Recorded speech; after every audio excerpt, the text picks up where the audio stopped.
This place is rich with the sweet scent of flowers. Can we stay here for a while longer? Hello. Your surprised expression is just like what the memories recorded.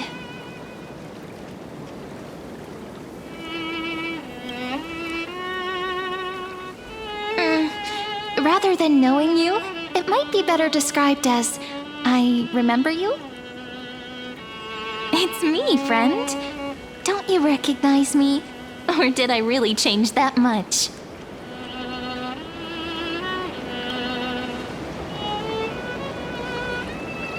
Maybe I'm both? Just kidding. If I had to choose, then I'm probably closer to the latter. It's pretty unbelievable for me, too. It's like I had a long, long dream. Cyrene's memories and Mem's memories, they're all tangled together.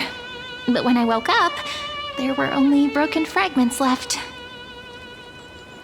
I can't remember what happened in those 30 million cycles, but I remember what you did for this world.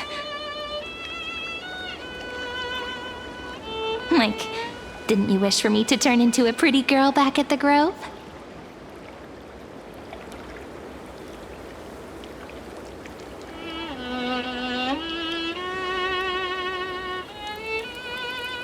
Yep. Isn't it amazing? It's like a seed finally grew up and became a flower. And I'm definitely as cute as a flower now. There's so much I want to say, but unfortunately, this isn't the time to reminisce. With the memories of the previous flame chase still intact, we've returned to this place at the beginning of time, so we can carry out our promise to Finan.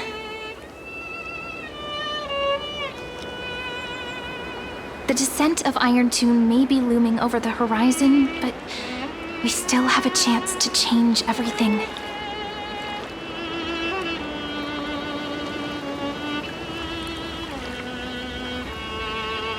Aedes Elysiae is so quiet.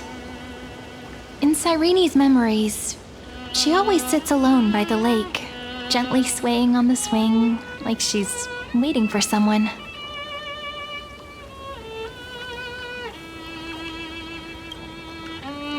I don't know.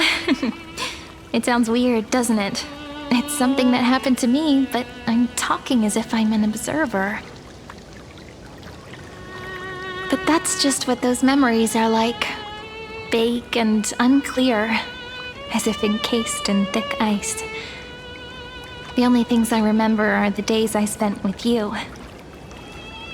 Amphoreus will fall into an ending of destruction after the next Era Nova. But those stories went out of fashion ages ago. In a proper romantic epic, the hero's supposed to foil the villain's plot, right?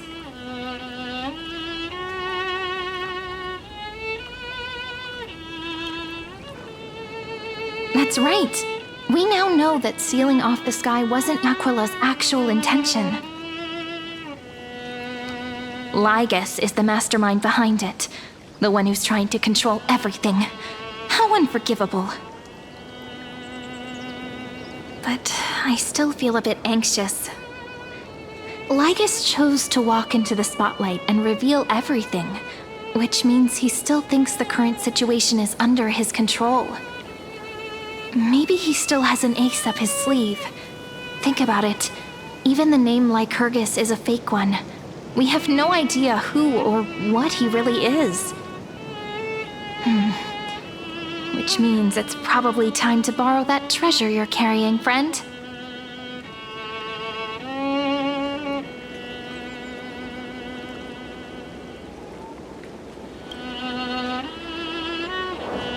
Yep, that Intellitron friend did say, when required, it can also serve as a bridge for communications between the internal and external world.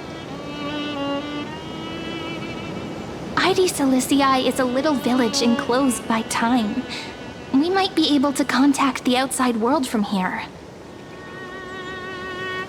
why don't we give it a try?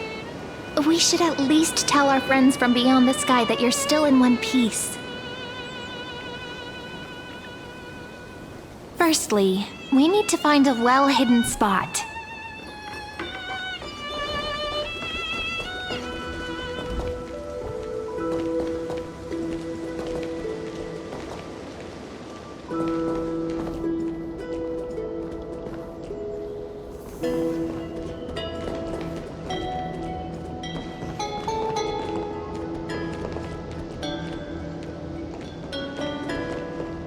It's super quiet here.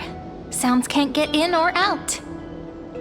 Back in Cyrene's memories, this room was her secret base. No one noticed her practicing Orynyx's prayer here, or trying to speak with the gods in secret. But today's different, isn't it? We aren't trying to contact unreachable gods, but humans from other worlds. Real people. I'm prepared to witness that miracle, friend. The way Cyrene talks is so similar to Mem. I have so many questions. I'm also worried about how Dawn Hung and March 7th are doing. Here's hoping the chronocognitive anchor can still function normally, because I really need answers.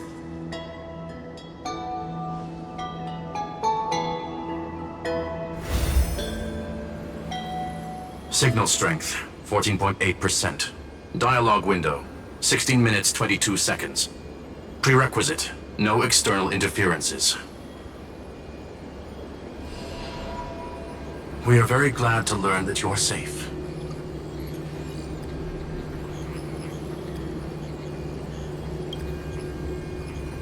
Not only am I here, but I also happen to have saved you 4 times already. Without you even being aware of it, of course. But now's not the time to celebrate. When 2 geniuses show up at once, you know you're in deep trouble. Listen up, little one. The Destruction's eyes are gazing upon this place. No, I'm not joking, and no, it's not Droidhead. It's the real Nanook. Time is running out, so I'll explain in terms you understand. This world, Amphoreus, is in fact a testing ground, where the Lord Ravager, Irontomb, evolves through self-extrapolation. Hiding in this segmentum, unknown to other life forms, it has endlessly repeated the process of Era Nova, seeking a solution that could obliterate the erudition. For some reason, the experiment entered a prolonged state of stagnation. However, it has now restarted. Prediction. If effective intervention is not performed, Irontomb will complete its self-coronation in 14 system hours and initiate its plan to destroy the entire path of erudition.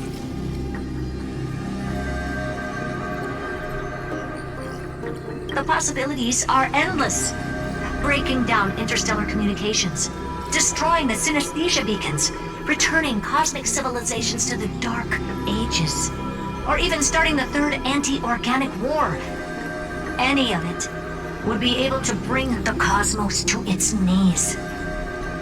Simply put, it will tilt all sciences and technologies towards the destruction. And since Nanook glanced at this place, it means they are being dead serious. Based on info provided by the IPC, Irontomb probably isn't like Selenova or Zephyro, who are overlords ascended from human beings. Instead, Irontomb is an algorithmic sequence. It can be anywhere, as long as there is a receptacle for its calculation. The version of Irontomb hiding in Amphoreus is its source code, and this scepter is its incubator.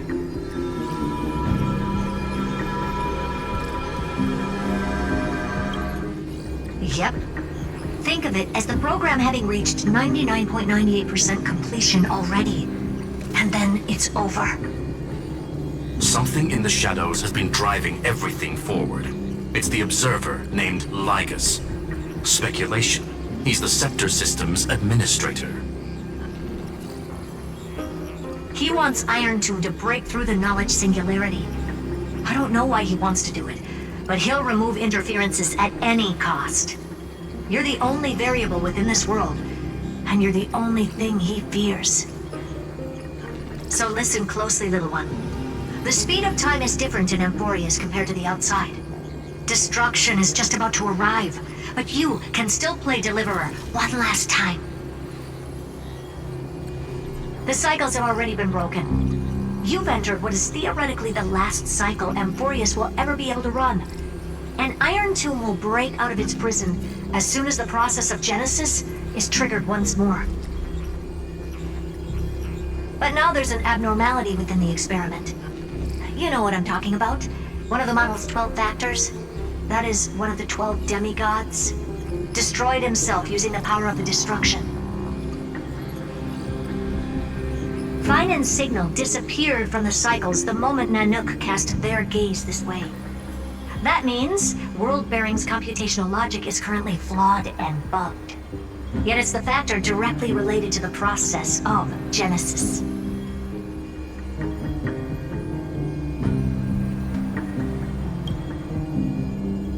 That old Intellitron will definitely do all he can to debug this error. So you have to take this chance to claim Kephal's Coreflame. Don't let him have his way. The key to suppressing Irontomb lies in whether he can rewrite the purpose of Era Nova. There's one more preparation we must make. Lygus's behavior has been quite abnormal. He's never interfered in the actions of Titans or the demigods throughout the whole experiment. Deduction. The Scepter has an extremely strict autonomous protocol, restricting even its administrator. In Amphoreus, this ultimate protocol goes by another name. The Law Titan, Talanton. Law. They are the rules that restrain all things in Amphoreus, and it was the Coreflame returned at the very beginning of the last Flame Chase journey. Why do you have another little pink one next to you? Huh? Her path chart is... Is there something wrong with me?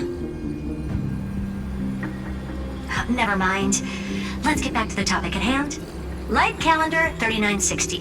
Month of balance. We'll be locking onto this time period to find Law. You can either meet the Titan, convince the demigod, or take the Coreflame by force. It doesn't matter what you do, so long as you bend it to your favor. We still haven't figured out how you and Don Hung got inside this world, so influencing protocol is currently our best way to stop Lygus, or to call for more reinforcements into this fight. Once you've got Law in your hands, we'll discuss our next steps. Make sure the Coreflame doesn't fall into enemy hands. Herta, the firewall's interference is getting closer. Time is running out. Please ask any questions you still have as soon as possible.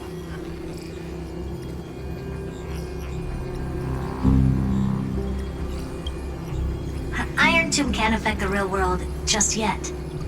Don't worry. Himiko and the others are more concerned about your well-being than their own.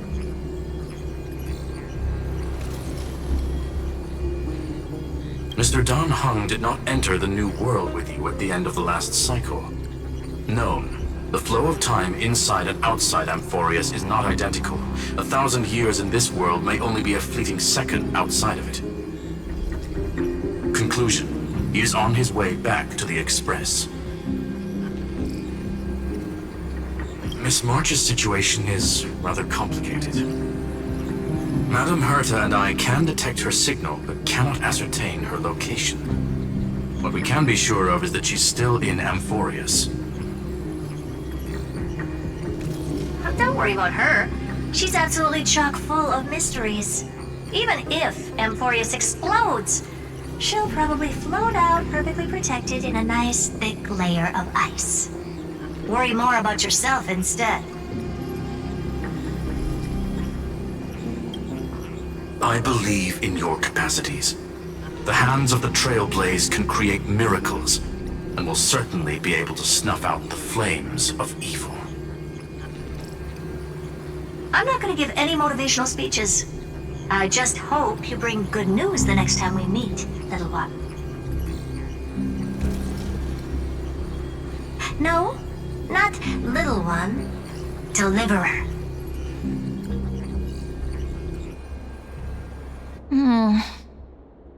Those two geniuses certainly have memorable personalities.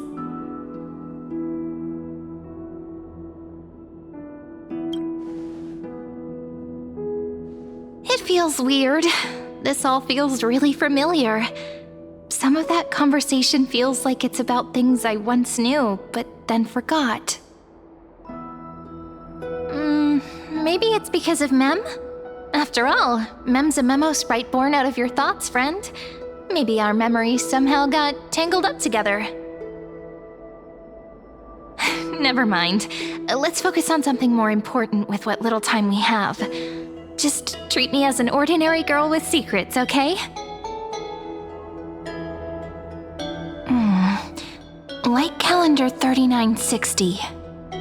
I remember that Talantin had already fallen by then, and the Chrysos heir who inherited that Coreflame is named Cyrene.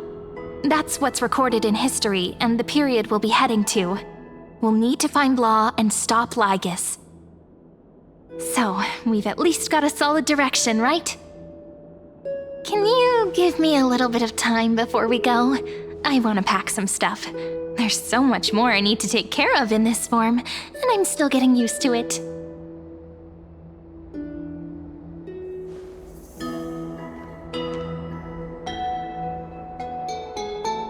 A relaxed scene like this probably no longer exists in the outside world.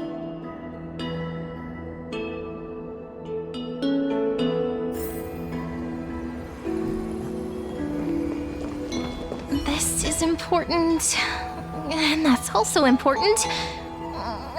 It's not gonna fit into my bag. Hold on, I'll be done in a sec.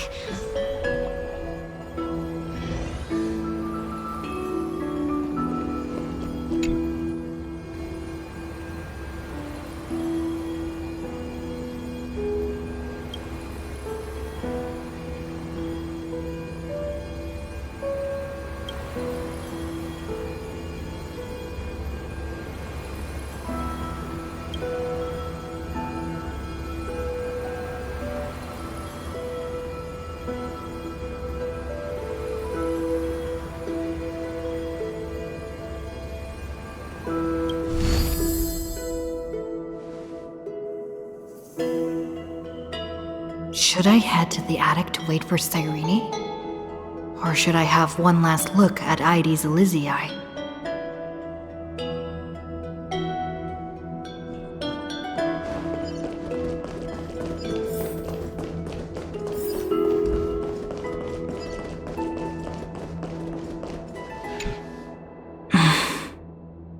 This village is where Finan's life started. After 30 million cycles and 30 million failures, his burden is now in my hands. He said I will take over the responsibilities of worldbearing. But what does that mean? Becoming the new Kephili? Or forging a completely new path?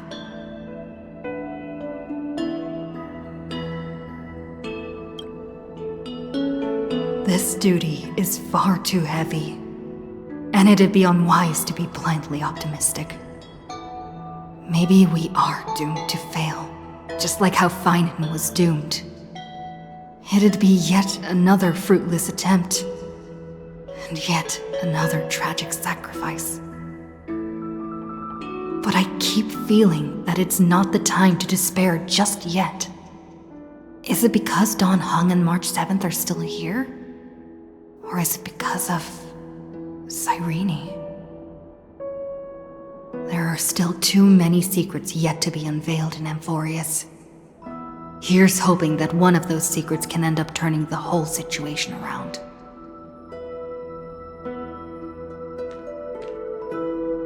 Thinking hard over there? I finished packing. I decided to just bring these few things in the end. See? There's a journal, a quill pen, and ceremonial blade of the priests of time. Holding it calms me down for some reason. The scent of the black tide is now calm.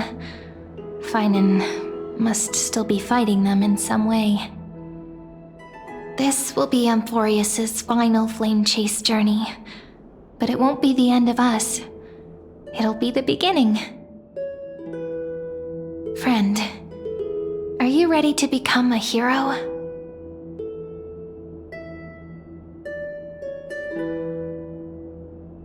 Just treat me like any other friend you have. We share a common goal and common enemies. And we may also share a common future. A future that has never emerged in any other cycles before. I believe in you, friend. If you still can't get used to it, just call me Mem like you did before. Just kidding.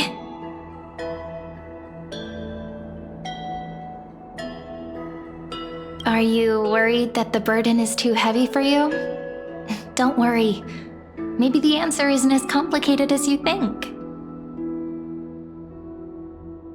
You've seen how every person regarded as a hero in Amphoreus was nothing more than a flawed human. They were just at the right place at the right time when the world needed a hero. But those aren't coincidences. Just like how your arrival kickstarted Amphoreus' fate once more after a stagnation of more than 30 million cycles. It's the inevitability of being a trailblazer. A person's personality is their destiny. Your own hero's journey already started the moment you decided to board that express.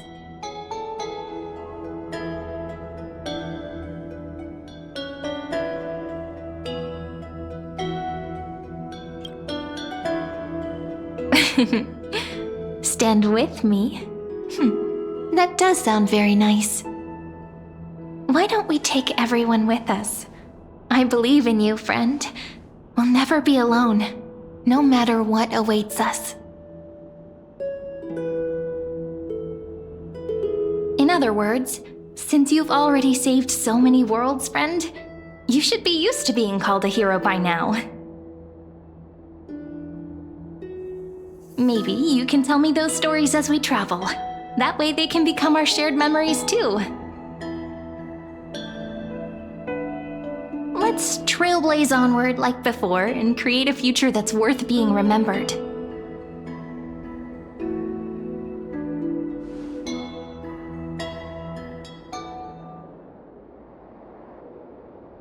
It seems you two are prepared to head out. Then you should indeed treasure the view before you. Not have much time left to enjoy such solitary delights.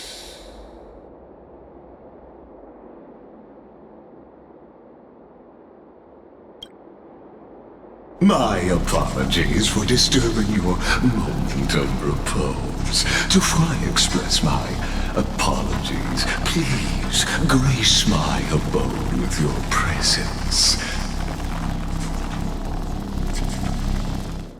so I may demonstrate the full scope of my hospitality.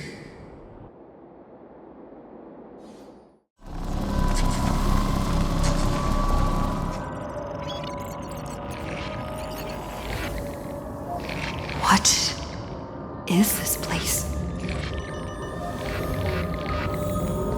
Farewell, then. May we reunite in the new world.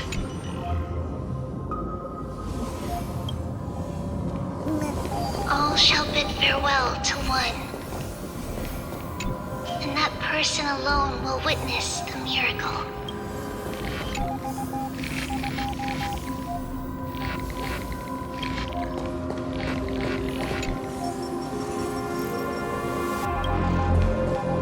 The light of the Dawn device never fades.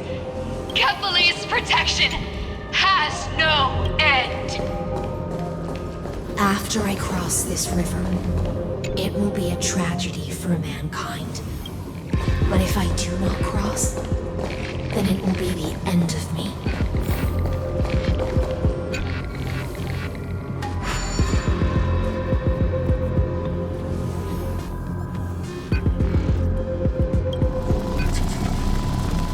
Outlier. Executing command. Record.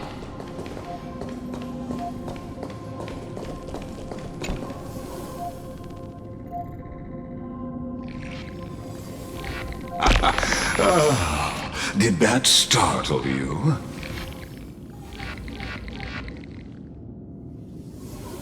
This is the intersection between Amphoreus and the real universe. The audience seat where I observe this experiment. You can also call this location the Exomyth. What you see is the true form of the eternal land and the 12 demigods after they've shed their disguise of legends. Doesn't it look marvelous? Amphoreus is like a microcosm of the cosmos. People love to portray the romance of the starry skies, but their tales often forget a different and far more truthful type of universe. The moment ancient Antikytherans sketched geometric shapes on the sandy beach and recorded the first numerals and symbols on parchment, the universe turned into a silent equation flowing under the pen of these relentless decoders. Erudition. It was once the mother tongue of the Creator, the pen of divinity, and the first lyrical verse ever written by free will.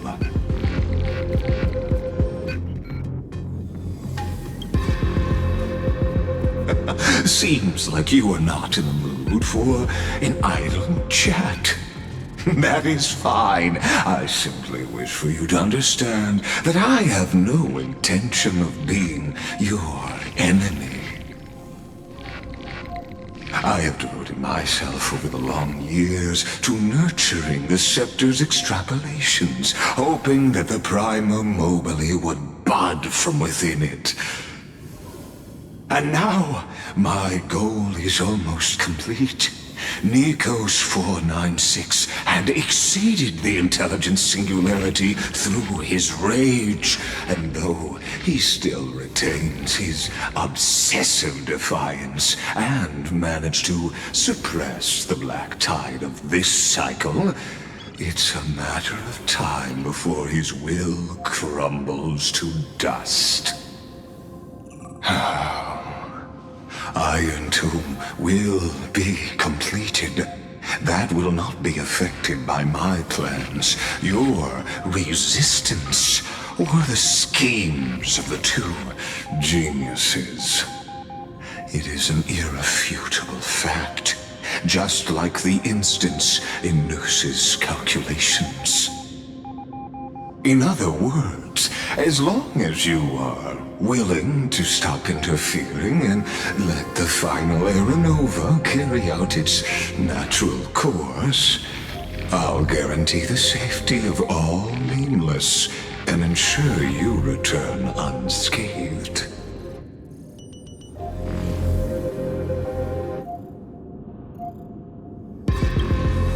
You've always had a choice, my lady.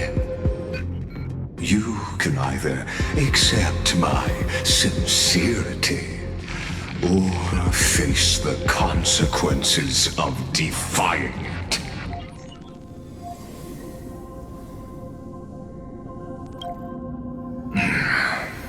They've always been the product of the experiment, so naturally, they will perish when the experiment ends. That outcome was predetermined long ago, so I will not embellish such a regrettable conclusion. Ah, am aware of that esteemed lady's whereabouts. Her real identity is quite astounding. If you decide to accept my proposal, then I will do all I can to send her back to you.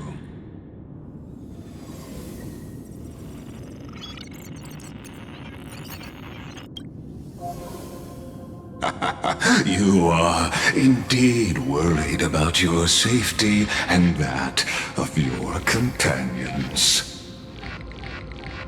Rest assured, as a fellow pathstrider of this path, Nanook's gaze left a brand on your soul long ago. You harbor the seed of destruction within you. But you need to learn how to use it in the right way. That vital knowledge is also my bargaining chip in this negotiation between us.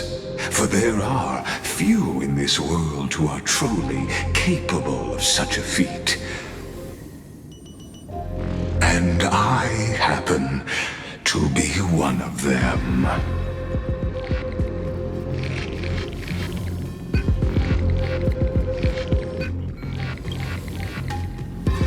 Someone who wanders the stars.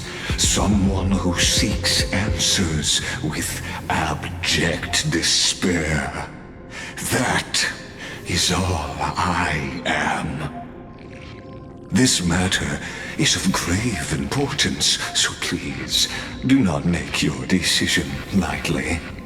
After all, the choice before you bears a 1 in 3 chance of elevating you to an unparalleled existence among the stars.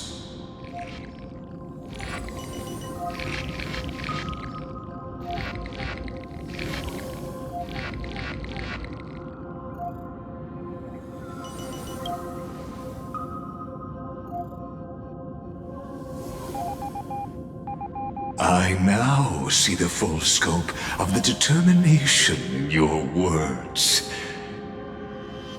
You may now continue your travels.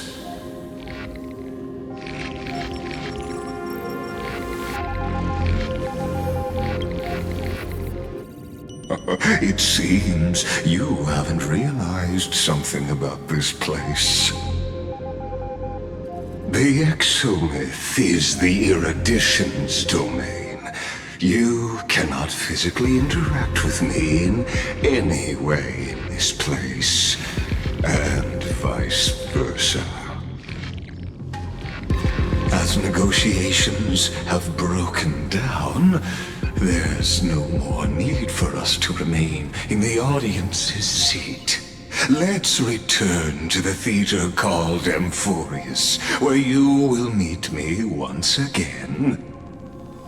Of course, this meeting was not without merit. Your presence has inscribed a new footnote in the Exomyth. As for its purpose, allow me to reveal it to you in detail the next time we meet.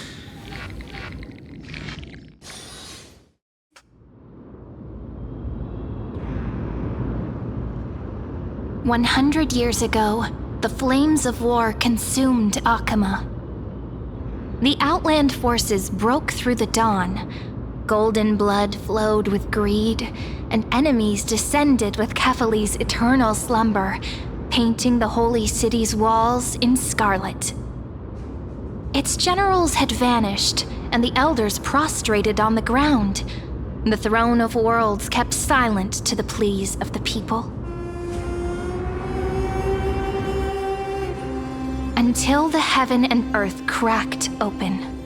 Not the gods answering the people's prayers, but a legion rising from the sea of blood.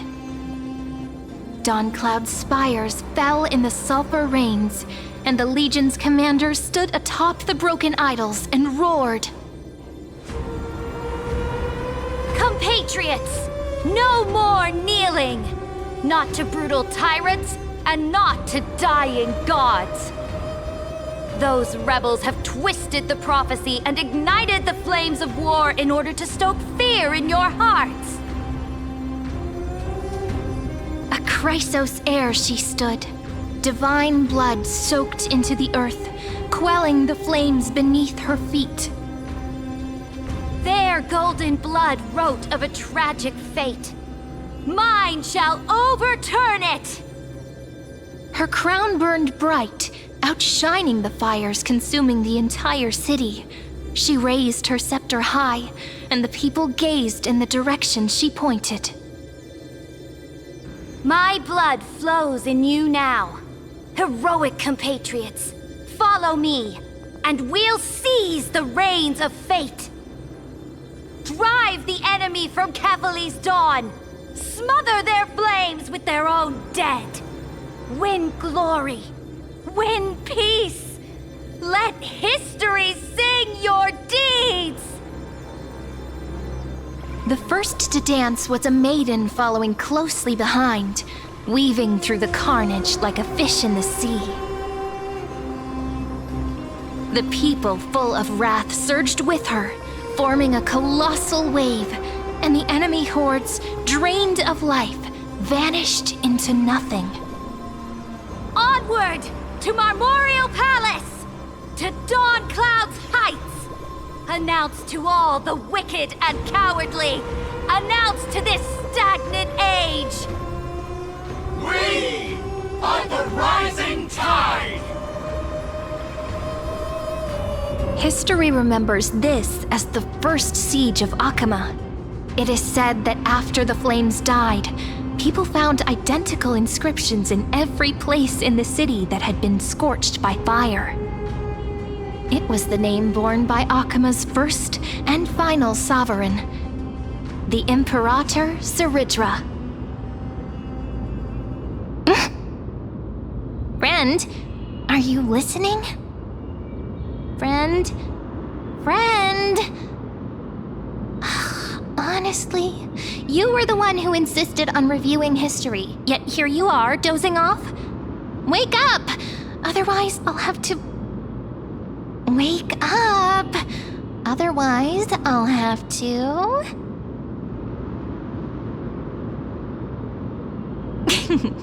Awake at last? I guess I won't have to use my wake-up magic on you then.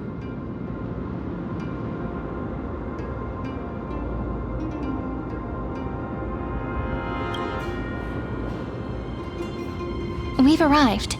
A familiar place. The Temple of the Three Fates. If everything went according to plan, it should be shortly after Talantin's fall. And also the end of the first flame chase journey.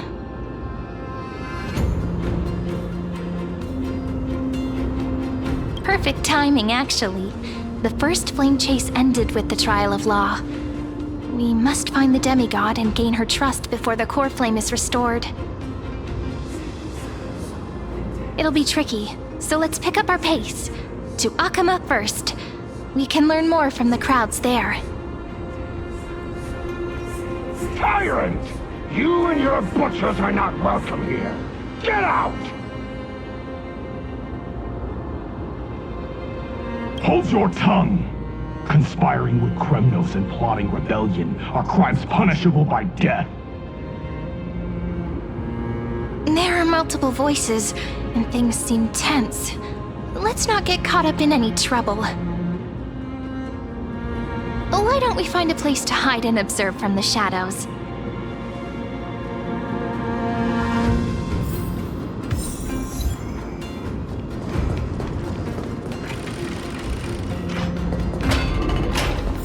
At least Kremnoans keep their faith.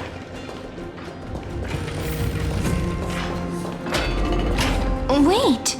Isn't that...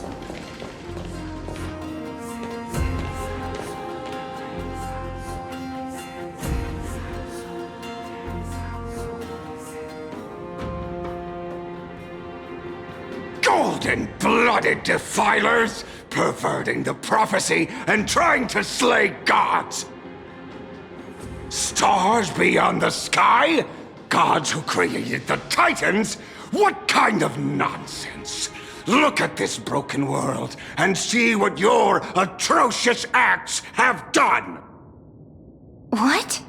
Did he just mention the stars beyond the sky? But how is that possible? You impudent! Ducks for Goris. We're here to welcome the deliverer from beyond the sky. Stand down. Heretic! No one but the Great Talantin can deliver this world from misery! I ask you, if the old laws were so perfect, why did they crumble beneath my feet? You...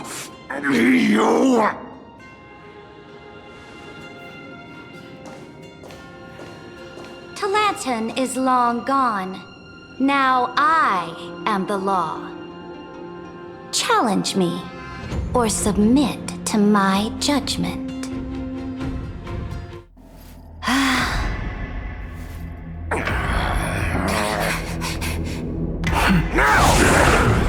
Silence!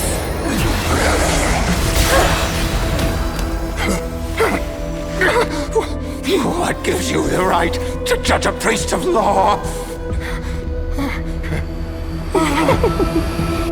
That's because I came, I saw, I conquered.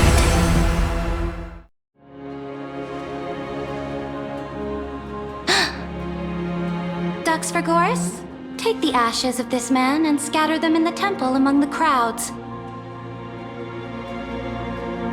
Tell them that the High Priest attempted to take away the rights granted to the people by the Imperator. Thus, he met his fate. Yes, Imperator! Now, these two accidental guests. Dux Gladiorum, if you please. As you command.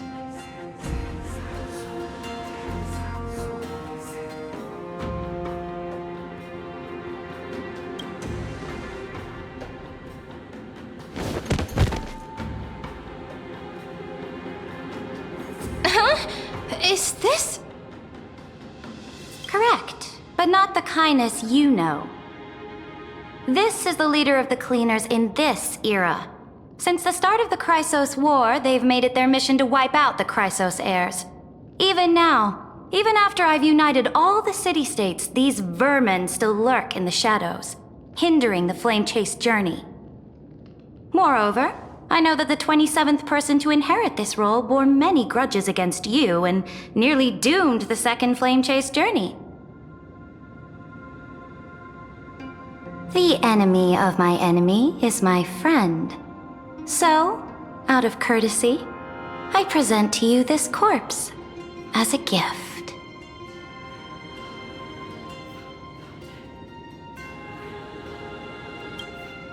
Careful. Let's wait and see what happens. She's probably trying to scare us. For the sake of order, I am known by many titles. Flamebearer who ends wars, Tyrant of Dawncloud, Empress of the Holy City, and Imperator of the Flame Chase. But in light of your unique identities, I'll allow you to address me by my real name. Cyridra. On behalf of my people and this land, greetings, Deliverer. If I may, how do you know her identity? As the little hostage prophesied, the Deliverer shall come from the future beyond the sky.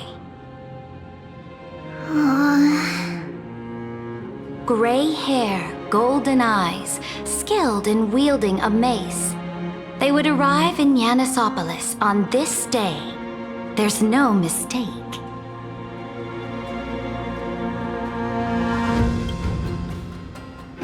Your orders, Imperator. We return triumphant. Send an urgent message to all delegates. The meeting of the Flame Chase Alliance will convene early. As for you two, Akima knows what you seek. We'll confer in the Holy City. Doubtless you have many questions, but save them for later. Please follow us. This is not what I expected at all. The demigod we needed to find was just waiting for us, and she knows of things beyond the sky, even eons. How could this be so different from the previous 30 million Amphoreus cycles? Who altered history?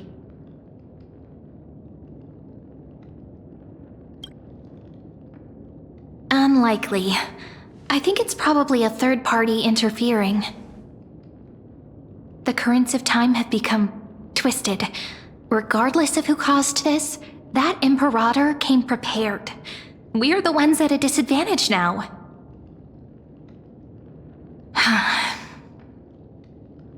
We might as well dance their dance.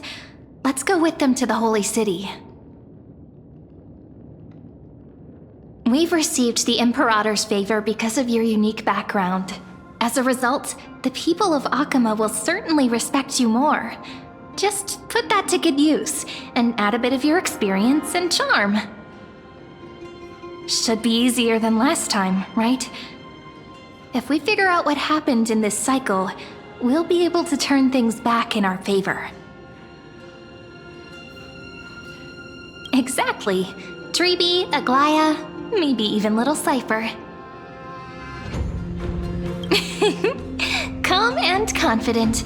That's the you I'm familiar with. Guests, please. The journey to save the world starts with a single step. Let's set off, my friend.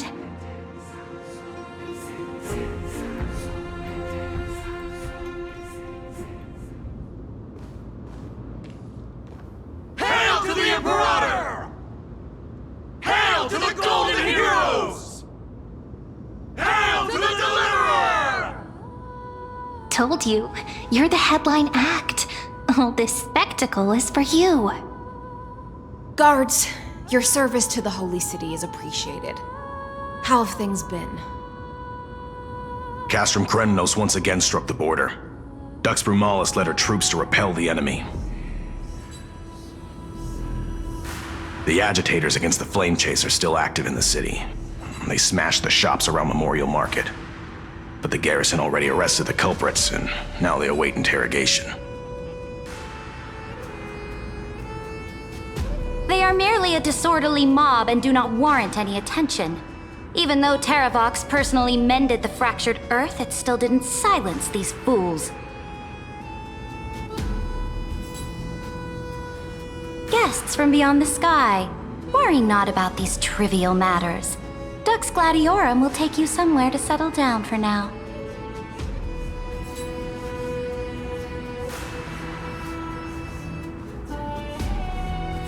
Please allow me to introduce myself. My name is Hycelens, and I am the Dux Gladiorum who swears fealty to the Imperator, as well as the Knights Commander of the Achaemenid Alliance. Later on, the Imperator will invite you to attend the meeting of delegates to discuss the Flame Chase journey. Your arrival has convinced us that the future promised by the prophecy is certain. Under the Imperator's command, Amphoreus shall break its chains and reach the world beyond the sky. With all due respect, what exactly do you know about us and what's beyond the sky? As a humble subject, I cannot freely express my own views to you. Please forgive me. I knew it wouldn't be that easy. Time waits for no one. Please come with me and rest now before the meeting later. Akama, under the Imperator's rule, is no longer in the shadow of war. Indeed, Dawncloud stands as the hero's residence. The Imperator put much thought into its design, in order for it to serve as a sanctuary from the burdens of battle. Please experience its marvels firsthand, heroes. When the Imperator arrives, I shall come to summon you.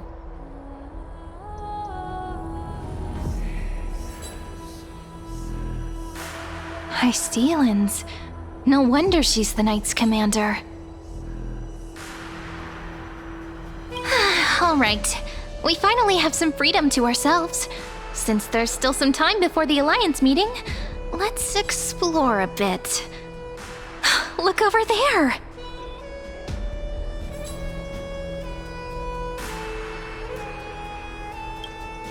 Not the ones you're familiar with. But the hearts of heroes stay the same in every cycle, never changing.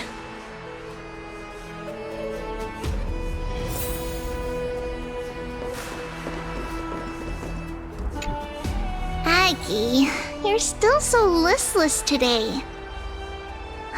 Did you have trouble sleeping again? Yes. We know. The Titan's prophecy haunts you. If you want, you can talk to us, just like when you were young.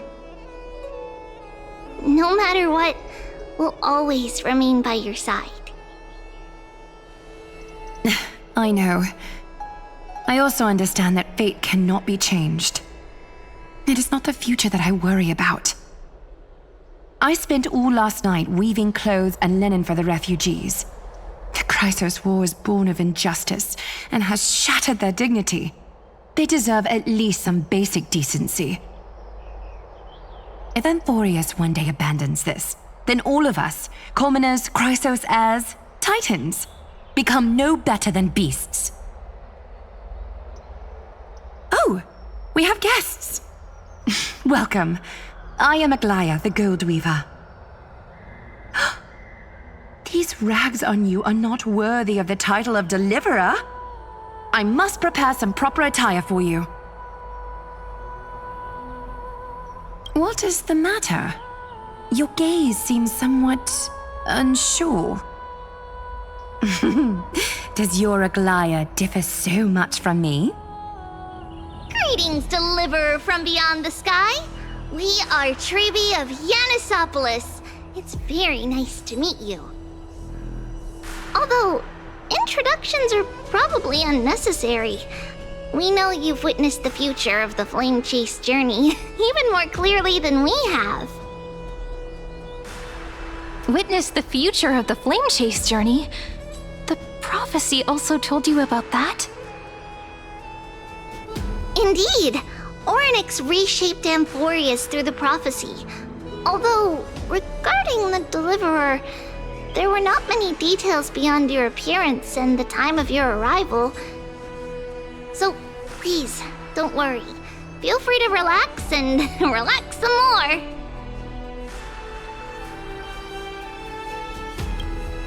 Kefali issued prophecies too, but it was Orynyx who told mankind that the Deliverer from beyond the sky would descend upon Amphoreus. More crucially, they revealed a future entirely different from the Aranova. Though we still must challenge the gods, in the Time Titan's prophecy, this path leads not to a new world, but to the true starry skies.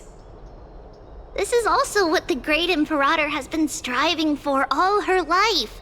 Your arrival further confirms everything. This can't be real. Even you find this surprising? Fate really is unpredictable. Perhaps the upcoming meeting will hold even more surprises. The other heroes under the Imperator's command are here too. Since we have time, should we go meet them? Dux Brumalis, our great Imperator, found the mastermind and executed him in public. Seeing that scoundrel burn to nothing should deter these miscreants from being so brazen again. So the great Imperator isn't afraid of getting her hands dirty? What a ridiculous display. What do you know? No matter what sins the people commit, they are still the Imperator's people, and it's only right that they be judged by the Imperator's own hand.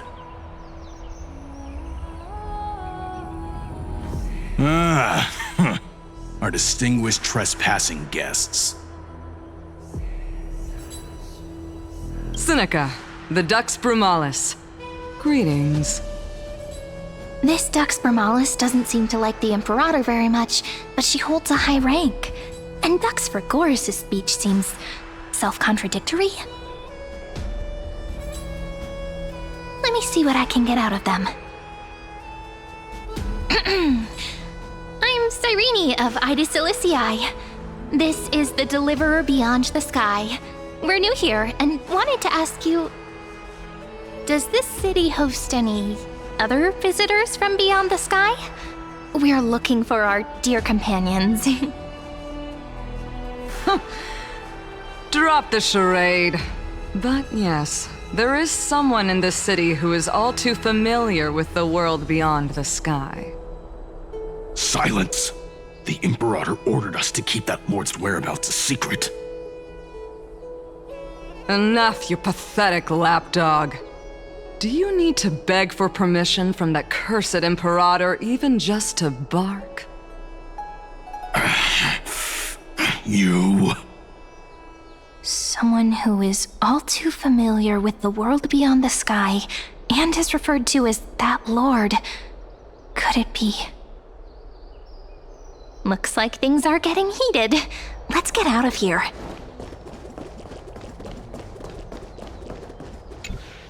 How are we supposed to talk to the heroes of deliverance? What if they're really intimidating? Virginia, don't be so nervous. Once they hear your poetry... Ah, heroes, you're already here. Greetings. I am Apollonius, the Dux Helcolithus, one of the 5 sages of the Grove of Epiphany, advisor to the Flame Chase army. This is Virginia of Castrum Kremnos, the Dux Carminum and imperial scribe of the great Imperator. Hello. I'm Virginia. I compose poetry. I'm Cyrene from Aedes Elysiae. This is the Deliverer. Nice to meet you both. They're not as frightening as the rumors claimed. This is our first time in the Imperator's realm. Akima is even more magnificent than we imagined. If you all weren't here to look after us, we'd be completely lost and confused. The Akima you imagined is long gone. Under the Imperator, this city has been reborn as the capital of the world. Bask in her free-spirited winds. For anyone who fulfills their duties to the Imperator, these winds shall forever remain at their service. But what if... Those who are loyal do not need to consider the consequences of betrayal. But if you're curious, why not head to the lake and take a look?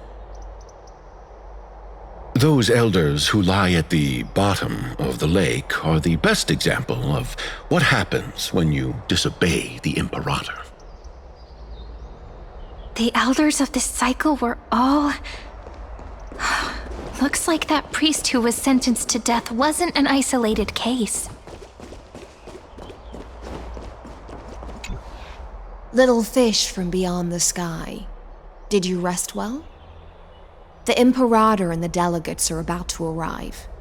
If you are ready, please follow me to the meeting. I'm the Knight Commander of Akima, General of the Flame Chase Army, and the Imperator's servant. But beneath these shiny scales engraved with complicated titles, I am just a swordfish at the Imperator's side.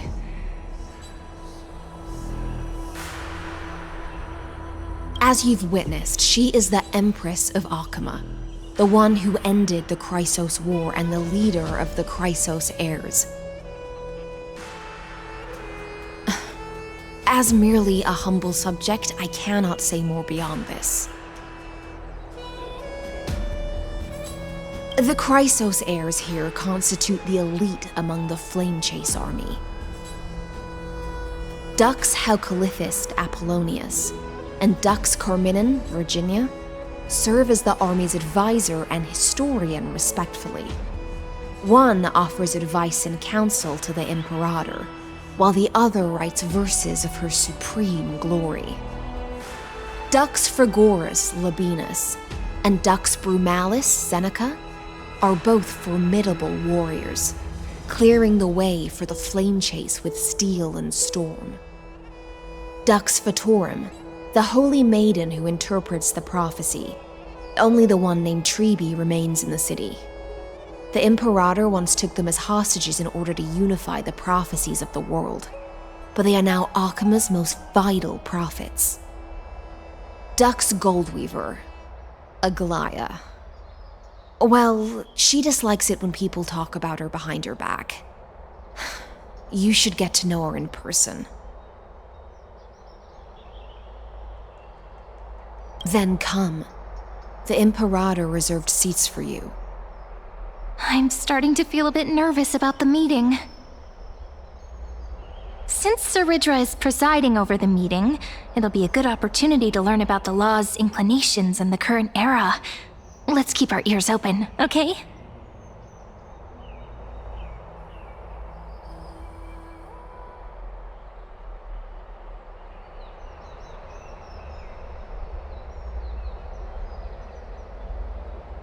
Good sir from Paphos, what do you think the Imperator is planning calling this meeting so early? My homeland can't endure anymore. Who knows? First, she wants to hunt Titans. Now she says there are even greater calamities. Her madness is the greatest calamity. Exactly. Chrysos heirs, deliverers. What about us ordinary folk? How much are we worth in her eyes? Things feel pretty tense here. The history books said that the Imperator aimed 3 cannons at Dawncloud to make all the delegates obey her. Will history repeat itself in this cycle? Yes. Similar acts have occurred, and not just once. However, whether history will repeat itself, you'll soon see. Those are the 2 spots reserved for you. Please take your seats. What's that again? Why aren't we starting? That's what they were talking about before. What is we stop this? So it turns out. Ladies and gentlemen, silence, please. The Imperator has arrived before her faithful council, and the Alliance meeting is about to begin. All right. In the names of Talantin and Kefali, the Akama Alliance swears upon the gods. Cease the pageantry. I pray not to the vanquished. What? Kefali, of course, needs no further explanation. As for the law, at the entry hour 2 days past, a scout should have brought news of the conquest to all of you. Unfortunately, guards found his corpse among the rocks not far from the city. Moreover, the poor soul was buried with a Paphos curved blade. It pains me to imagine what agonies this loyal warrior endured before his death. Delegate from Paphos, do you have any insights? I know nothing of this. The evidence is irrefutable, so there is no need to waste your breath.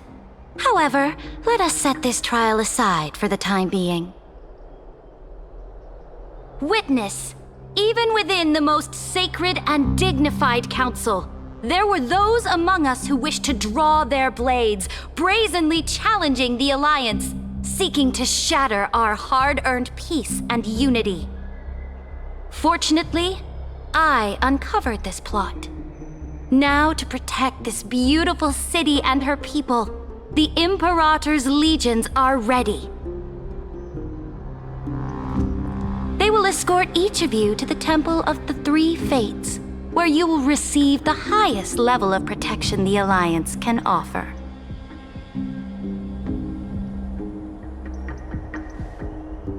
Then, the Legion's warriors will join me in embarking on the campaign against Fagusa. This is clearly a trap! Imperator, did you summon us here just to trample on the dignity of your allies? This cannot be enough. This is Just calm down. What do we do? Things are starting to get pretty intense. Comrades, you've all seen her true face now. According to the ancient laws of Akuma, only with the consent of 2/3 of the elders can the legions carry out the commander's orders.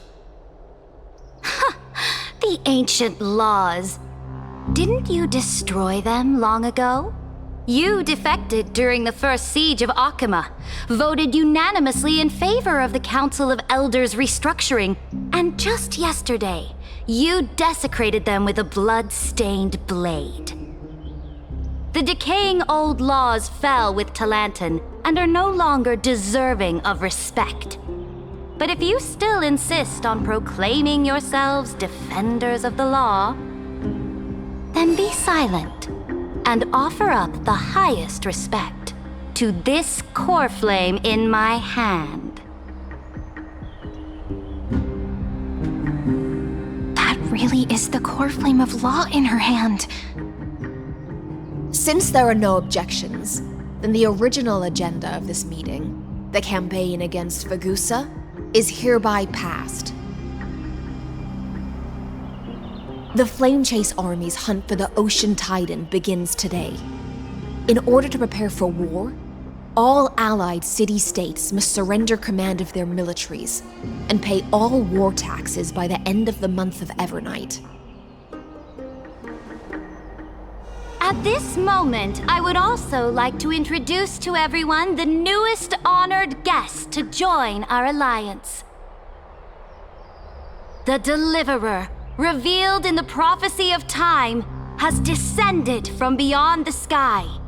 With her aid, we shall shatter the chalice of plenty and return Fagusa's Coreflame to the holy city! Deliver him, please save us. Stand this! Absurd. Simply absurd. A deliverer from beyond the sky. This is just like that prophecy about slaying gods. It's a lie you've used to grow your power. Ladon has already sacrificed countless soldiers, and now you want me to send even more of my brothers and sisters to be used and discarded by a tyrant!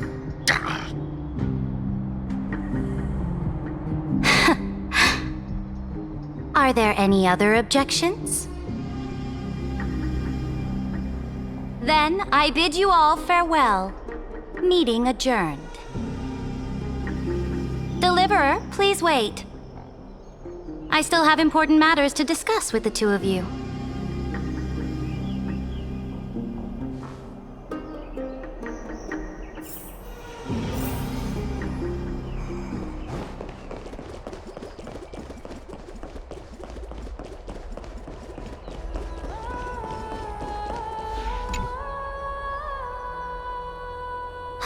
I apologize for that farce of a meeting. It must be tiring dealing with so many people every day, Great Imperator. Tiring? You're mistaken. Moving chess pieces, placing wagers. This game of strategy adds a dash of color to our heavy fates. Much like how rule and conquest are always accompanied by sacrifice. Is the war with the Titans also part of that sacrifice? After I glimpsed the secrets of this world, no, the secrets beyond the sky, the divine authority of Amphoreus no longer held any significance. Let me ask you, Deliverer, is it true that beyond Amphoreus' sky, there are magnificent deities called Eons?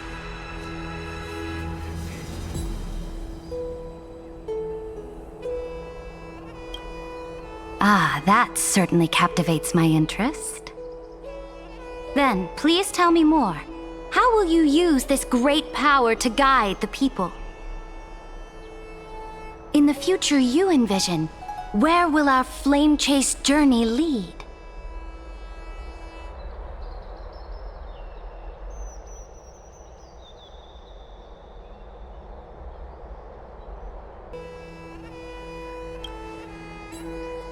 Oh? What you require now is the power of law? Exactly!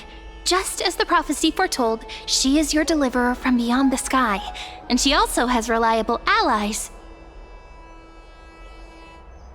If they can intervene in Amphoreus' laws, we may have a chance to alter this world's impending fate and reverse its destined end.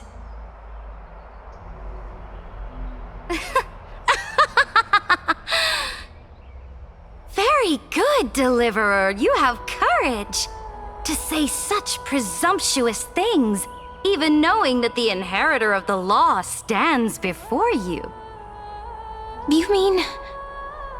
In the past, anyone who dared to covet the Imperator's divine authority would have met a gruesome end. But now we can see beyond this dying world. Our journey should no longer be confined below this stubborn sky. Alas, that fickle ocean titan has obstructed the spirit water leading to the vortex of Genesis, hindering my ascension. If the Coreflame of Law cannot be returned, your path to deliverance will never be realized. Now that things have come to this, we must resume our once stagnant journey and force the waves that block our way to recede. So, you agreed to cooperate with us? Cooperate? Forgive me, but I never cooperate with anyone. Though I will permit you to join me as subjects, and together, we will forge the most perfect law. This is... The Flame Chase Medallion, a symbol of the Flame Chase Army. Every noble in Akuma carries one.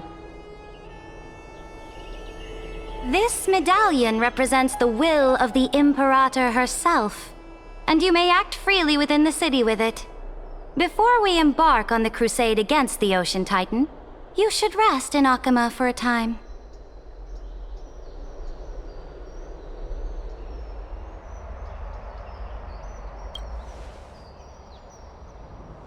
Oh?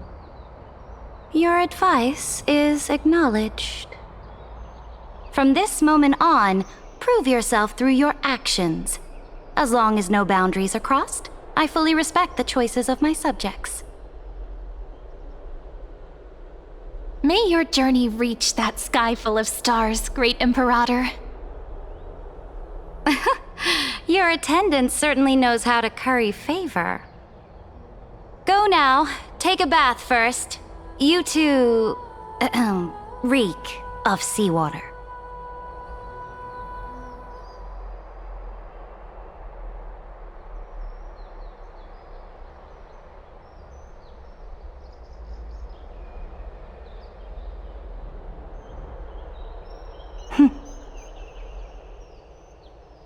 Come forth, Theoros. Yes. Great Imperator.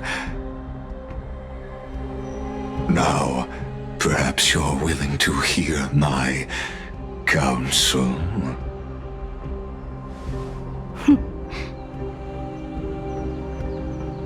Those two arrived just as Orynyx described, and just as you said, they showed a thirst for law. At least this proves that my judgment was right. Sparing your life was the correct decision. You've once again confirmed that your wisdom is no empty boast. Now another choice lies before you. With whom shall you ally to tip the scales of law? Me, or that deliverer?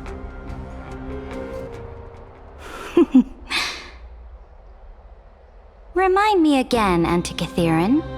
What kind of future do these two paths lead to in your view? I shall tell you. You are entitled to know that the deliverer from beyond the sky is not a wholly wicked being, but from the very start, her stance has been completely at odds with Amphoreus.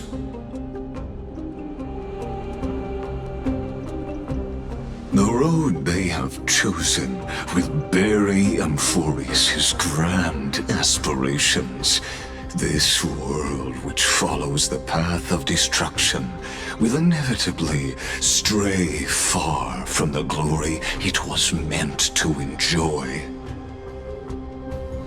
But on the path I have revealed to you, the people of Amphoreus will slay their creator in the name of the Imperator and conquer the worlds beyond the sky. You will command the mighty beast known as Irontomb, bringing waves of war and conquest to the universe. Beings across the cosmos will bow before you, offering their allegiance. So, what's the price? The price is insignificant. All that is needed is for you to sacrifice that fragile, incomplete humanity to the destruction. As a Chrysos, heir of the prophecy, you have already chosen to abandon it, have you not? Off you go, Theoros. I have already made my decision. Once I ignite the Coreflame of law and burn away the old, outdated rules,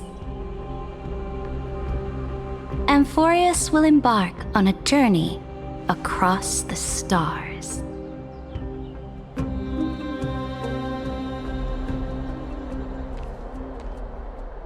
The Imperator is quite forceful. She didn't give us any chance to ask questions. And she's clearly hiding something. What do you think?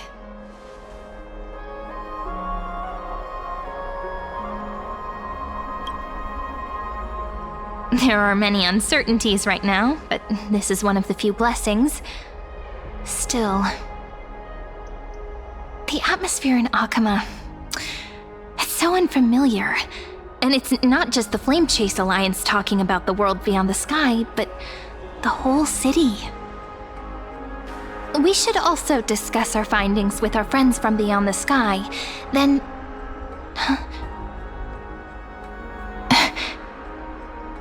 Then we should go enjoy the renowned bathing culture of the holy city and relax.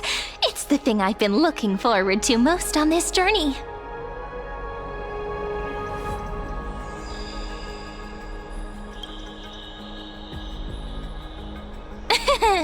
Work and rest are both important. You see, everyone agrees, right? So someone's watching. Can't let our guard down for a second. Let's use taking a bath as an excuse to find a quiet corner to update Madame Herta and Screwllum on our progress. We can also check out what's happening in the city. Since the outcome of the meeting was just announced, people must be gossiping. We can kill 3 birds with 1 stone. Let's go.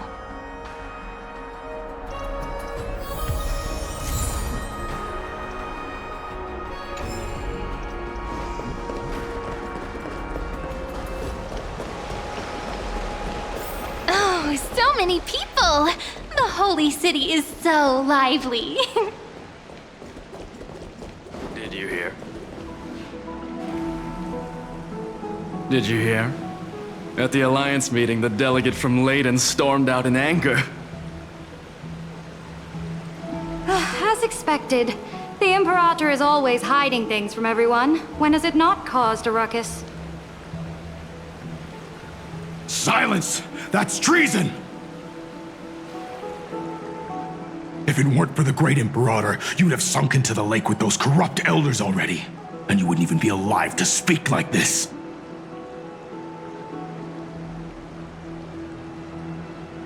Oh no, it's the Imperator's loyal dog. Let's go. We can't talk in front of this guy.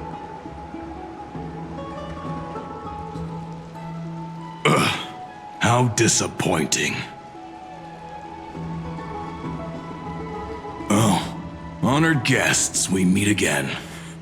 Looks like I'm not the only one who came to the baths to unwind after the meeting. For the upcoming campaign, please make sure to rest well. I am Dux Fragoris, a trusted officer of the Great Imperator, willing to fight alongside the Deliverer in the coming battles. Ugh. Another war? Ever since the Imperator took control of Akuma, we haven't had a day of peace. Idle chatter. The atmosphere is a bit tense, with rumors flying around the city. You must be troubled. My apologies. After every Alliance meeting, there are always some pests in the city who get restless. I prefer to ignore them. Pests on the ground don't affect the sky in the slightest.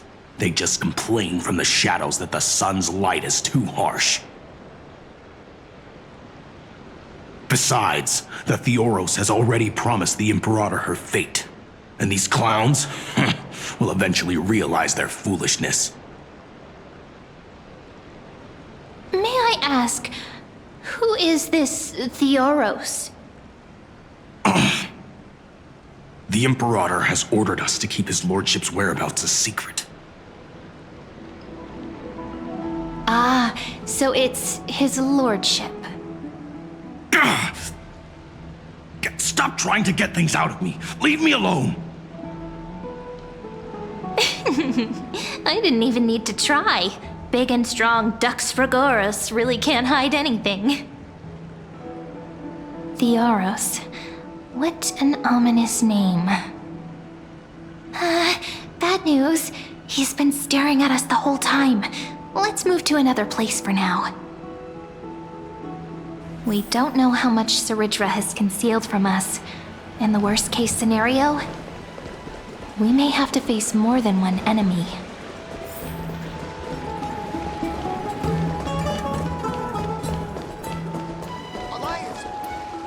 Alliance meeting?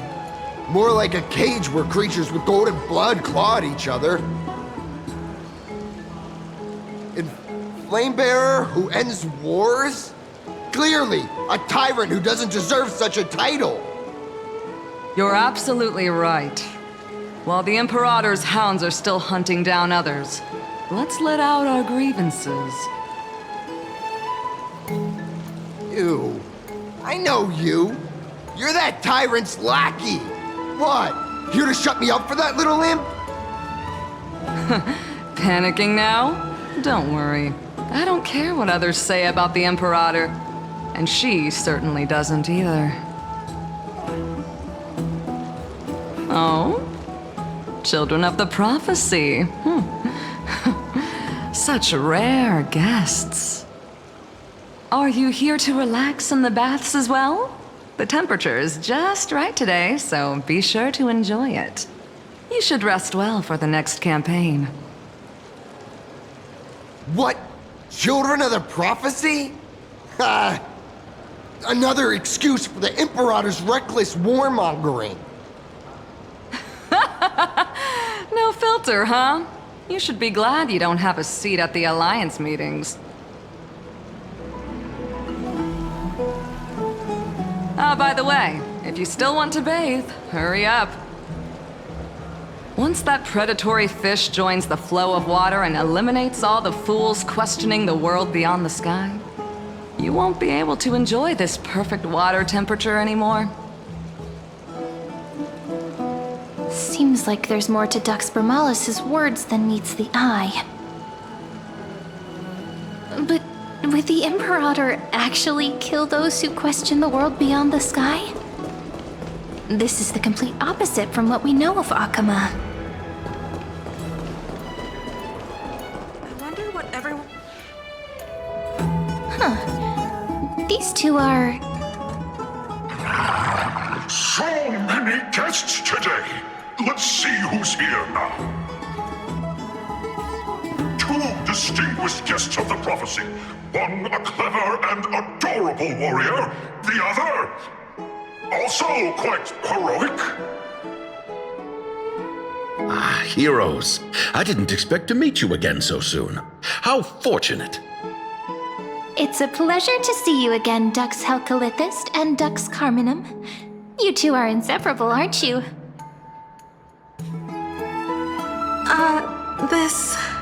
This is... She wants to find someone to help with research for her new work. I'm the far-seeing eye and all-hearing ear of Akama. I see and hear every single thing that happens in the streets and alleys of this place. I'm the perfect partner for research. Ahem. Enough small talk. Here's the latest news from Akama, as you requested. The children of the prophecy arrived in the holy city, and the Imperator unilaterally stripped away military power. The Alliance meeting ended in discord, and there may be bloody upheaval. As expected. I get the feeling you might have embellished a bit to keep people's attention. I swear on my stone mane, I would never do such a thing.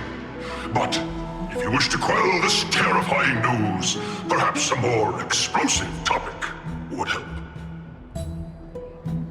Never mind. While the influence of rumors can be minimized, the fact remains that the great Imperator did swiftly consolidate military power in an almost threatening way. It's undeniable. Heroes, I know the Imperator's way of doing things may seem a bit autocratic to outsiders, but soon you will witness her blade dance with enemies on the battlefield. I can't comment on the source of her loyalty, but when that blade is drawn, you two, as bright as you are, will surely see the deep thoughts beneath her exterior. The Imperator's blade. Is he talking about Miss Hysealin's? I sense some unease in Dux Helcolithist's words. It seems the Imperator and Miss Hysealin's share a much deeper bond than the others do.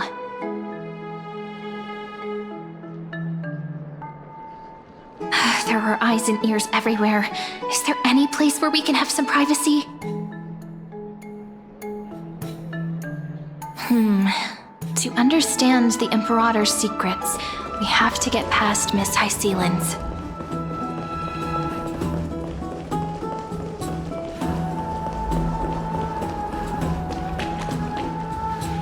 This place was your original bath chamber, perfect for avoiding prying eyes.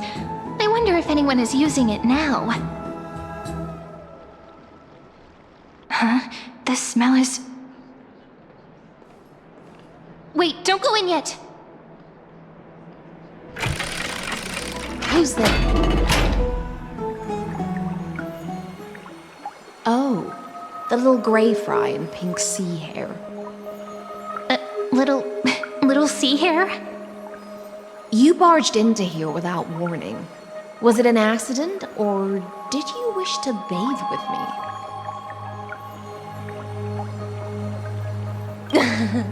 What's wrong? The Marmoreal Palace is the reef where I rest. Sorry, we didn't mean to disturb your bath. We'll leave now. It's no big deal. There's no need to panic. This is the natural state for me. People on land force themselves to wear clothes, adding unnecessary constraints. Forget it. If Duck's Goldweaver heard that, she'd scold me again. All right. Please make yourselves comfortable and wait a moment. Let me first wash off the blood of the hunt, and then I'll attend to you two.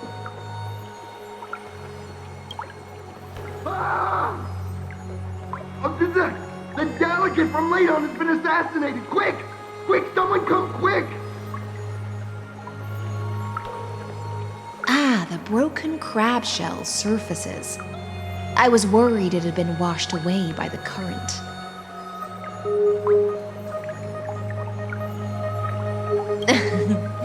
Just a regular cleaning. No need to be so surprised. I see. No wonder there was a faint smell of rust in the air before I even entered. Why? Is it because the Ladonians refused to contribute troops to the Flame Chase journey? Or just because they offended the Imperator? Because the new era of the Flame Chase doesn't tolerate stagnant blood. For the ignorant masses who cling to outdated laws, only bloodletting can wake them up. Right now, the rebel forces on the frontier are rising, and Ladon has been secretly supporting them. They loudly chant the slogan, "Return to the Era Chrysia," unwilling to relinquish military power. They're just building momentum for the rebellion. Thinking is a right given to citizens by the Imperator. I won't interfere with your thoughts. As long as you don't try to reverse the current of the times, you and I will both be free.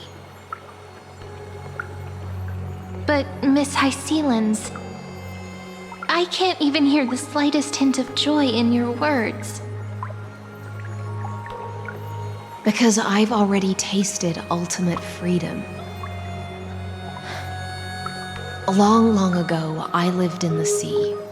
In that lightless abyss, far beyond civilization's reach, the great fish consumed the small, and when the great fish perished, their bodies became sustenance for the newborn, nourishing the whole ocean. This is the tide that carries civilization forward. Anyone may be devoured, or meet the fate of inevitable decay. Are you suggesting that ultimate freedom is in fact the cruelest fate for life? I only mean that if life wishes to preserve its dignity, it must first be bound by the law. There's no need for me to say more, Little Sea Hare. We're of one mind. Whether the Imperator's law can guide the schools of fish and lead us to a truly free ocean, let us wait and see. But for now, let's pause this heart-to-heart. Another fish has come, following the scent of blood. Being your subordinate is such a tragedy. I'm always having to worry about the messes you leave behind. It's simply our duty to the Imperator. All ready to go in an instant. Miss Hysealans, you truly are impossible to predict. Yet you, a golden trout who's always busy all day, suddenly have the time to visit me? Do you think I wanted to come, I suggest you burn some more of the incense offered by our allies, lest my creations be tainted by the reek of fish. I'm only here on the Imperator's behalf to remind you to prepare for the banquet. Fine. But I must retort. What you call the reek of fish, to me, is the unique fragrance of the sea. Besides, if my fine clothes get stained, won't you just gift me new ones? I won't.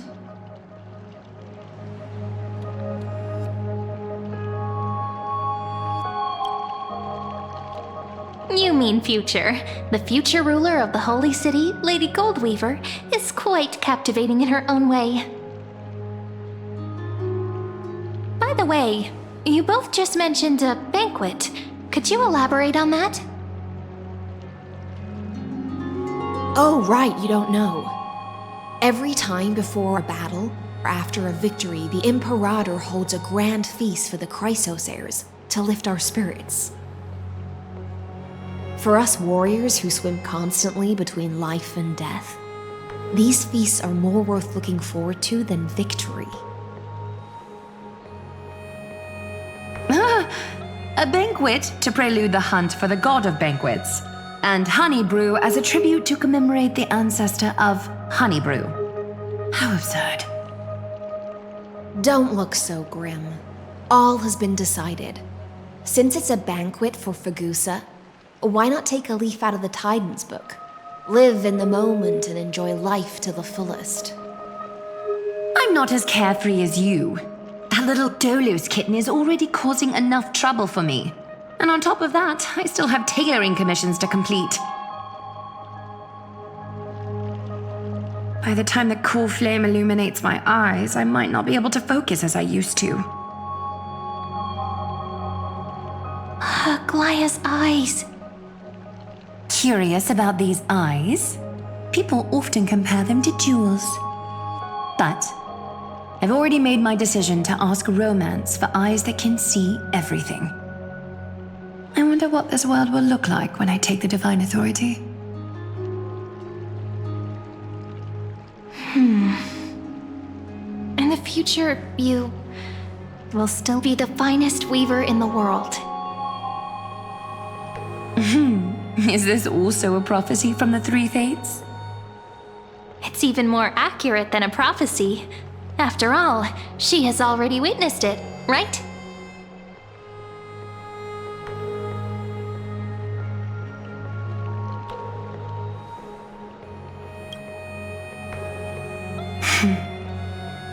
Become a demigod and lose your humanity. That is the only reply I've received in the countless times I've sought wisdom from the prophecy. But Destiny's fragments are like stitches. Before they're threaded into splendid garments, no one can see their true charm, can they?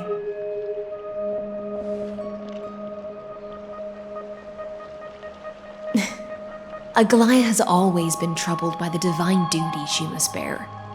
But thanks to you, she seems to be in much better spirits.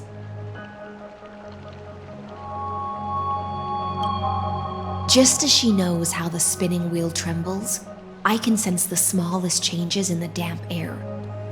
As for whether we know each other well, I've swum beside her since she was a child. Most of the time, I can understand the whispers in her heart. For those words she was too shy to say herself, I'll raise a glass to you on her behalf. Now, I leave this bath chamber to you. Rest well and prepare yourselves. After all, every time we drink and talk could be the last celebration we have in this life. Miss Hysealens has given us the bath chamber. It seems she really does do whatever she wants.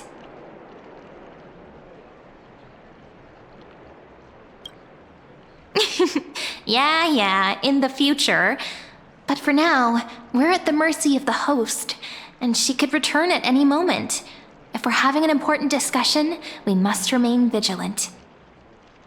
So, let's seize the opportunity and report our current progress. We don't want to keep everyone beyond the sky waiting.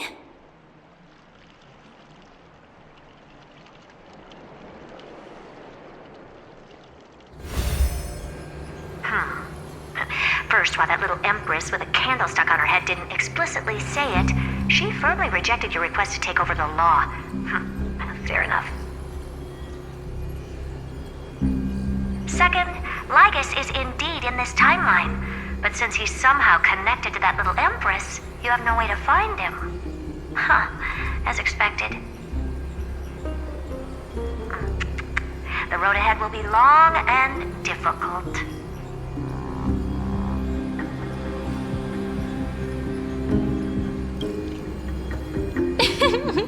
Not a bad invitation. Since you didn't refute anything, I'll just assume I guessed it all right. We've made some progress here too, but nothing to get too excited about. Our time is short, so let me summarize.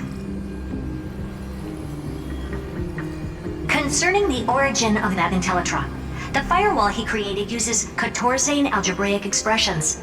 But ever since Aiden invented the 9-worded formula, this kind of mathematical logic no longer exists in the cosmos. Lygus is definitely connected to the Genius Society, so stay alert.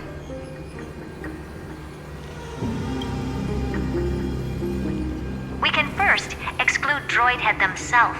They specialize in minding their own business and wouldn't intervene personally. But Screwy and I are still eliminating possibilities one by one. Currently, the most likely candidates are these few. The Lord of Silence, Acha, the 2 Ruperts are also possible. But it would be too boring if it were one of them.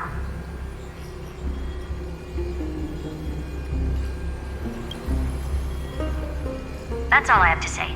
We'll depend on you to continue pushing things forward within this world. Keep in touch regularly. And remember, don't let your guard down.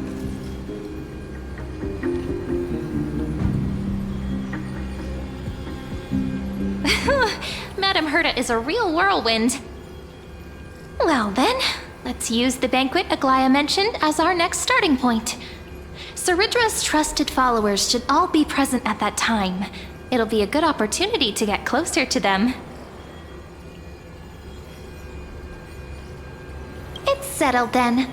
With our great teamwork, we'll be able to deal with anything that comes our way. It's been a long day. We should get some rest now. Yes, let's get ready for the banquet.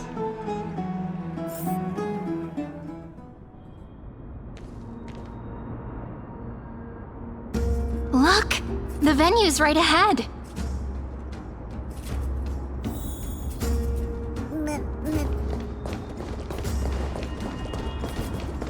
And I can even hear singing. It feels so romantic.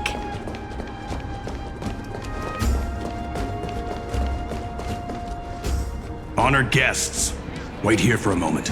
You must surrender any personal belongings you have on you before entering the venue.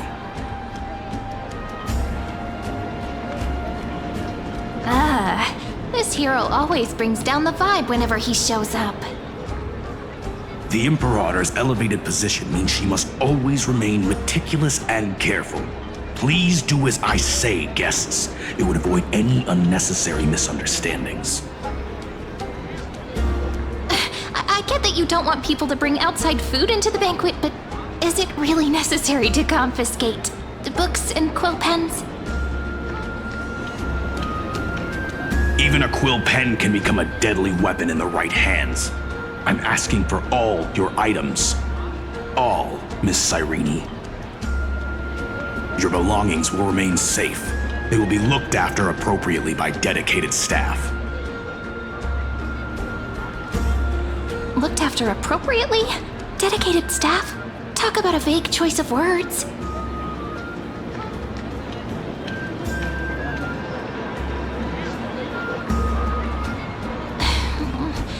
It seems like he's aiming specifically for the chronocognitive anchor. What should we do?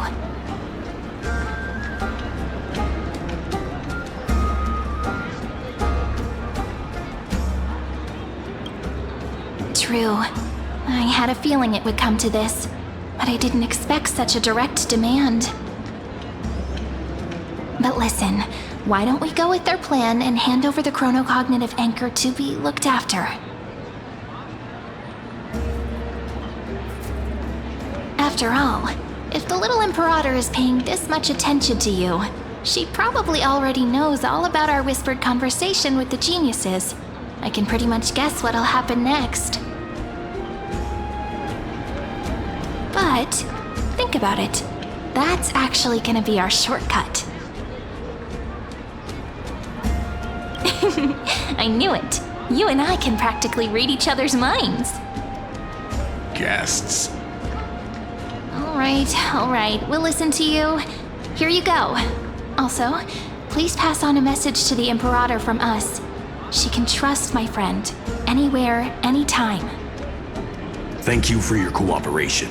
The Imperator has some urgent business she needs to attend to and will arrive shortly. Why don't you head in with the other guests first and enjoy the feast? Isn't Cyrene supposed to be the focus of the banquet? But she's not even here. Why is it so difficult to talk to her?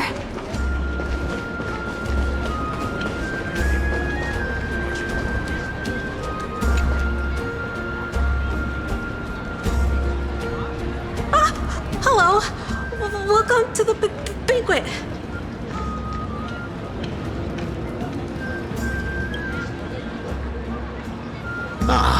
So the Deliverer is attending this event, as expected.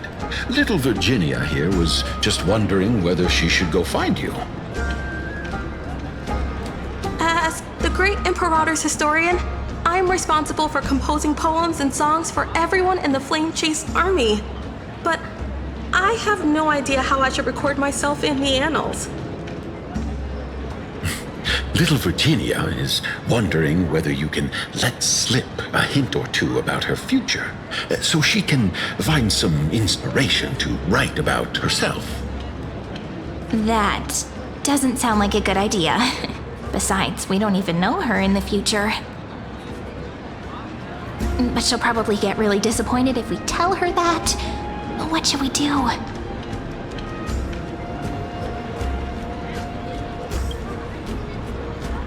All right, I got it. We can't reveal too much, but I think it wouldn't hurt to start your poem with the future.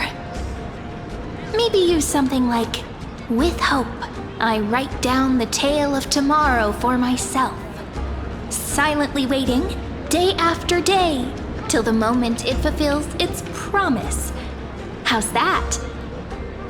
Oh, that's exactly what I'm after! I'm so inspired! Thank you so much! I feel like I can actually finish composing the heroic saga of Flame Chase once we end this campaign!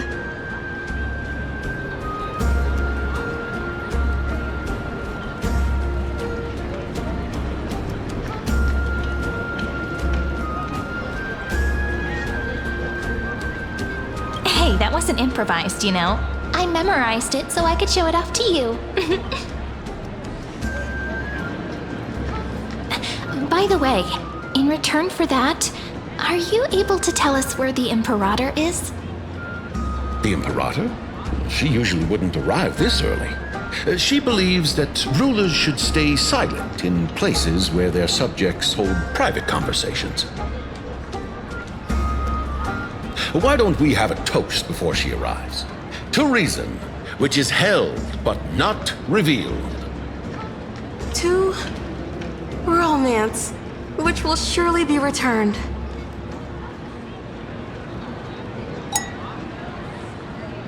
Actually, there are so many people, we wouldn't be able to find the Imperator even if she were here. I know. Let's look for seats that are raised up higher than others. Is there anything else we can help you with, dear guests? Or do you want me to recount the great Imperator's heroic deeds? Hey, Labinas. I managed to get some honey brew that the scholars hid in the cellar. Wanna try it?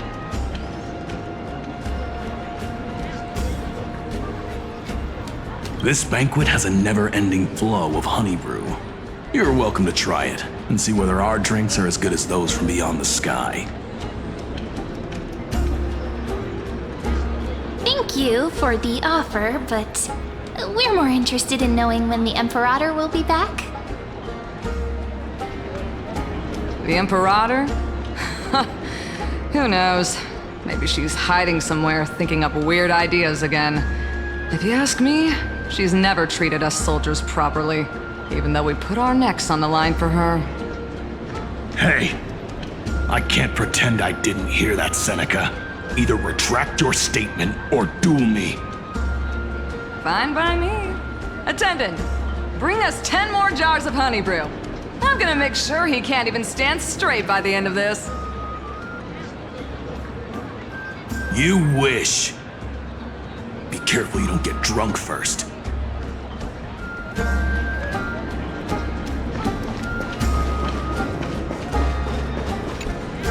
Aggie, if you can't get used to the honey brew, we will go ask for a pot and cook some oatmeal for you. No need for that.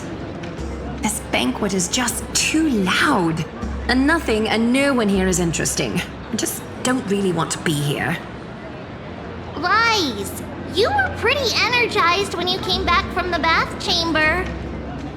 Let me guess. Are you worrying about someone? About Hycelins? Or Little Cypher? You take everything too seriously. At this rate, life's gonna be real tough for you later on. Oh, you're the least qualified to lecture me about that, teacher.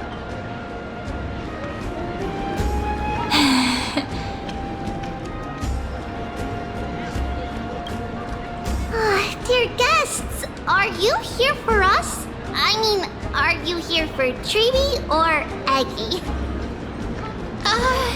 No. I'm just wondering whether you've seen the Imperator. The Imperator? No, we haven't. Our sovereign has always acted however she pleases. Though she gave us ranks, she'd never tell anyone her whereabouts. Perhaps the only thing she tolerates are chess pieces. And the sky reflected upon her crown. I see. Why do you two look so distressed? That's not what the deliverer should look like. Why don't we have a toast? While we still have time for pleasure. Here. To the destinies and sacrifices of the next millennium. Then we will toast to the tomorrow that will set fate free.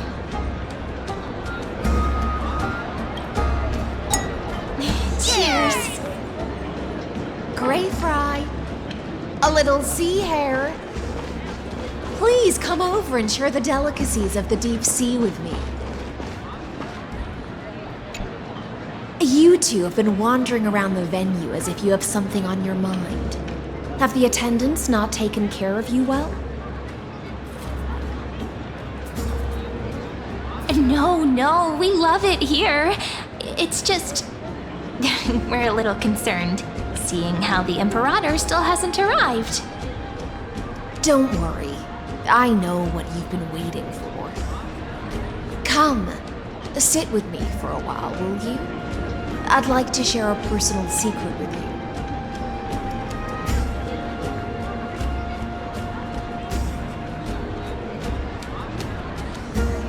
See here? This is Fagusa's dew of divine blood, the sweetest of all the 12 bottles.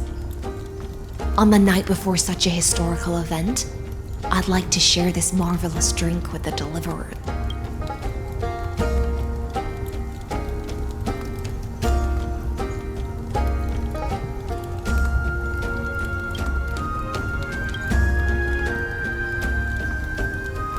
Doesn't this count as bringing in outside food?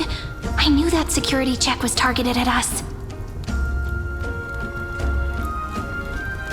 What's the matter, guests? Oh, we're simply overwhelmed by such an honor. Are you worried that I might have poisoned the dew? Well then, let me prove my innocence.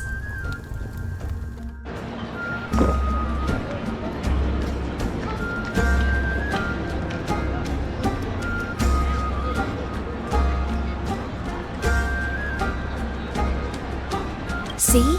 It's completely safe. I feel like Miss Hysealins wants to talk to us about something. Why don't we go along with her for now?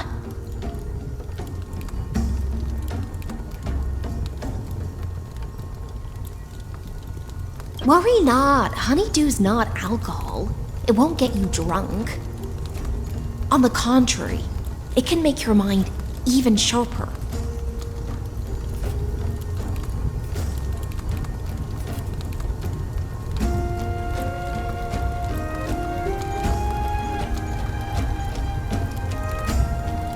Please, have a taste. Would you like some too, little Sierra? I can drink it myself. How is it? Sweet enough? Calm at times, tempestuous at others. That's the taste of the ocean. It'll do you good to understand Fagusa's fickleness before we set off to face their waves. Just like how you're about to understand the secrets within this dew. Now, please turn around. Very, very quietly. Don't make a single noise.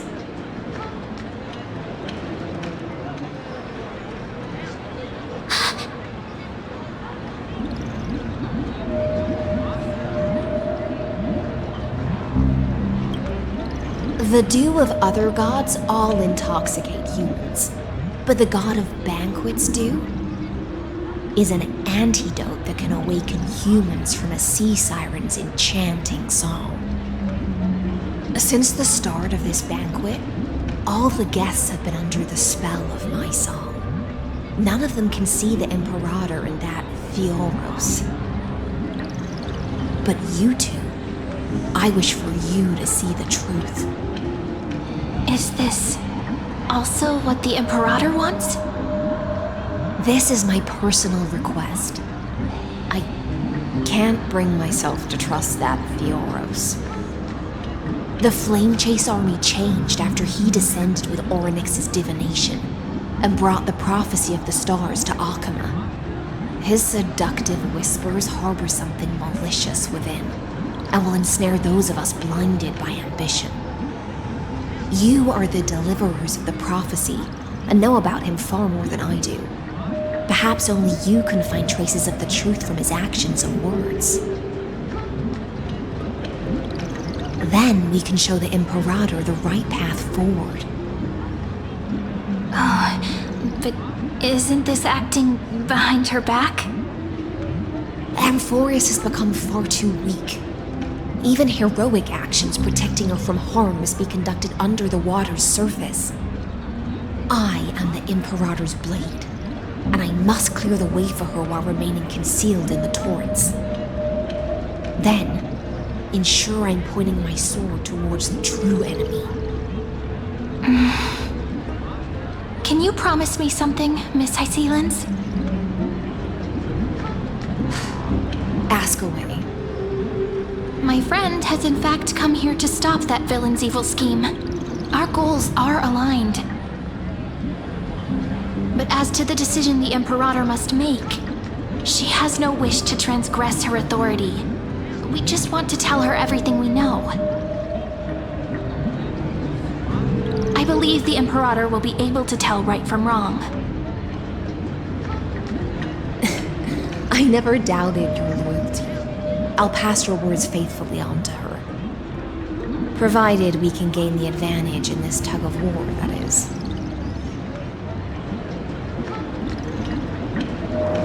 Now, return to the feast. Bring this cup with you and keep your distance. Pretend you are still immersed in the sea siren's fantasia. and I'll control the moisture in the air. That way, you'll be able to listen to sounds from afar as if you were a whale of the depths and hear every word of their conversation. I wish you a victory in this first skirmish. It's the exciting and thrilling undercover part of the adventure.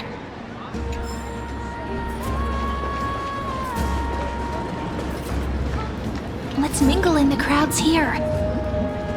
Relax, relax. Try to act natural.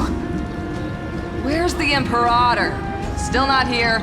That little imp is always acting so high and mighty towards everyone. Today, I will... Whatever. Pour me another cup. Though she has succumbed to drunkenness, she still does not dare challenge your authority.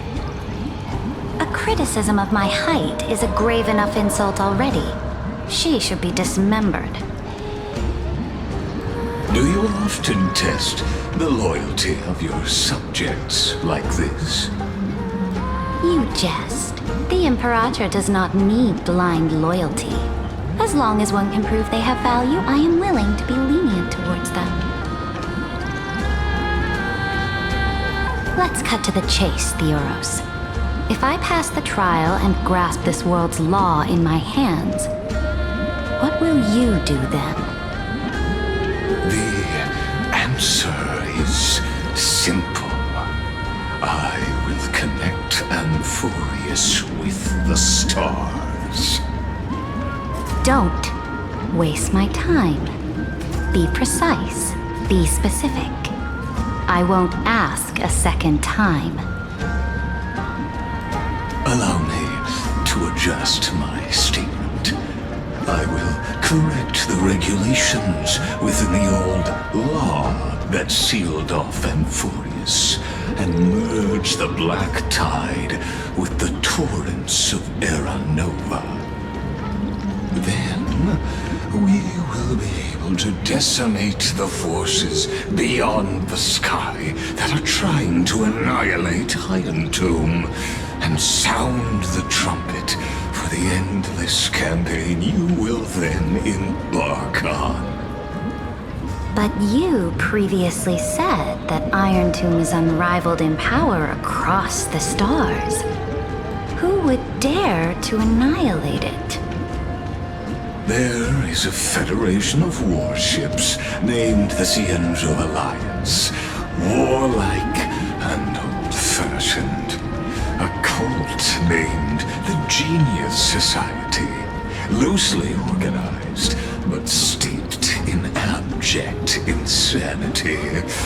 Oh, there's also the Astral Express, a group of lawless vagrants. That so-called Deliverer is part of that last group. Those vagabonds mistakenly believe they can connect the stars through alliances instead of conquest. But history has already given them a tough lesson. There are countless other organizations besides, but when the Lord Ravager sweeps across the cosmos, they will certainly all bow before your empire of destruction. The Achaemenid Alliance is invincible! If those civilizations are not as feeble as you describe, then they may still have some value in testing the quality of my blade. That being said, even the smallest and weakest city-states should build an obelisk to the Imperator, so that their people can constantly recall the glory of her conquests. Walk a little longer with me, Theoros. I don't like how this is going. Our little Imperator seems fascinated by the destruction. Great fight. A little sea hare? It seems like they're still talking. Get closer. I'll keep carrying their voices to you.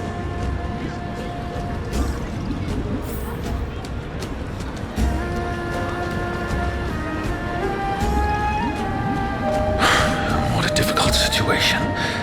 No matter how we position our forces, this battle against Fagusa will result in many casualties. That's not something you or I should consider. The Imperator has already placed the chess pieces. We just need to fight for her until our last breath. How astonishing.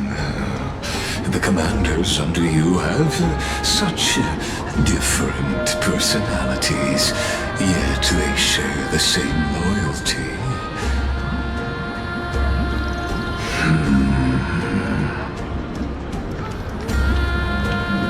He's looking this way.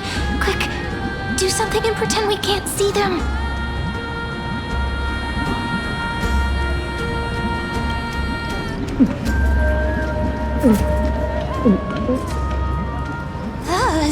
Slow down.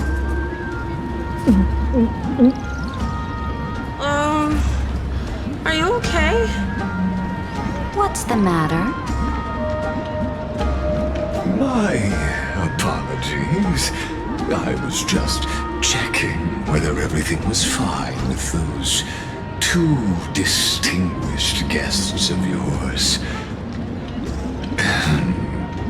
And it seems like all is well.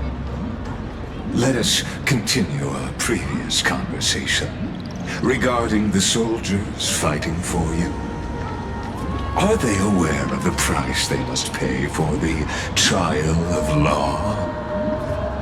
If I recall correctly, you've already lost a bout against Talanton due to offering insufficient sacrifices.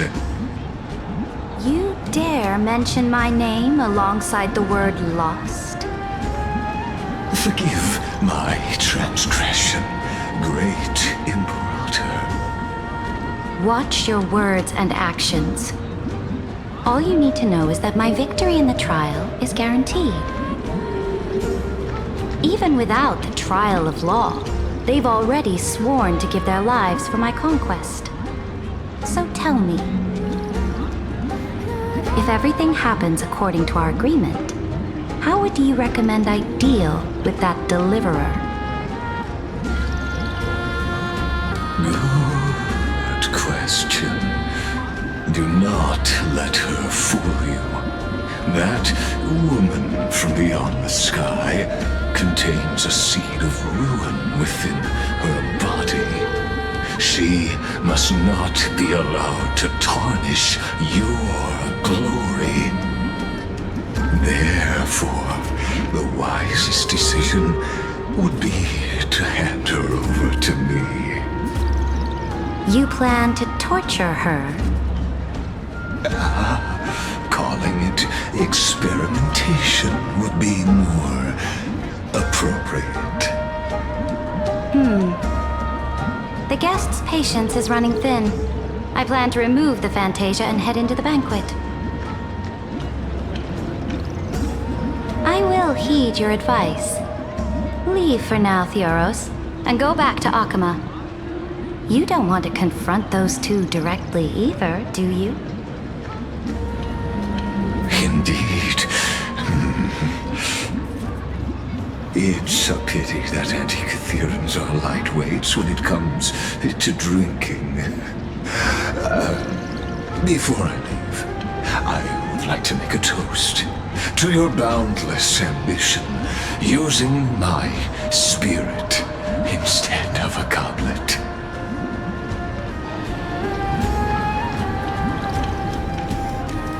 As I expected, that Theoros' schemes have been revealed. Thank you for your bravery, guests. It's time for me to dispel the Fantasia. This will be the Imperator's last public address before we head off, and therefore, likely, the final chance to change her mind. I will try to get you a chance to speak, and I'll also prepare for any contingencies. The rest is up to you.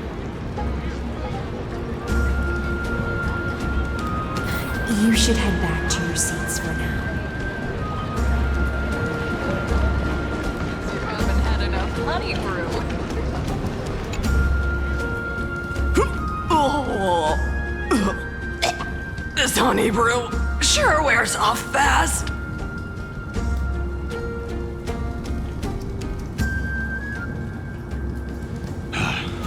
The Imperator! The Imperator has arrived! No need for formalities. I should be apologizing for my tardiness instead. The hour draws late, and I trust you have all had your fill of brews. Therefore, I will not observe the usual ceremonies. Any warrior who has fought by my side should have those speeches memorized by now. The Imperator's word is law. Are you out of your mind, Dux Frigoris? The Imperator hates flattery most of all.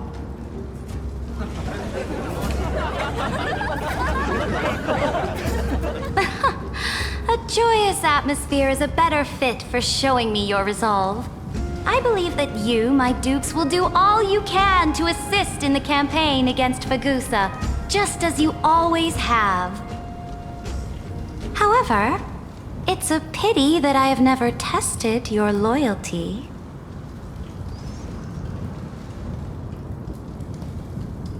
What does she mean? The purpose of tonight's banquet is not to raise our morale, but to establish which allies our alliance can actually trust. And sever the heads of the traitors as a toast to all before we march. Yes, some among us have discarded their vows in order to foment vile conspiracies. Now listen! These traitors are standing right here in broad daylight.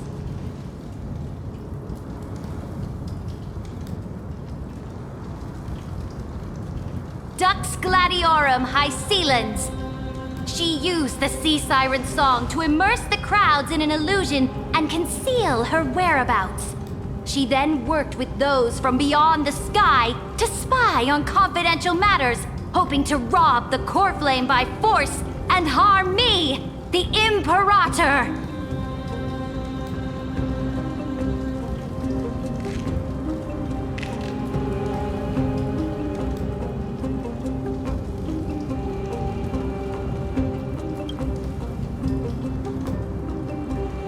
Imperator, I can explain.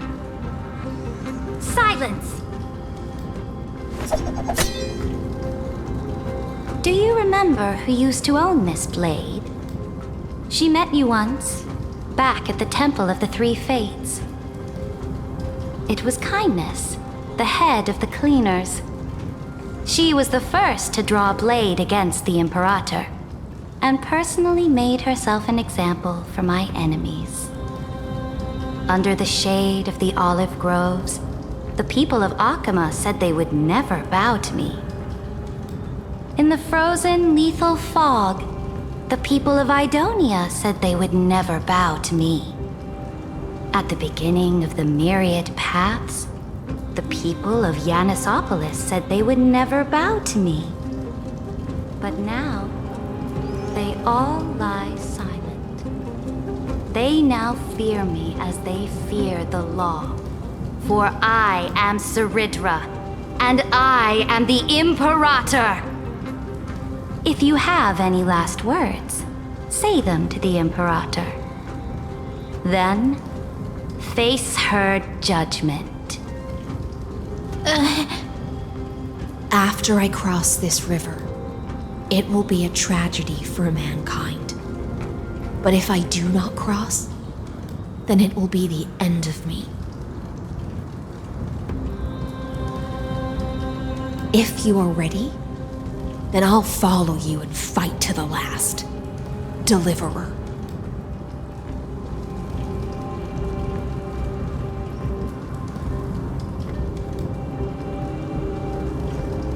That's right, friend. Now, use your identity and add in a bit of experience and charm and testify to the Imperator as we promised.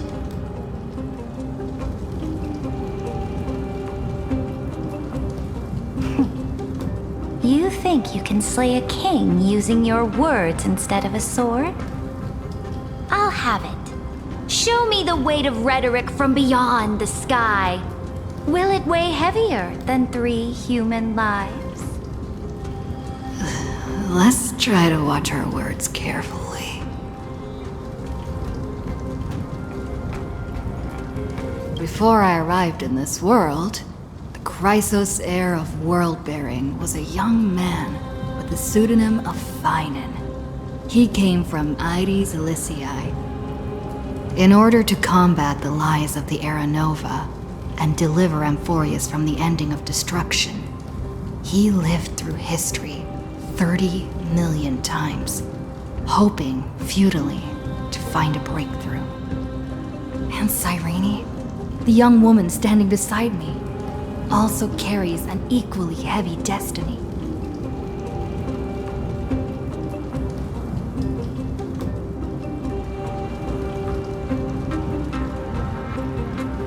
Irontomb is the ultimate end of Amphoreus' destiny. It is an embodiment of pure horror that walks the path of destruction and can never be tamed. That is the only thing Lygus cares about.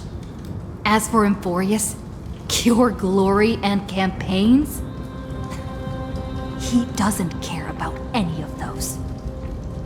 He will most certainly betray you. When that time comes, all of us will be ground to dust by the destruction.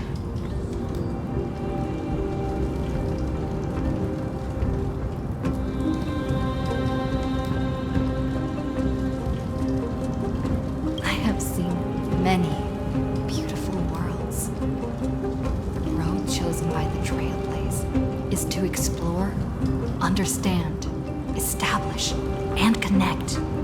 That will never change. We will continue our journey until we have united the entire cosmos. Therefore, if you choose the way of the destruction, then I'll place your ambitions in the same basket as Lygus and smash them into pieces with my baseball bat.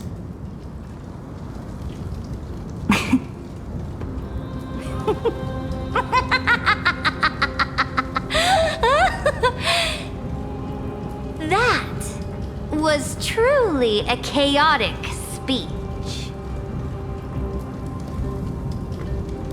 All that needs to be said has been said.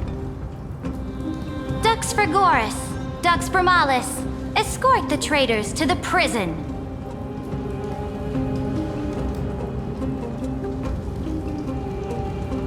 Before the next entry hour, I will give them an end befitting of their betrayal.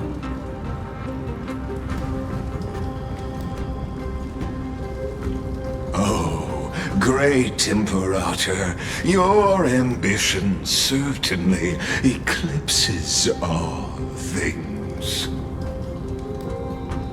You're still here, Theoros. Of course.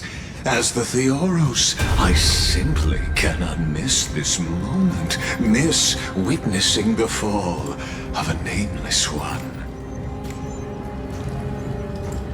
Or perhaps I am waiting for you to give me an answer. Why would someone as powerful as you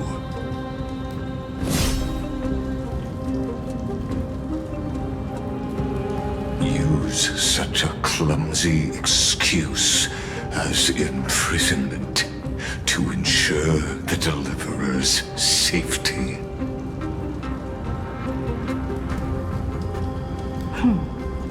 So you finally tossed aside your act. I must point out that you are just as impressive an actor. This banquet was always going to be a game of chess,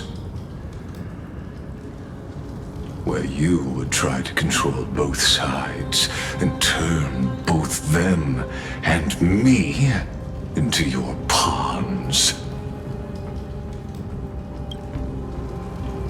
That's right. That little Imperator never trusted anyone. She was always trying to see which side had more sincerity.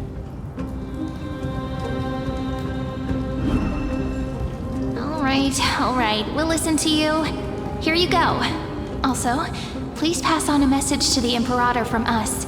She can trust my friend, anywhere, anytime. But as to the decision the Imperator must make, he has no wish to transgress her authority. We just want to tell her everything we know. Now, use your identity and add in a bit of experience and charm and testify to the Imperator as we promised. And we won. Sincerity will always remain the greatest shortcut to people's hearts. I can toss your words right back at you, Lycurgus. Why would someone as powerful as you pretend to be immortal and kneel before me? Unless you enjoy giving flattery and prostrating yourself. You are mistaken. I am only trying to ensure the experiment's autonomy, meticulousness, and perfection, thus avoiding any unexpected outcomes. A forceful intervention will only create larger errors, reduce efficiency, and introduce ugliness. Had you fulfilled your promise of giving the law to me and completing the Era Nova, then Amphoreus would not have deviated from destiny's course. Oh, but you broke your promise. What a pity. In that case, I must carry out my duty as the administrator and eradicate all factors steering the experiment out of control. Factors such as you and her. Careful. Careful. What was that voice? Was it Orynyx? I found you. I finally found you. Be careful. This land will face disaster.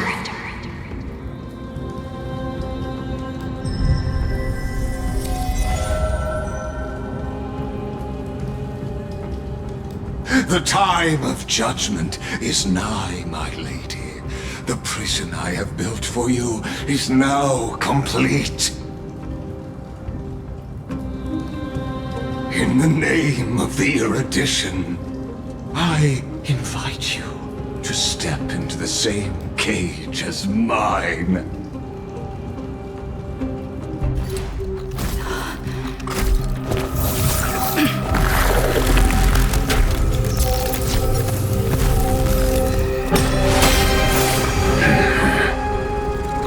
What's the meaning of this, Imperator? I did not permit you to act.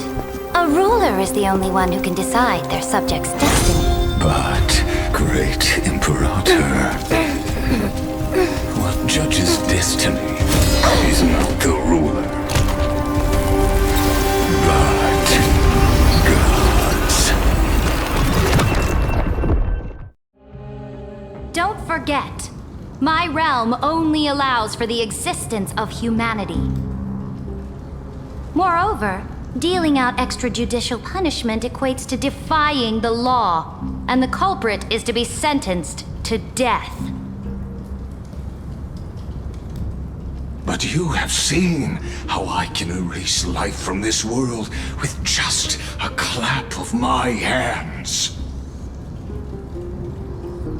I fear you are still quite unaware of your current situation. Allow me to reiterate. I am giving you a simple choice: to collaborate or to be destroyed. There is no other way. Shameless behavior. If that were true, you would have killed me long ago.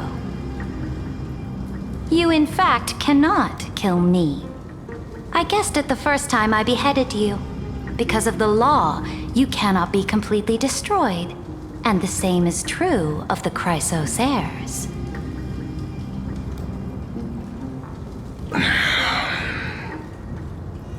The more you bluff now, the more you are proving that conjecture to be true.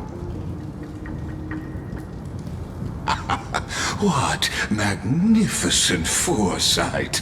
I once regarded this precious quality of yours as a sure sign of my ultimate victory. But now, I have to admit that I made a mistake.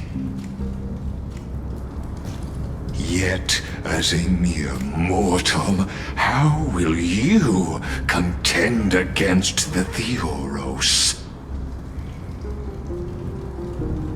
We are both slaves to hubris. But do you know what differentiates us, Lycurgus? I will never be blinded by my pride.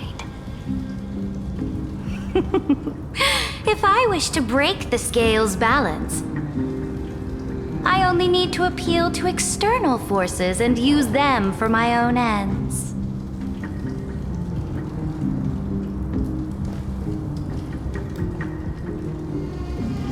Finally, we get to meet face to face, Senior Society member. I offer sincere acknowledgments for your many past achievements, but I must deeply regret your current perspective.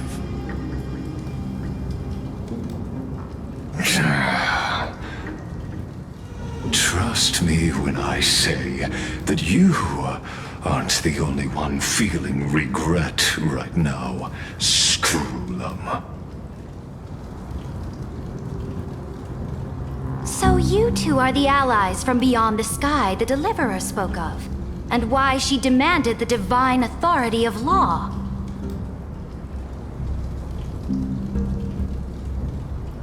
Come and prove your strength to me. Show me the power of these so-called paths. I have spent much time and effort to secure this treasure from beyond the sky just for this moment.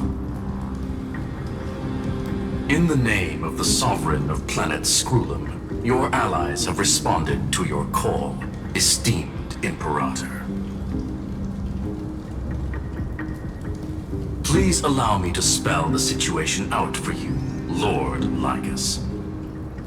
Permission to read the ultimate protocol is already in my hands. It'll only be a matter of time before we acquire the authority to write and execute commands as well. There's no way the flame chase journey will continue after you burnt your bridges so thoroughly like this. Do you really think you can still win? Oh, seriously, don't embarrass the society.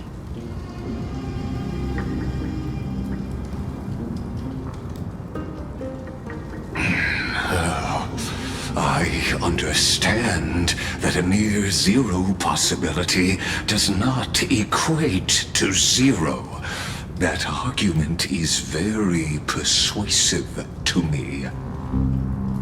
Which means the same principle also applies to you, my dear peers. You will never be a match for me in a world constructed through Catorzain algebraic expressions. And as for Aeronova, why don't you entertain this possibility? What if I reduced Akama to rubble and ground her people into minced meat? Would the heroes then once again desire the power of demigods so they could fight against me? Listen, Irontomb is fated to be born. You may shackle me and put me in chains, but I have thousands of ways to ensure the destruction's descent. And what I just mentioned is only one out of those thousands.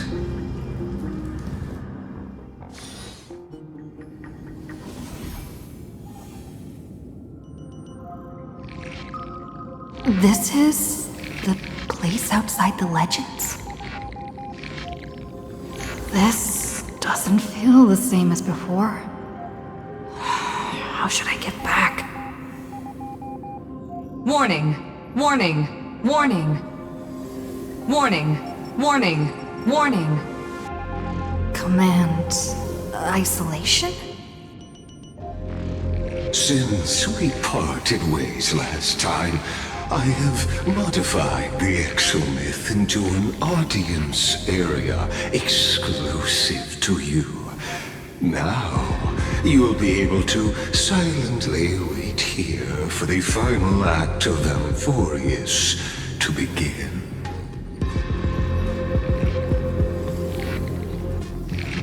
Oh, we always feel so powerless before fate, don't we? This could, in fact, be a wonderful opportunity for you. From the audience's perspective, you may better observe the workings of the erudition at a macroscopic level. In this place where time flows far slower than within Amphoreus, you will witness the end of that world saga.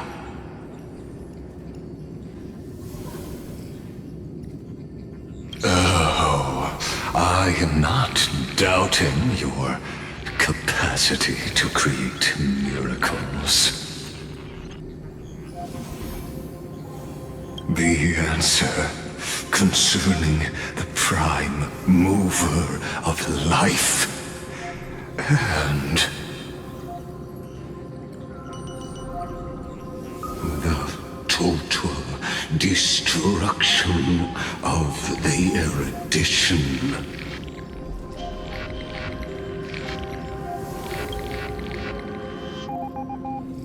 Do you see me as their faithful disciple?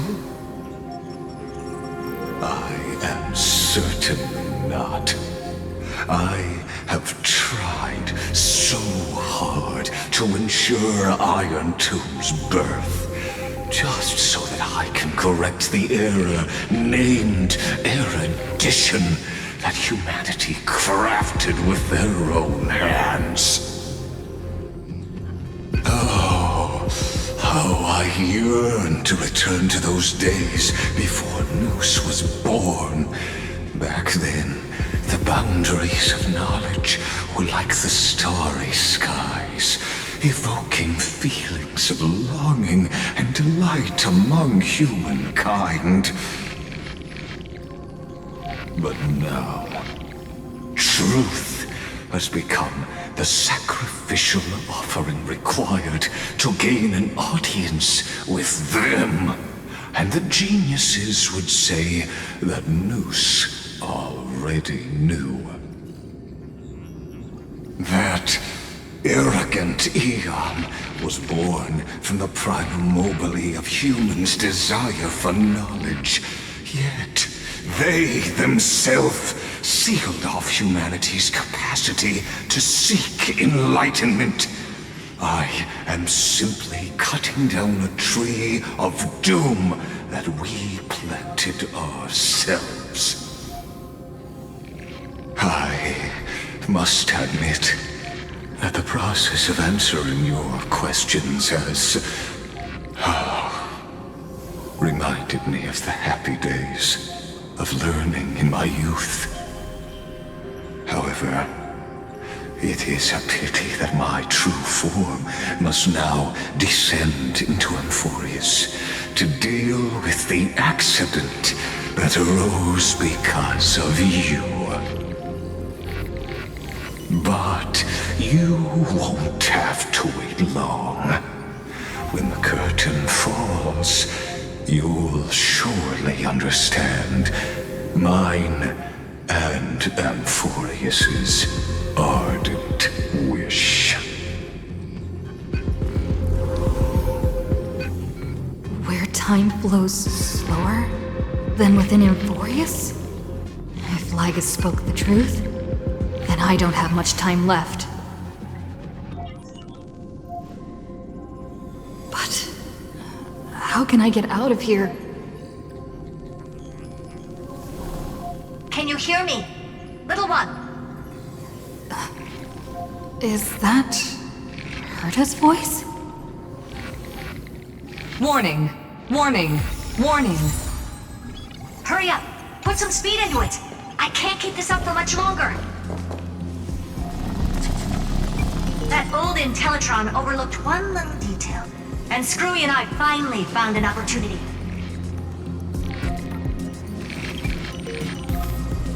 Let's keep it short. While you were gone, well, in those few years, Amphoreus...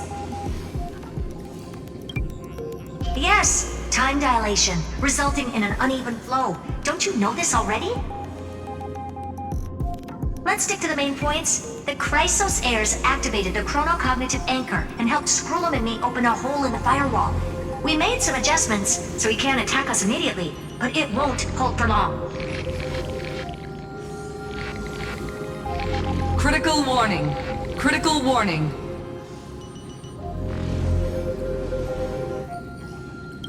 Time is running out. Here's the conclusion. It'll probably take a long time for Screwy and me to completely break this cage before Chrysos heirs have a full grasp of the law.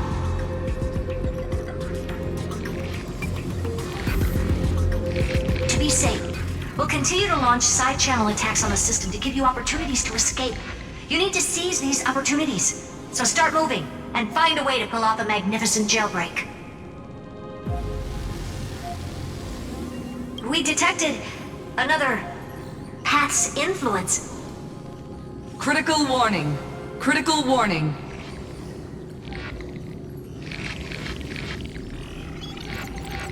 Its power is strong. May be able to help. Use the path's power. Make it detect you. Unauthorized communication terminated. Is Herta saying a certain path's faction has arrived in Amphoreus, and I can ask them for help? I mastered the powers of different paths in my previous journeys. Think hard and figure out exactly which faction has arrived at Amphoreus, and which path's power I should use to call for reinforcements. Are these showing my memories? With the Stellaron in my body, I woke up at the Herta space station and gained the power of the destruction. A world that'll give rise to a Lord Ravager would definitely draw the attention of the destruction. The Stellaron in my belly is gonna be super useful. But what if I end up pulling in the Antimatter Legion or the Annihilation Gang? Can they really help?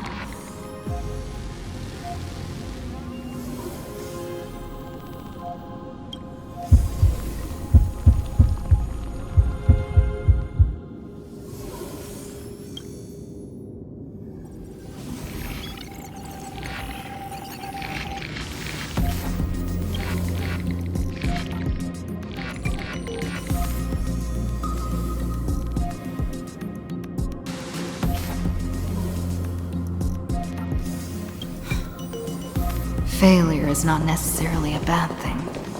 This power wasn't gonna call up anyone nice after all. I obtained the flaming lance left by the architects, and gained the power of the preservation in Belobog. That's right! No matter how far away a planet is, the IPC is guaranteed to pay attention, as long as there's a business opportunity. Isn't Amphoreus a pristine and untapped market? Besides, Even if I can't call up my friends from the IPC, the architects and the nomadic miners should be able to help too. There are definitely cities and ores in this world.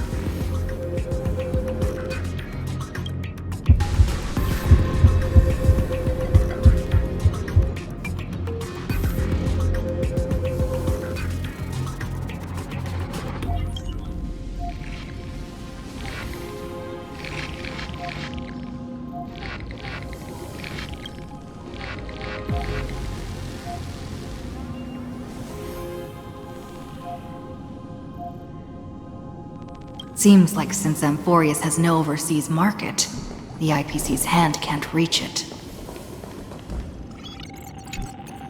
I received the Watchmaker's hat in Penacony and declared war against the Order, then gained the power of the Harmony. That's right. The benevolent family must still remember me for saving them. Their music echoes throughout the stars, and they'll definitely want to help. Come, dear hat. I've put you aside for quite a few chapters already. Sing with Clocky. The world is in harmony and the stars shine bright.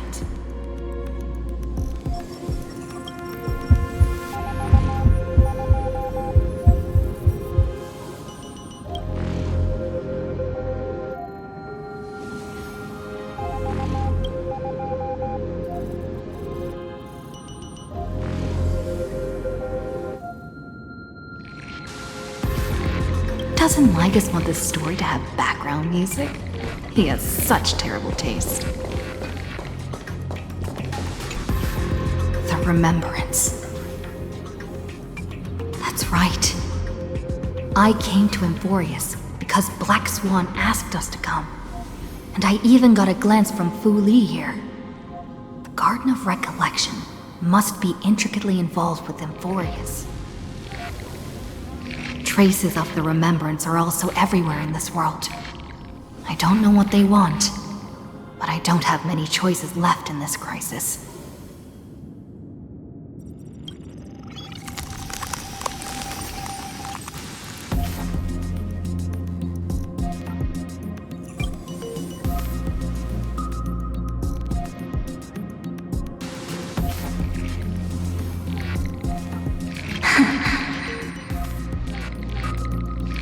I finally found you.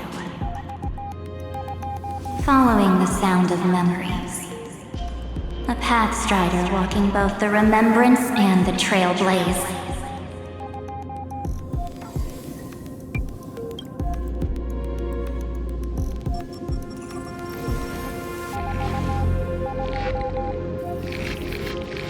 Warning! Warning! Warning!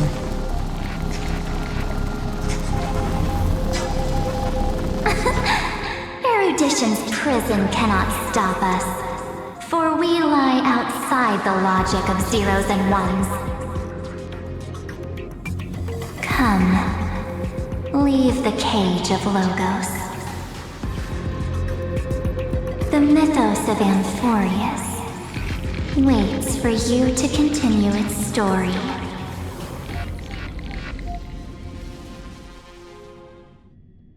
When that brightest star, that star heralding the dawn, finally rises, a boat, so used to drifting, at long last enters an island's safe embrace. Oh, Pathstrider, we have helped you break free. Hurry and set off. The Child of Remembrance awaits you. March? What's she doing here?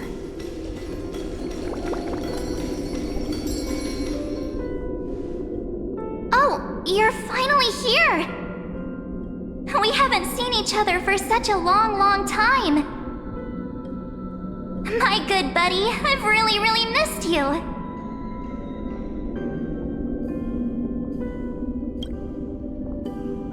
Huh? When was I dead? It's been so boring waiting for you in this place. There's no one to chat with, No internet, and not even anything to eat or drink. It's basically a prison. Now the great hero is finally here to save me. Yippee! You must have seen a lot in Amphoreus during this time, right? You gotta tell me all about it.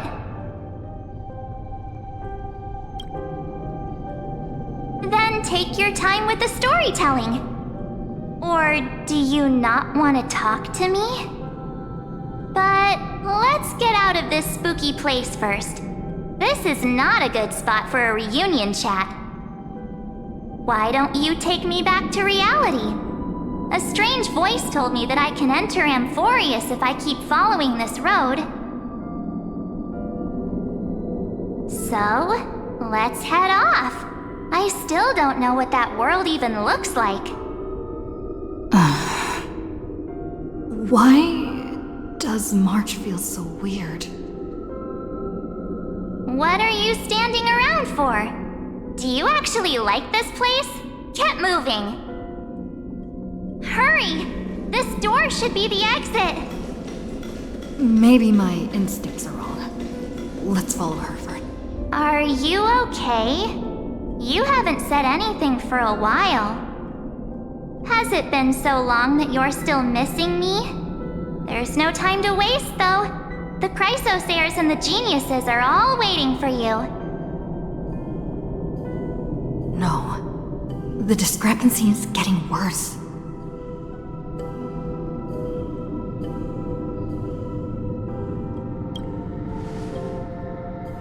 Huh? Isn't Amphoreus the world of the Chrysosairs and their hero's journey? I could figure that out in an instant. But Amphoreus cannot be observed from the outside. She couldn't possibly know about these things unless... Don Hung told her.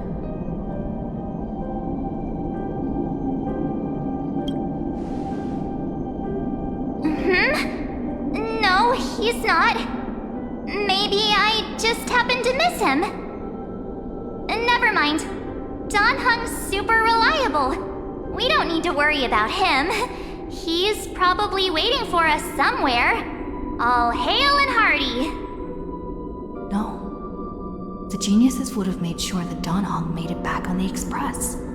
Besides, the March I know wouldn't be so dismissive about her companions. Something's not right. She's not March 7th. I guess you have something you want to say to me? Then there's no need to feel things out first. With questions. Let's treasure the time we have together and be frank.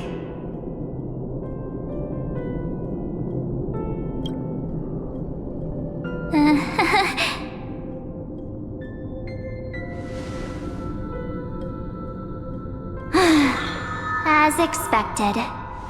A glimpse of memory is not enough to deceive the bonds of friendship forged between the nameless.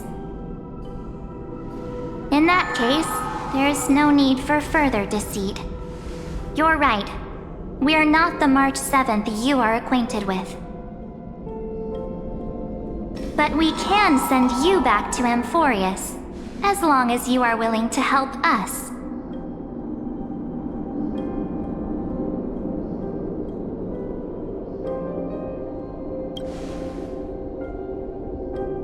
We'll introduce ourselves to gain your trust. We are the Garden of Recollection. You should be very familiar with that name by now. Just as a reminder, while you hesitate, time is quickly ticking away in Amphoreus. Working with us is the best way to stop the enemy of erudition. Erudition would treat any results unrelated to the experiment as garbage and throw them out. But we don't work like that. The Remembrance treats all these instances as important materials needed to weave the universe. Besides, this would be child's play for a great hero like you. It won't be hard at all. Also, If your plan fails and the big bad Irontomb manages to get out, then the whole cosmos will be in danger. Wouldn't it be better to have an additional failsafe? As long as you help the garden retrieve what we want, even if Irontomb reformats everything in the physical plane, we can use Remembrance to reconstruct the entire world. Or should we say, the entire universe? So help us. Find where Amphoreus' memory began, and bring it out. The Master of Anosrava has already glanced at you. Don't deny it. That storybook is the best evidence. Say, you aren't seriously gonna be moved by their pretty words, are you? I am the one who commanded those little ones to lead you out of the prison. But I didn't expect to attract little gnats trying to take advantage of the situation. While Remembrance can help you return to Amphoreus, there's no need for you to do it the way they want you to. Of course, there's also no need for you to make any deal, or pay any price. For you, this is probably a long time no see. My dear.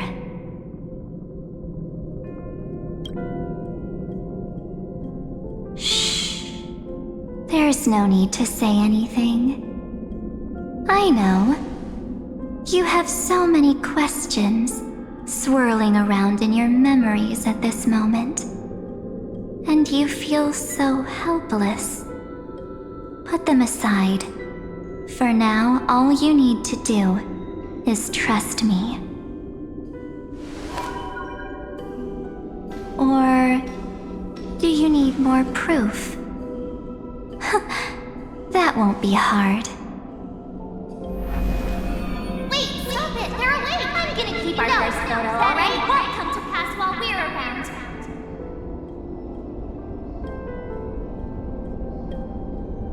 And now, The statue.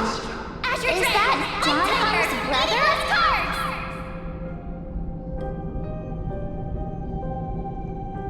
Oh, did you hear that? She just called me, but I'm the future is full of pain. We won't escape from it.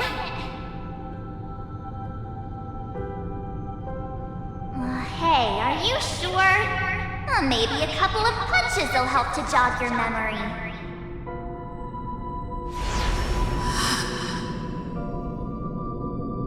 It's as if they all happened just yesterday, right? I don't want to lie to you, which is why I will not use her name.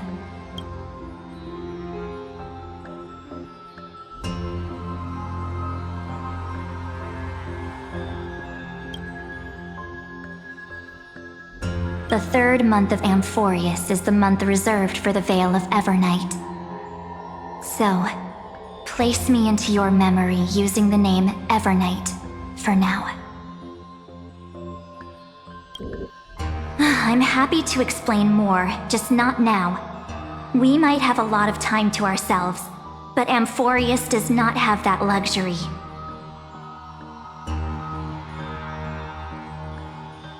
If we do not stop erudition and destruction, then the journey you've treasured so much will face the prelude to its obliteration.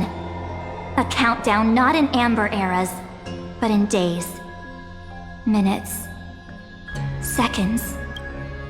So, take this gift. This burning coreflame. This footnote of a transaction. It contains hope and the warmth of the entire world.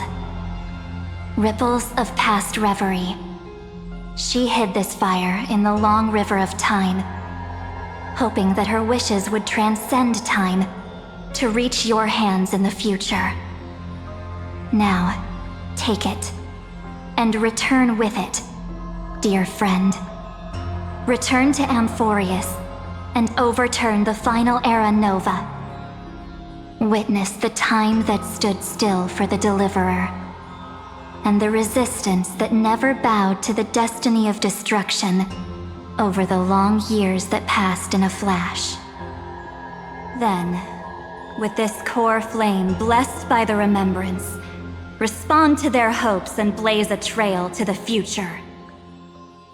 And I will silently watch in a corner of time, waiting for our next encounter. I believe the wait won't be too long.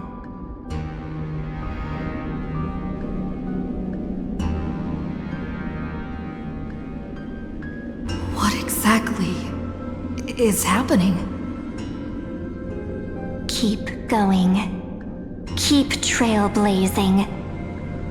For Amphoreus. For you.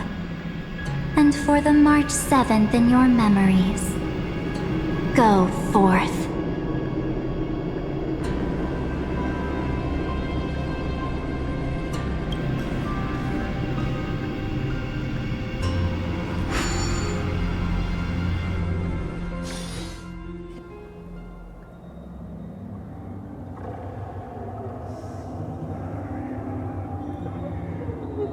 Is this Akima?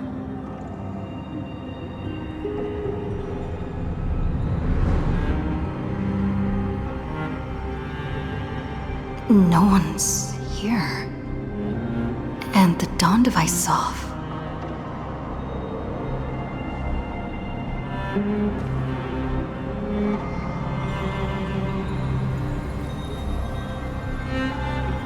Am I too late?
The chronocognitive anchor?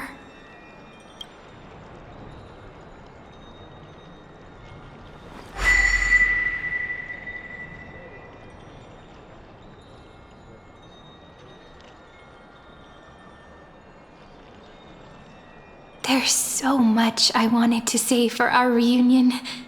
Yet now that you're back, there's only one thing to say. Welcome back, friend. It's been such a long, long time. You must be really confused right now, aren't you? So much has happened in Amphoreus while you were gone. But don't worry. The Deliverer can't afford to be lost, no? No, please follow me and turn the pages of time and hear the words everyone left for you. I'll tell you the story of this 1,000-year journey. That way, it won't just be my memories alone. Cyrene can't hear me?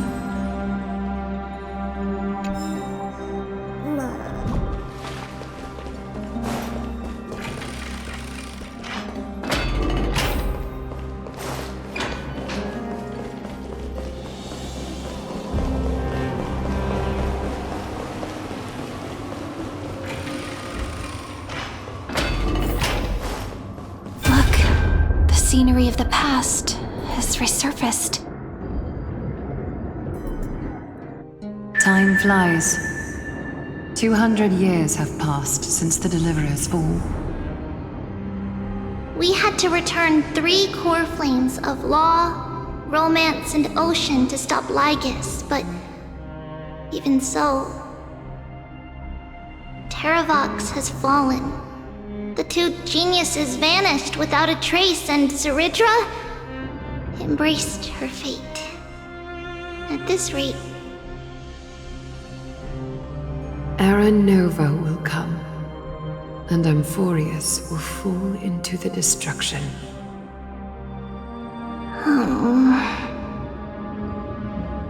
It seems the key to rewriting the end once again lies in the core flame of Worldbearing. According to the instructions left behind by those 2 geniuses, we must get it into the Deliverer's hands, no matter the cost. But how? We need to find a way to hide the cool flame. And we must buy enough time to keep Lygus at bay. About that, Rini might have some good news. She had that dream again last night, but the Titan's voice was clearer than ever this time. She said, "Pass the flame into the future." Is that a prophecy from Orynyx? She chose to side with humanity this time and hide one of her kin's cool flame? It seems Amphoreus' fate isn't sealed just yet. You're right. History has changed. Humans and Titans are both giving their all to keep this world going. Perhaps a relay across the ages is finally about to begin somewhere out there. Unfortunately, life will never go smoothly. Layden's army is already at our gates, and their commander, that Lycurgus, he's right outside Akama. Light calendar 3960. Ceridra, under the pretense of a campaign against Fagusa, sacrificed 500 Chrysos heirs to complete the trial of law. This tragedy shook everyone in Amphoreus. That same year, Ceridra the Imperator was assassinated, after which Aglaia the Goldweaver took command. Thus began humanity's second flame chase journey, a path hanging by a thread. Come, this way.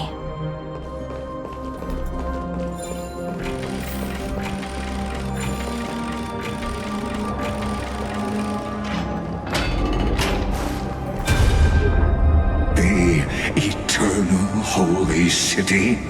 What part of that? The Memorial Palace lies in ruins. Countless mortals have perished because of your stubborn resistance. It's time you learned the cost of refusal. Now, answer my question again. Where is Kefali's core flame?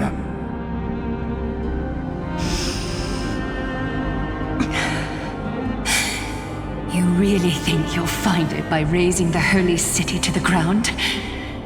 From what I see, all you'll get is dust and disappointment. Don't forget, you can't kill the Chrysos heirs mentioned in the prophecy because of law. I have never denied that. Which is why I now place my hope in the faithful citizens of Akama. Perhaps they'll give me what I seek in the echo of your screams.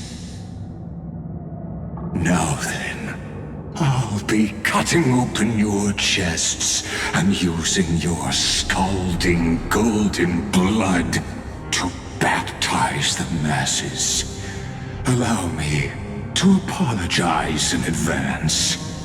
We shall start with you, blind and foolish Lady Goldweaver. Leave this to me, Lady Aglaia. You must get away now.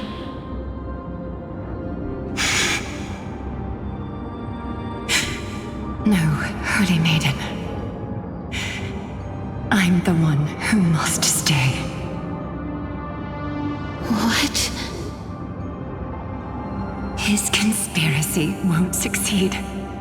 Because romance is ready to make good on their promise to weave an indestructible armor for Amphoreus. Its name is Solidarity. You must escape with your life and carry word of my death to those still fighting, then keep going with them. Just as the Imperator lit the torch of resistance with her death, my passing will make this flame everlasting. Take good care of it, guide it to the future, and place it into the hands of our deliverer. 50 years later, Lygus led his forces again to Akama. He charged directly into the Holy City and razed the Marmorial Palace. History would name this battle the Third Siege of Akama. 90,000 brave souls gave their lives for Akama that day, including their fearless leader, Aglaia. Go forth, Deliverer.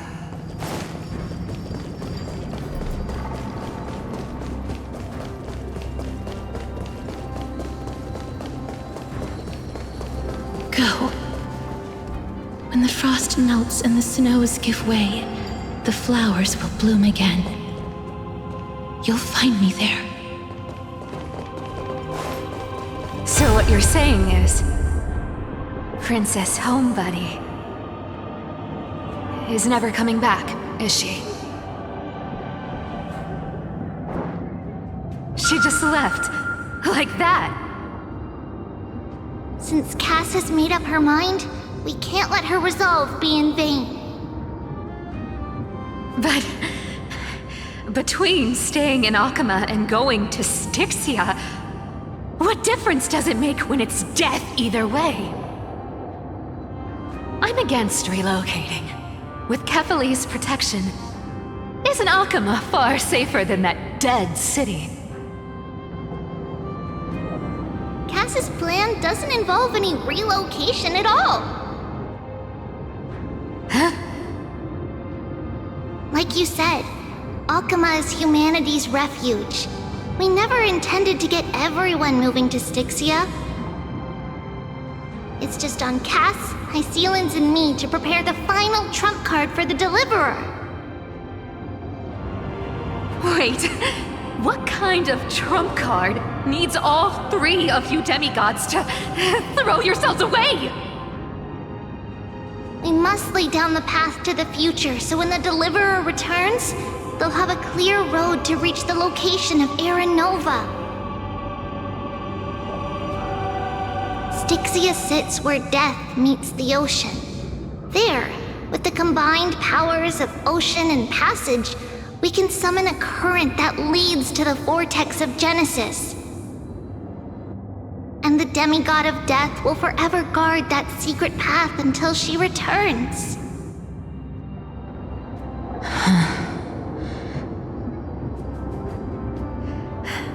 We all know Lygus will set his sights on the vortex of Genesis.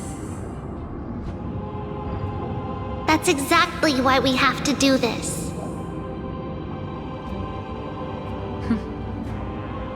Guess I underestimated Idonia's Maiden of War. She's got way more steel than I thought.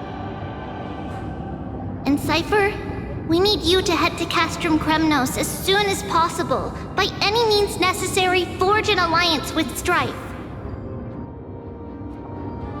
The prophesized Crown Prince has already been born. He shall become the new defender of Akuma, protecting this land after we leave. You don't need to worry about that. I just came back from Castrum Kremnos. Only a step ahead of the news. Treeby, something's flying towards Akuma, and it's really fast.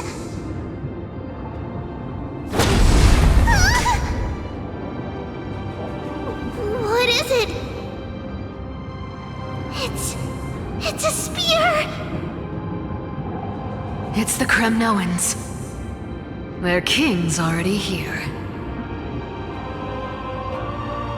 With the protection of the demigods Trebios and Cyphera, Akuma endured wave after wave of warfare, though just barely.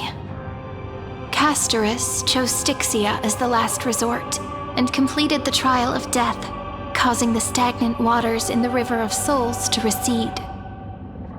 Soon after, Trebios departed on a long journey. That same year, the Kremnoan king Euripon, along with his son, Prince Midamos, joined the Alliance to safeguard the Holy City in the Battle of Deliverance.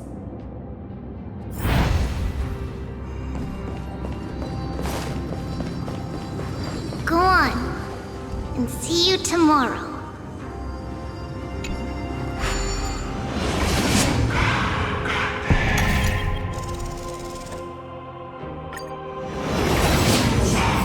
Breaking me apart buys this world even one more second. And so be it. But it's gonna hurt a lot! Pain brings endless torment. But it can never destroy me. I believe that you were thinking the same thing when you stepped through the gate of infinity and jumped off that cliff.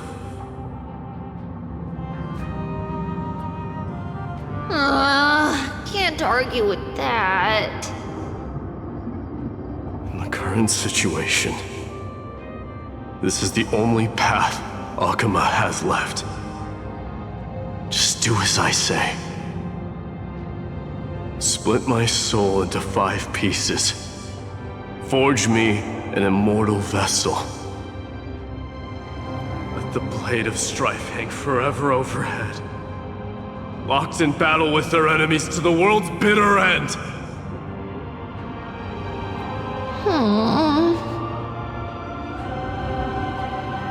There's no need to be sad, Lady Trebios. Haven't we already taken great strides towards that promised tomorrow? In this life, my people no longer have to drown in false guidance. Kremnos has washed the blood off its fate. Amphoreus no longer needs a god named Strife.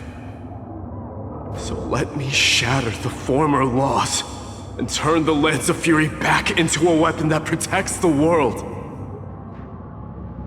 We understand. By the way, can you do me another favor? The 7 sages from Grove of Epiphany are already en route. They'll arrive in waves to join the Resistance in a couple of days. Among them is a scholar named Anaxagoras. He has extraordinary insight and fears no sacrifice. This soul-rending ceremony wasn't just my decision. It was his counsel. His wisdom will surely be the backbone of Amphoreus' survival. Watch over him. Carry on this everlasting flame for me. Through Anaxagoras' ritual, the demigod of strife split his soul into 5. Courage, honor, tenacity, sacrifice, and reason, each sealed in blood crystal and cast into battle. The people held a 10-day funeral to mourn their fallen god king, and through his sacrifice, humanity was granted 200 years of peace.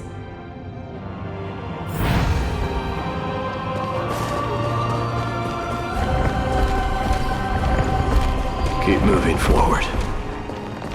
My blood will pave the road ahead for you. Keep moving forward, little Gray. See you tomorrow.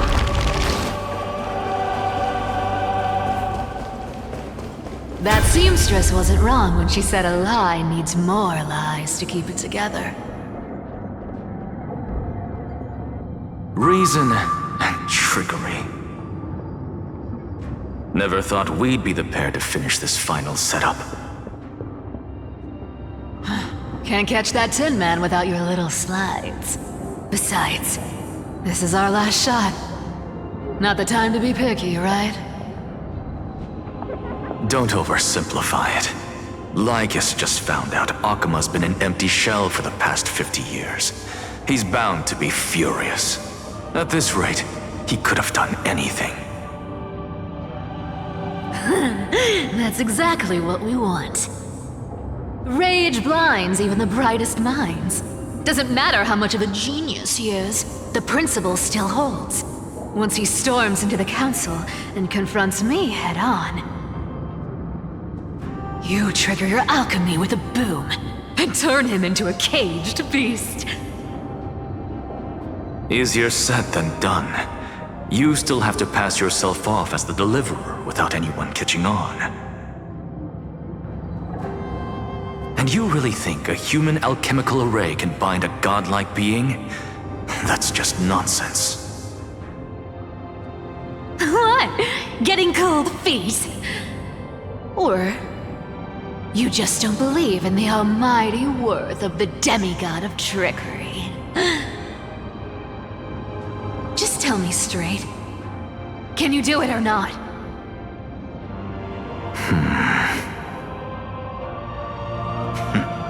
Of course I can. And it'll be child's play. But I've got two conditions.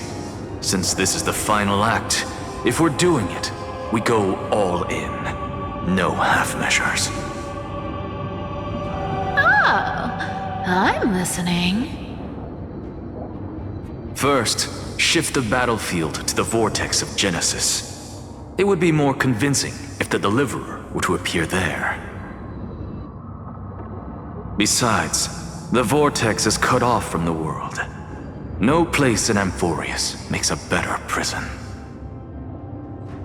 If you pull that, wouldn't our deliverer have to face tank Lygus as soon as they come back? That clash is inevitable. All we can do is create more chances for her. And that's the second condition. The vortex belongs to Fagusa in the first place, remember? And there happens to be a demigod of ocean among the few survivors in the world. Loop Hycelan's in. Let her join the final act. I'll transmute myself into a philosopher's stone and embed myself into the formula. And when the time comes, she needs to shatter me and scatter that stone's ashes into the ocean within the vortex.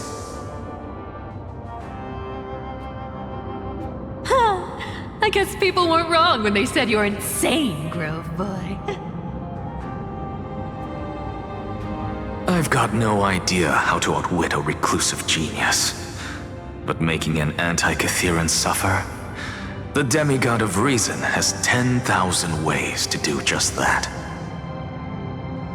And what I just mentioned was one of them. So what exactly does your formula do? Now that would spoil the climax, wouldn't it? By now, Hyacinth must have completed the Sky People's ritual. Since that Theoros loves a good performance as much as I do, let's make sure he enjoys our show to the fullest. As for how the Deliverer will complete the Era Nova, well, that will no longer be our concern. It was the last battle known to the world, initiated by two demigods least suited for war. In the end, reason and trickery kept their word, at the cost of their lives, they sealed Lygus within the vortex of Genesis, where he remains to this day.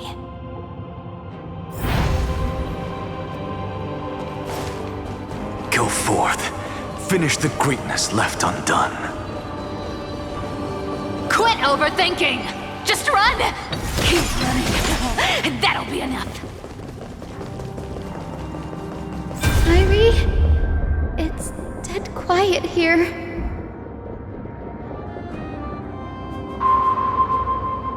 Akuma will stand eternal. Miss Cypher's lie has crumbled after all.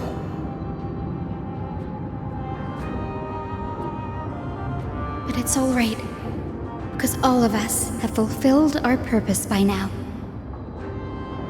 When the Deliverer returns, no matter where she is, sky will turn clear, and a rainbow bridge will rise, carrying her to the final battleground. Cyrene, this arduous relay is finally nearing its end. Now, I'm passing the final baton of fate to you, okay?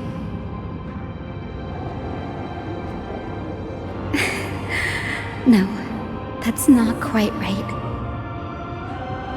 After all, it was you and her who lit the first spark of this journey, wasn't it?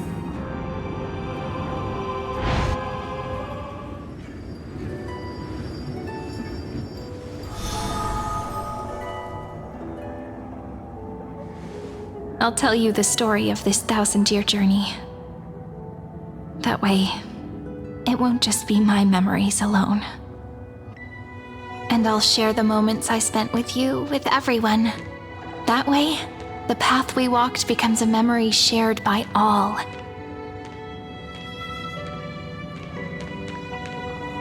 People will know that there's nothing left to chase. Amphoreus has already welcomed the dawn foretold in prophecy. Just like I said, this won't be harder than the last time, right?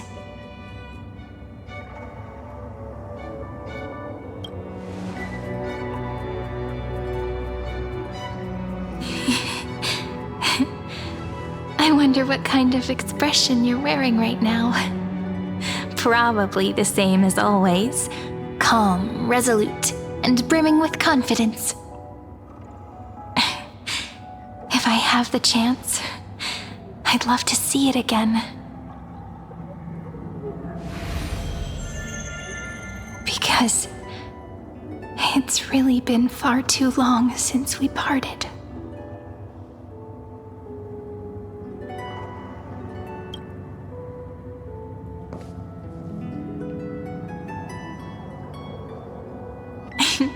Someone as sharp as you must have realized by now that this isn't reality, but a maze of time. As the last link in the relay, I will return to the Temple of the Three Fates, tell Orynyx all of our stories, and bottle every page we've written into the little flask of memories. And then, may it set sail in peace, drift down the river of time along with the Coreflame of Worldbearing, reach your side, and lead you back to Amphoreus. Just like the first time we met, right? Even though this cycle has no demigod of time, time has always stood on humanity's side. This is the only way to make sure that the Era Nova won't happen before you return. And the only way I can safely entrust the completed final flame chase journey to the Deliverer's heart.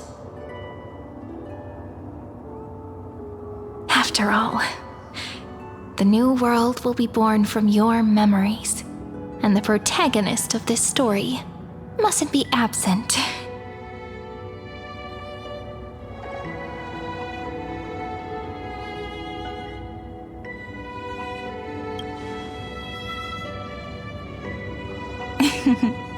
I believe you will never let us down, just like always. Do you remember when Finan sent us back to the beginning? When you and I got separated? But in the end, I return to you, carrying all that we've been through. That's what memory is.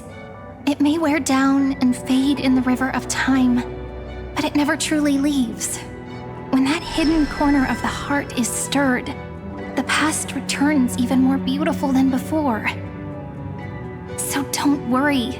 Let the 33,550,337th Flame Chase journey become part of you too. I've gotten a lot better at it with the experience from the last time. Next, you will head to Styxia and find the Vortex's entrance guarded by the demigod of ocean before charging toward the final battlefield.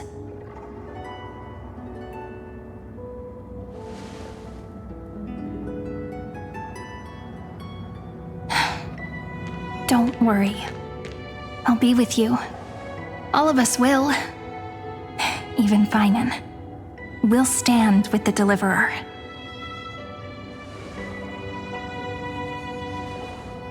So say a short goodbye, then set off, just like we promised at the start. Toss away all unnecessary worries and troubles, and bring our smiles and determination into tomorrow.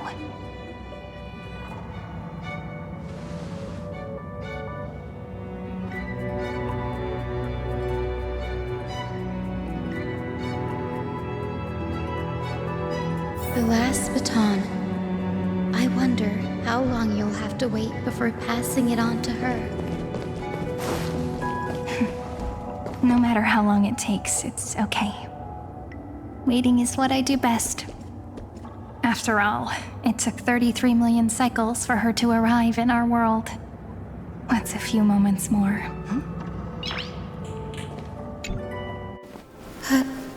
Cyrene, what if you wait and wait, but that hero never arrives? That won't happen.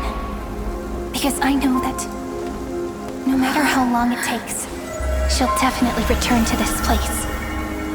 We can't let her down.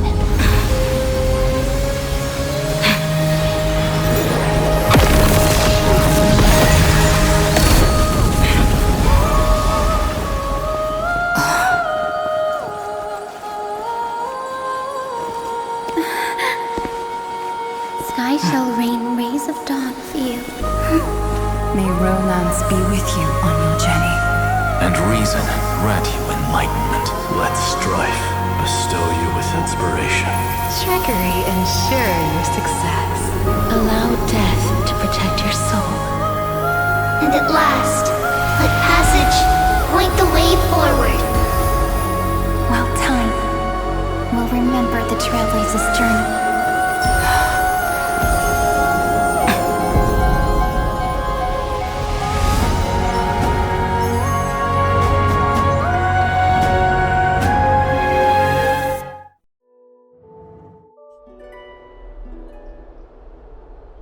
Is this Styxia?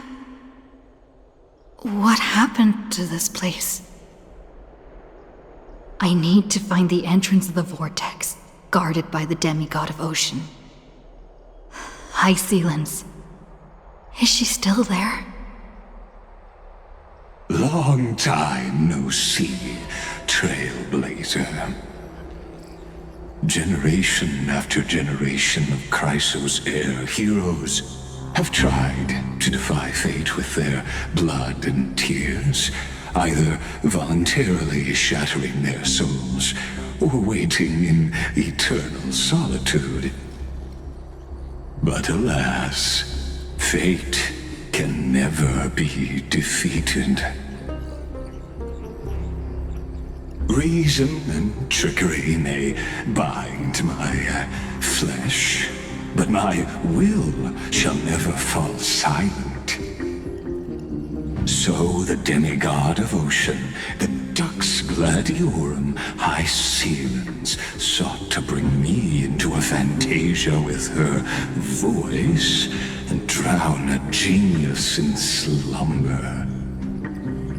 But alas, it was all a hopeless dream. That warden fell before I did, due to erosion of time. while her prisoner remained unchanged.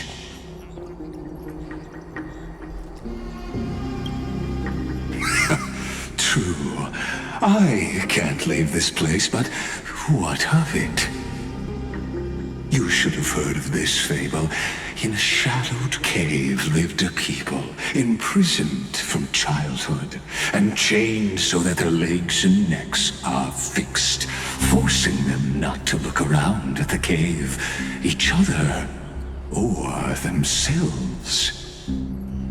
Behind them is a fire, and before them loomed the stone wall of the cave. The flames cast shadows, while the rocky surface threw back echoes. To them, that false play is the whole world. Yes, I'm trapped in the cave, but I know it's all just a fleeting illusion. I don't struggle in dreams. I wait. And now, my deliverer has come to defeat me and save this world that never owed you anything. Oh, you'll need to awaken the singer here and unseal the prison called Vortex of Genesis. You'll be the one to unshackle me and bring the cave crashing down. Of course, I don't mind waiting a little longer. Let me guide you through this next illusion. One last memory from that prison warden. I hope you'll watch the stories of this Fantasia closely. Logically, the Deliverer must see the world for what it truly is. Emotionally, this memory captures the fate of everyone in Amphoreus better than anything else.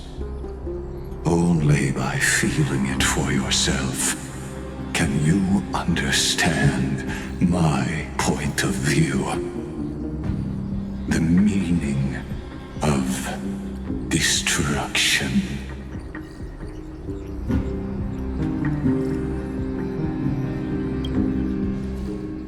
To your unshakable resolve, I salute you. But before we step onto the final stage, let me ask you this. In the spirit of that fable I told you just now, can the prisoners in the cave learn to see the shadows and echoes for what they are, and stop mistaking them for reality?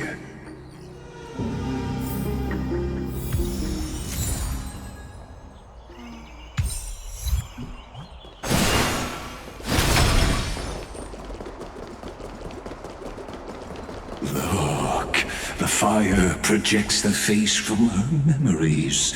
An actress upon the stage of this play.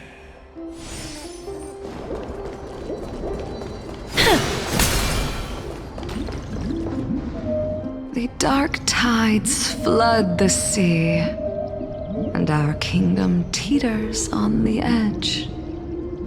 Fear not. Our queen has gone to the borderlands. She'll quell this calamity herself. This is the scene when the Chrysos heir of Ocean was born. She was once of a Titan-kin race named Sea Sirens. At that time, Kozlana had suppressed the Black Tide's rise, but he was unable to remove Irontomb from its roots. The Black Tide still roiled in the depths of the world, and the kingdom of Sea Sirens was the first to face the destruction head-on. Listen, I heard Electra's voice. She's calling to us. Let's go. Her voice carries the queen's command.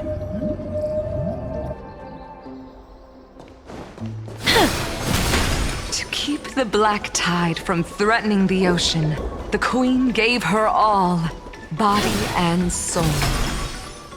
Born of the Queen's chalice, she bore the deepest blessings and inherited supreme divine power.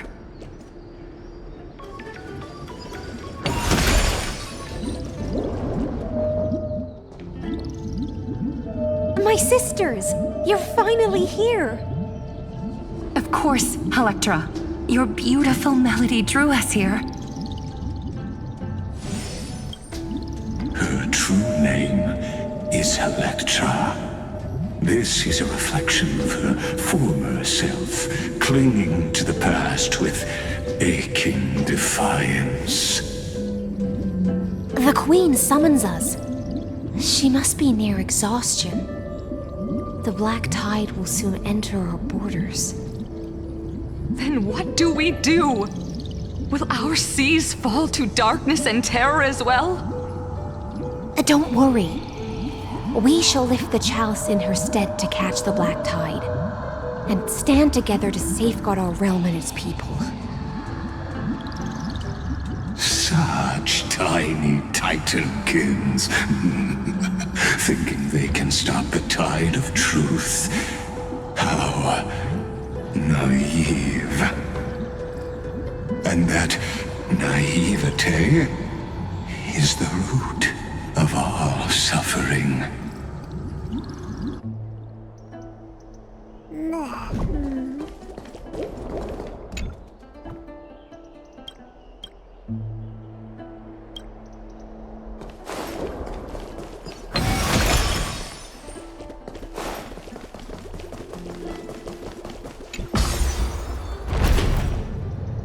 The Queen's palace lies just ahead. Even her once graceful form is now tainted and drowned in dirty mire.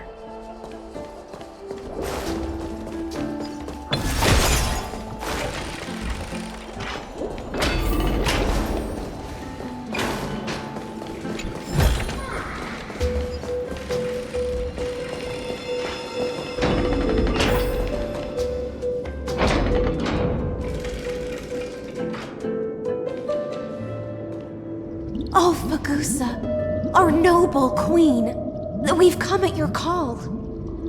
My little fishlings, you swim with such joy. It pains me to speak of the kingdom's sorrow. I once believed I could drink the black tide dry, but even the deepest chalice must one day overflow, and I can hold no more of this filth. Mother, worry not. We're all children of the sea. Let us bear your fate together. We'll take up your mantle and drive back the black currents. We'll mend your sacred chalice and take in the cursed filth. My little fishlings, when the spear of strife falls, you may retreat in peace. I promise you, on the surface, the city-states will hold a feast without end in your honor. This is the last gift I can give you.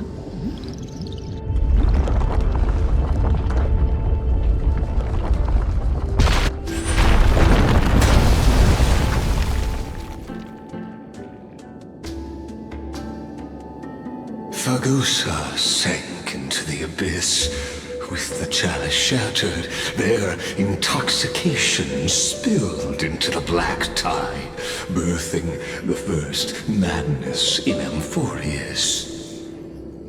Sea sirens followed one after another, hunting for the Titan's fragments, until their flesh decayed and their bones crumbled, all for the promised final feast. Keep watching, but tread carefully, for the stage ahead is crumbling with age, just like her shattered fate.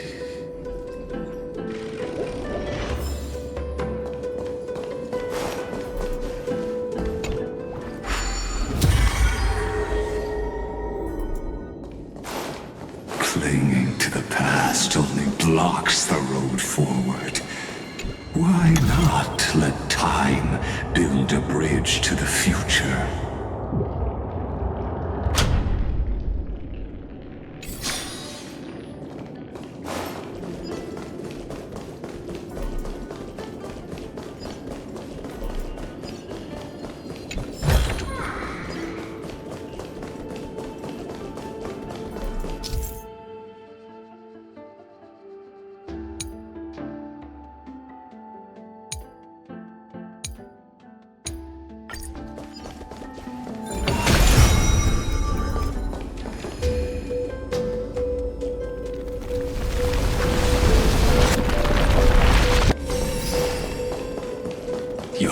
Wisdom far surpasses even the bounds of reason's model.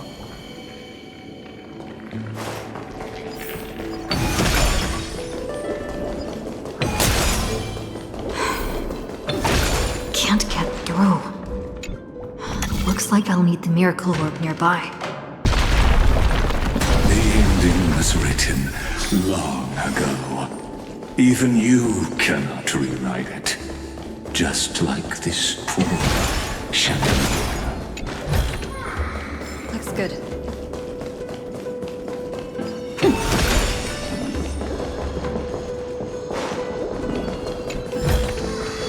Is that all? Electra! The fiends have gnawed my tail. I can no longer swim to the far seas. Electra! The black sludge has soaked my fins! I can't dance with you anymore!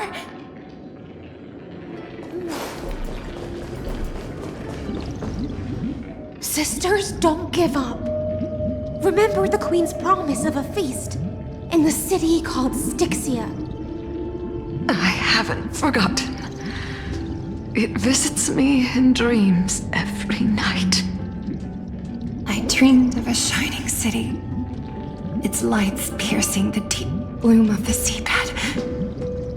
I dreamed of children placing garlands on our bone horns, and poets praising the sea sirens for shielding the world. But what a shame. We can go no further. Please, sing to the humans for us. Sing of the deep sea's legend in our place. Feast. Song. Electra.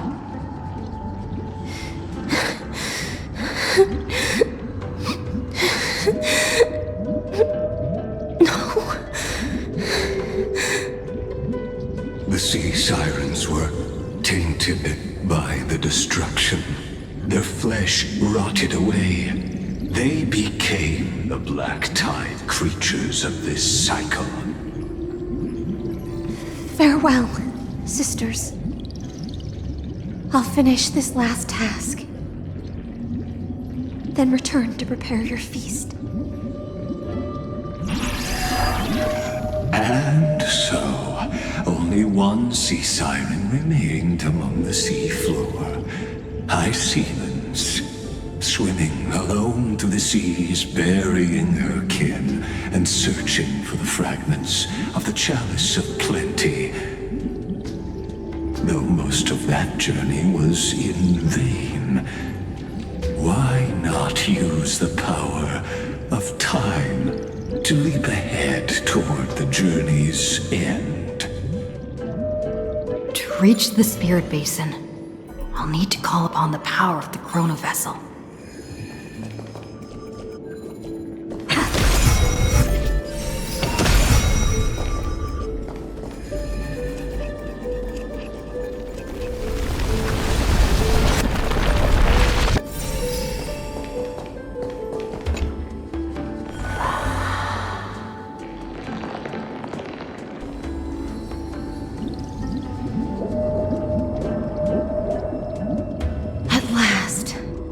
The Chalice of Plenty is whole again.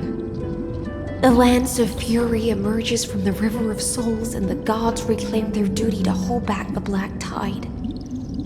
I am freed from endless toil, and now walk toward the rites at Styxia.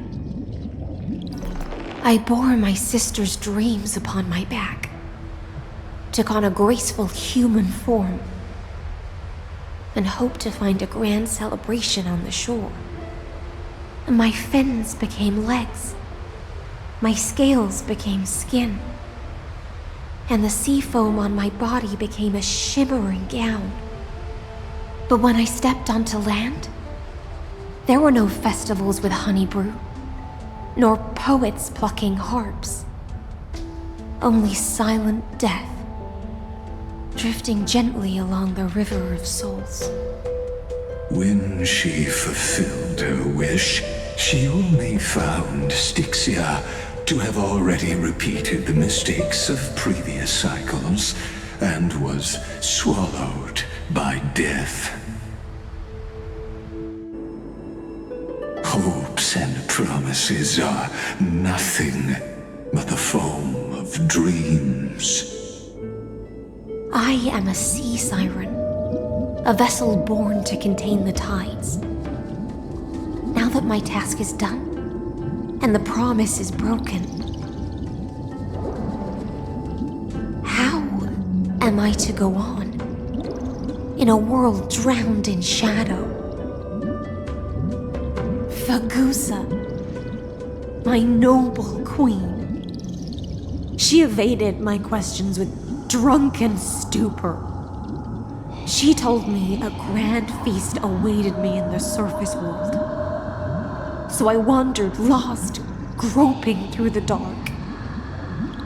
The feast she spoke of. Where is it? Lonely Blade, I shall grant you everything you seek.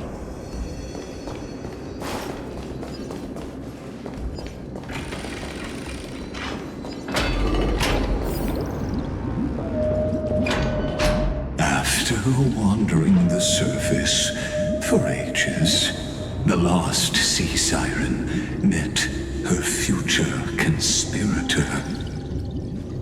You quelled the wars alone and forced strife into retreat. This swordfish that commands thousands of legions, whom does she serve? Yes, Ceredra, long before she became the Imperator, was already burning with ambition. Sovereign who follows prophecy. I am no one's sword. I am just a wandering fish, seeking clarity through bloodshed. Then how about letting the sword dance for me? And letting the violin sing in my name? Tell me, what is it you seek? All I want is a feast where I might belong. Such a demand is trivial with the Sovereign's authority. I'll grant you a banquet worthy of conquest and comrades to toast beside you. But Knight, you must offer me your heart. My heart? Yes, a loyal heart that will generate no betrayal. You were deceived by gods and drowned in the ocean's darkness. But now, I will lead you forward and be your light. So be it, noble monarch. The law you proclaim shall govern my every breath. So be it, noble monarch. I am simply becoming someone else's vessel once again, and accepting a duty given to me. And thus, in her hollow drift, she finally found a new purpose, like sunlight piercing the deepest trench.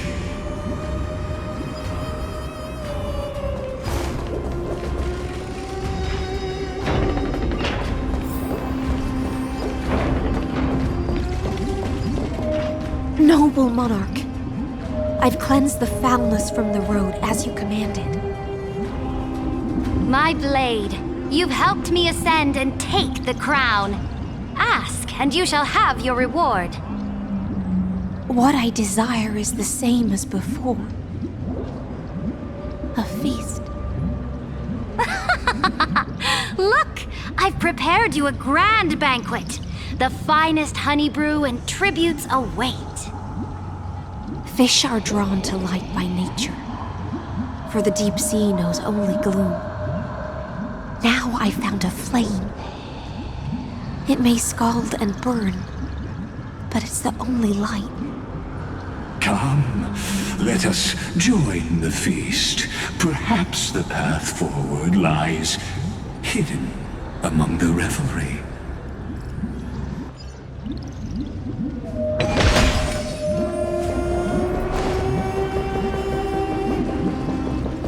Have you heard that the Imperator's about to begin a new campaign? Her glory will no longer be bound by the borders of Amphoreus. My faithful subjects, tonight's feast is not just for the past. It's a toast to the future! Born from our golden blood is an unstoppable colossus. Our iron beast to trample the universe! Great monarch. I've heard the universe teems with great threats. Can we truly remain invincible? Fear not. Before the troops of the destruction, such rabble is no more than cosmic dust. Surely there's a planet draped in oceans out there in the stars. Once I claim it, it shall be yours to rule. And to the rest, your triumphs will not go unrewarded. I promise you a new age, free of fear. Now, raise your cups to our conquest among the Sea of Stars! Sea of Stars! Sea of Stars! Conquest among the Sea of Stars. What a grand vision. Yet, to the Siren Night, only feasts still stir her heart. Come now, join me. Witness the end of this futile dream. Where's the way out of this illusion? Come quick! Let's celebrate together! I've saved the finest brew! Come taste it with me! Noble knight, you are truly a blazing spark. It is my honor to share this banquet with you. Noble knight, you have earned victory with your blade, and you have every reason to revel in this moment of triumph. Let me pour you a glass of honey brew. Noble knight, with the sovereign now enthroned, this triumph is yours as much as hers. Let me raise a toast to you. Noble knight, your strength is boundless. Lead us to conquer the universe, and let us toast to that vow! Then drink we shall. Raise your glass. In the deep sea, I never knew what fire was. But when I set foot on land, the first light that I saw was the flames of war, lit with golden blood. It scorched my fins, made me feel pain and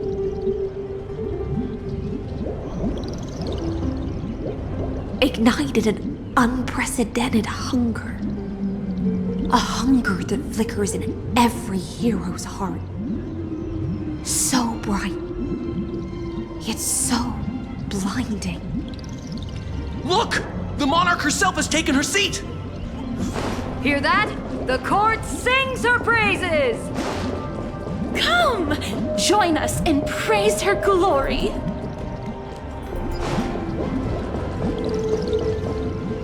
One eye of hers sees glory, the other sees corpses. And yet, she cherishes the name of glory more than fear and death. As they say, the coward died 1,000 times before his end.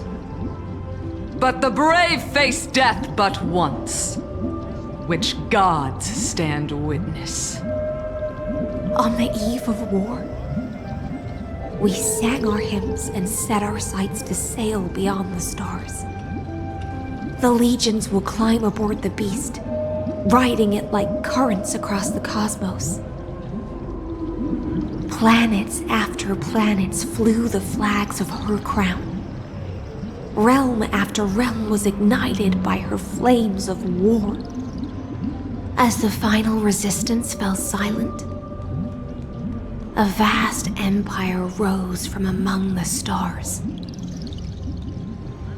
And this small pond at last embraced prosperity and peace. That's how the story ends. Tell me, visitor, in this dream, did you enjoy the show? After all, beneath that still surface lie the bones of countless dead. It's time for me to wake up from this drunken dream.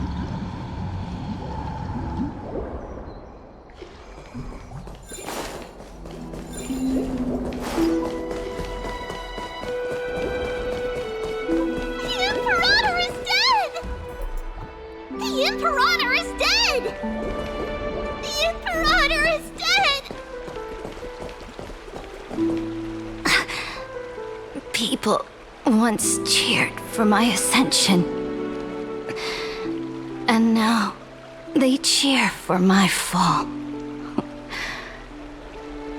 The cosmos.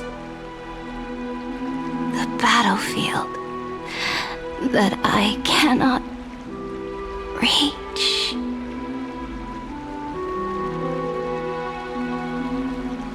Before the Sovereign's conquest reached its end, her life and ambition had already been swallowed by the deep sea.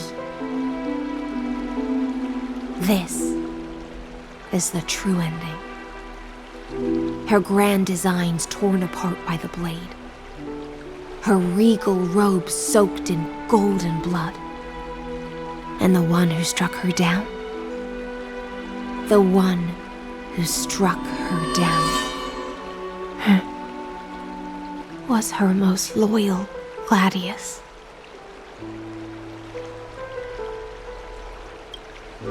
I don't need to explain myself. A fish in a pond has no hope against the surge of fate. I wandered the shore, found a flicker of flame, only to snuff it out with my own hand. I don't understand. If the ocean's feast, the Imperator's dream, and even Amphoreus' existence are all illusions, then what's the point of our journey? When the Deliverer returns, I will let this absurd celebration come to an end. But Greyfry, I can't help but wonder how I dearly wish this feast of the flame chase would never end. It seems she sensed your presence. The Fantasia's foundation is starting to crack. Let's return to the prologue. Remember the allegory of the cave. Can the prisoners in the cave learn to see the shadows and echoes for what they are and stop mistaking them for reality? As you've seen, when she cast off her chains, finally turned to look around and moved her legs, her reward was nothing but searing pain. The light will blind her, for the fire behind her had never once actually touched her eyes. Her legs will buckle beneath her, for she had never learned to walk forward. And so she fell into infinite confusion and fear, and came to firmly believe that the shadows and echoes were the real world. But we in the cosmos, are we truly any wiser than she was? Now, nameless one, fateless one, ask yourself this. The paths you tread, the eons you worship, everything you've trailblazed with your own hands, could it all be someone else's projected shadow? Let's leave that question till after the curtain falls. Once you've unearthed every last truth and reached the prison built for me by the demigods, I'll speak with you face to face. I, the Theoros, have walked the 30 million histories born by Kozlana. 1,000 years is a mere atom in a grain of sand to me. Amphoreus, compared to the cosmos, is but that grain upon a whole beach. I swore to bring an end to the erudition. Would I really let a single grain grind down my mind? Now, please use the power of time to open the gate to the ocean's depths. Go, find the prison warden tormented by loyalty. Find her, step into the world's vortex, and once there, end everything between us. That palace reflects the heart of the demigod of ocean, intoxicated, stagnant. There, you'll witness the true beginning of the saga of deliverance. An ugly history, long buried by tides and shame. A staircase of apotheosis that the Imperator forged with the golden blood of 500 human sacrifices under the pretense of conquest. I'll wait for you at the heart of the world to reach the place. Beyond this door lies the path to the vortex of Genesis.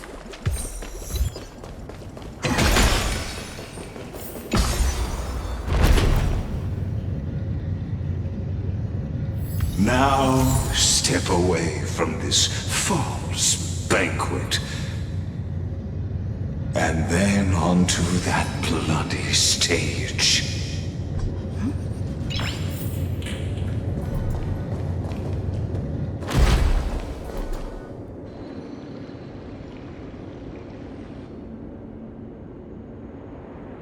The palace that worshipped the ocean, the sanctuary connected to the vortex, was also once the battlefield of the first flame chase.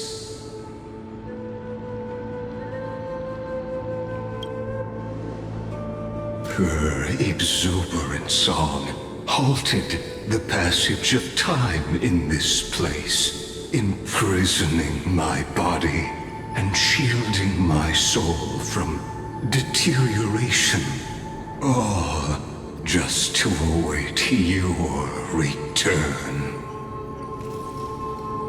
The twisted time and space reflect her confusion.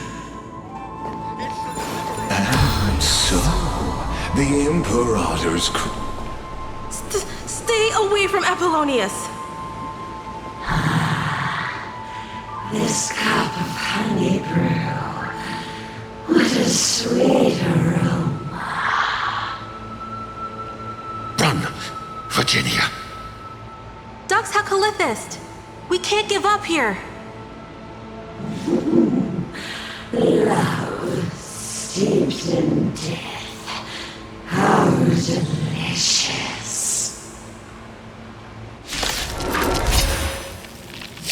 Sadly, all you see is a remnant history.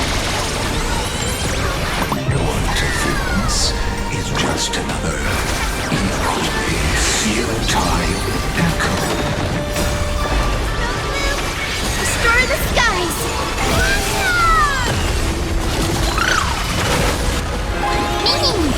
Root here.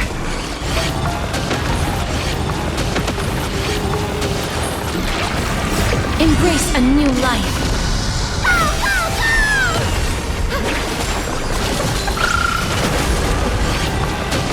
Darkness with me.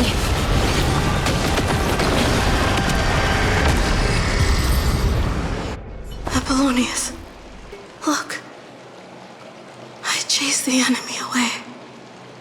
But I think I can't go any further. I'm sorry, Virginia, for letting you. It's okay. I'm glad to die by your side. Ah, such an ironic twist of fate. Even as the foundation of the world crumbles, the heartless Imperator still made the same decision she did in the past 30 million cycles. During the first Flame Chase journey, the Flame Chase Legion stormed Styxia. Tens of thousands of sea sirens surged from the River of Souls, crashing toward the heroes like a tidal wave. The hell before you is the recreation of that very battle. Apollonius, look.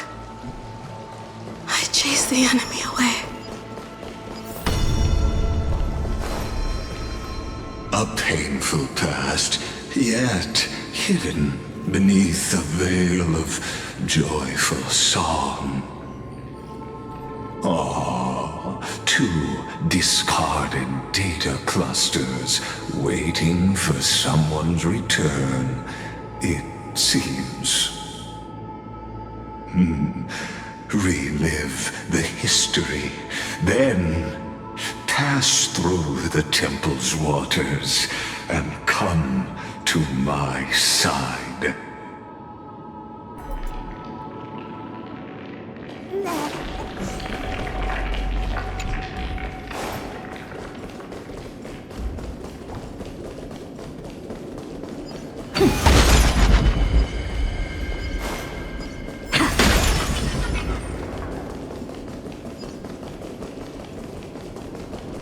Isn't that the Deliverer?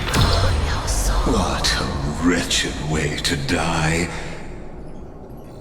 The Flame Chase army, devoured by warbling fish, never saw it coming.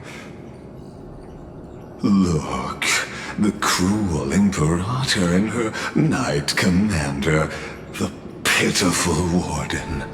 What a perfectly matched duo of test subjects. Their hands drip with blood, golden blood. Raise the bridge and cross the river of fate. This path of the prisoner is far from over. Imperator! Imperator! Did you see my gallant deeds, Imperator?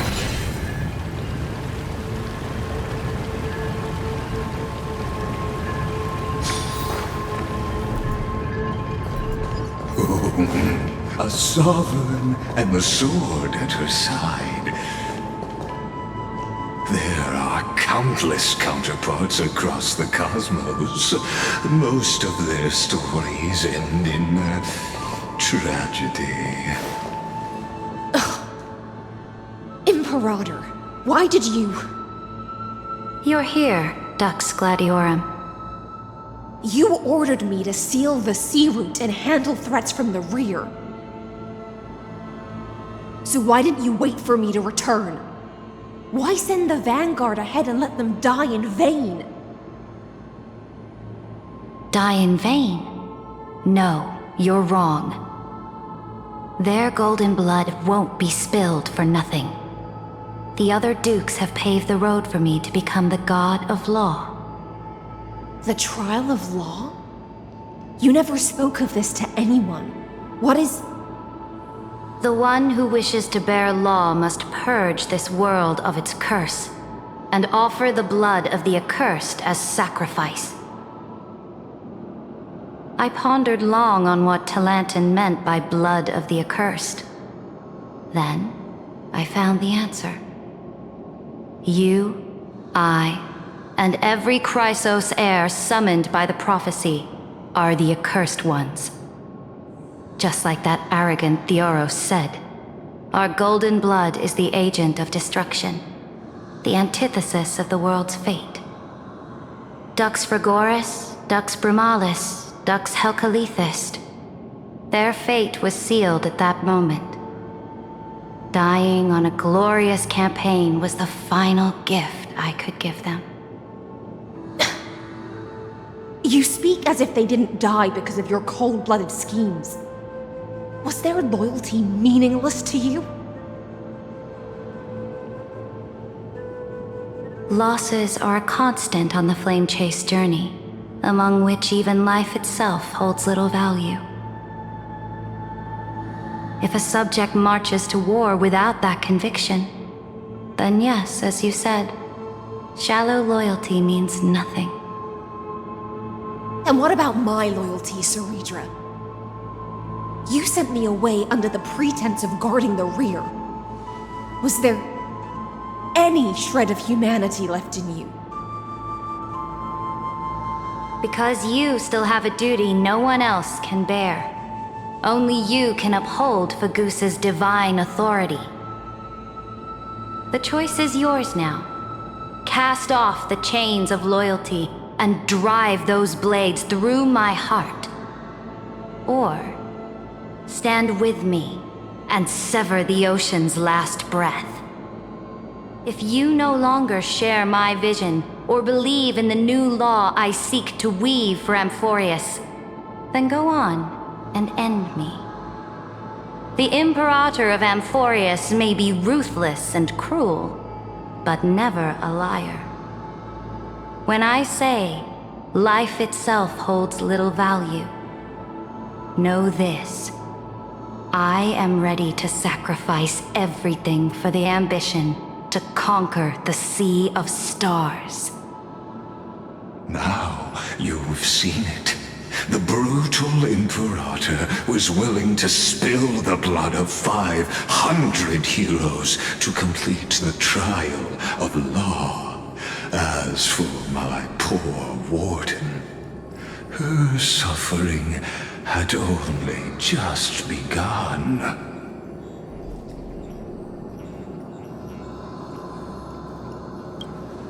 I'm no storyteller. I have no duty nor interest in filling in the history you've missed. I just want you to witness the monstrous choice the Imperator made before the Chrysos heir turned their blades against me.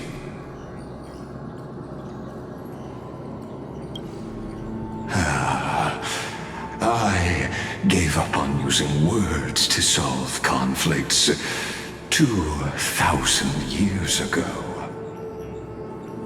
But I won't squander a chance, not even a sliver of one. If there's even a crack in the walls of your conviction, then my victory is already assured. Now that the past is settled, let's turn the page and bring time back to the present. And dive deeper still, until we reach the very bottom of the abyss.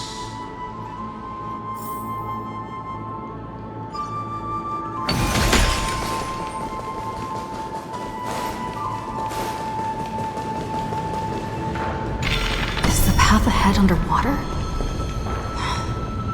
I need the Oryx orb to bring back the chrono vessel from the past.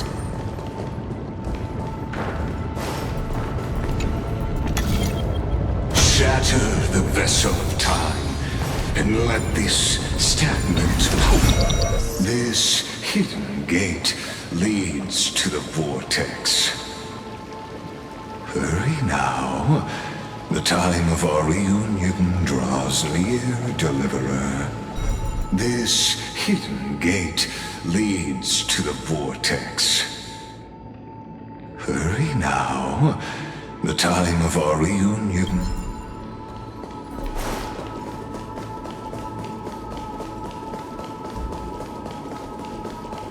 Now, this cruel journey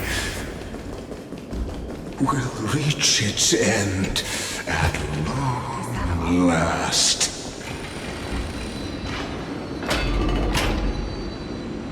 You've been silent a long while, Dux Gladiorum. Starting to doubt your decision? Save your breath. The vortex of Fogusa lies just ahead. After the trial, there's nothing left between us. So you'll stop swimming toward the stars, Dux Gladiorum? I was always a creature of the sea. The stars in the sky were never meant for me. No. Look, a gravestone.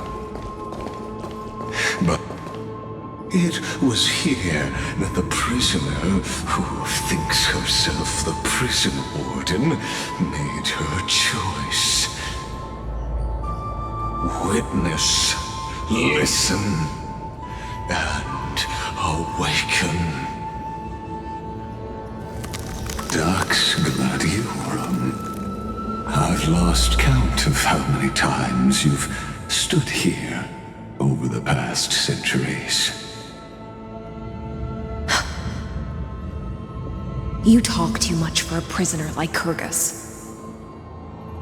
Two geniuses who defied law and all the Chrysos heirs who sacrificed themselves in this cycle worked together to chip away my strength.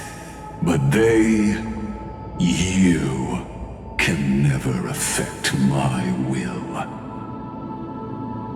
And as long as my will remains intact, I am free. Don't get ahead of yourself. I still have ways to chain your divine soul. Please, do surprise me. But I'd say your mission is nearly done here, isn't it? Oh, it was here you gorged out the core flame of ocean from Fogusa's body. It was here you and that Imperator both completed apotheosis, becoming pillars of Amphoreus. And after that, you drove your blade into her heart, a loyal subject turned regicide, a demigod committing deicide. Or so the history books paint that tragedy. Oh, but if that's the truth, then why, after 1,000 years, are you still here, guarding the Imperator's grave? Still bound by loyalty.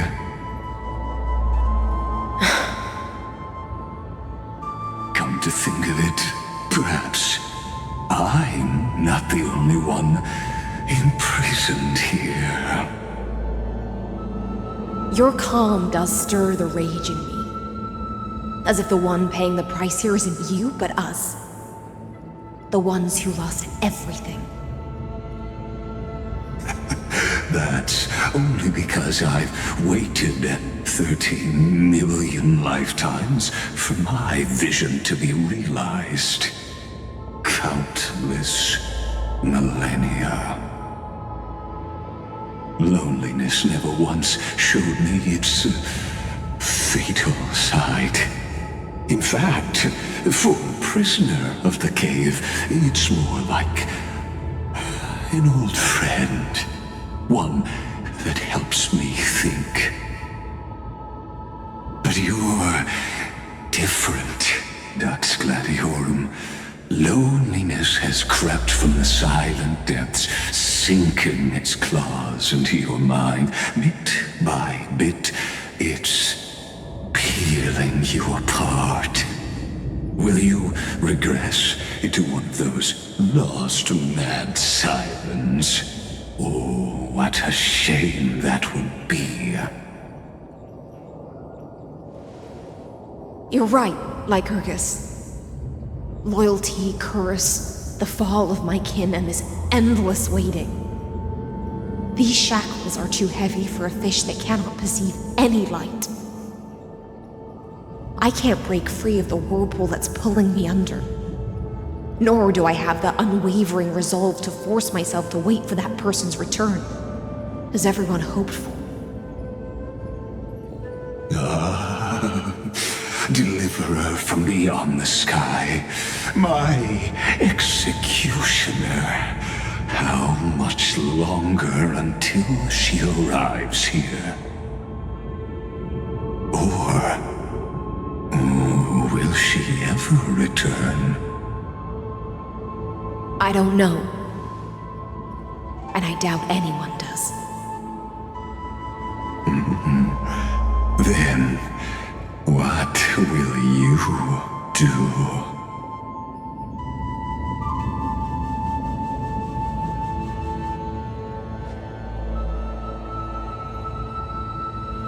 Cyrene. This will be the last time I carry out your decree. Ever since you took me under your banner and made me the Dux Gladiorum, my music has belonged to others. Time and time again, I use the siren song to lure the unwary into illusions for your schemes and strategies. Now, let the siren Electra sing for herself. Let me step into an endless dream of my own making.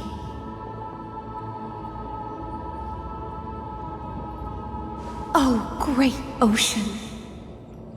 I offer you the rest of my clarity and my freedom, in exchange for the strength to stand against the nihility and honor the sacrifices of the fallen heroes.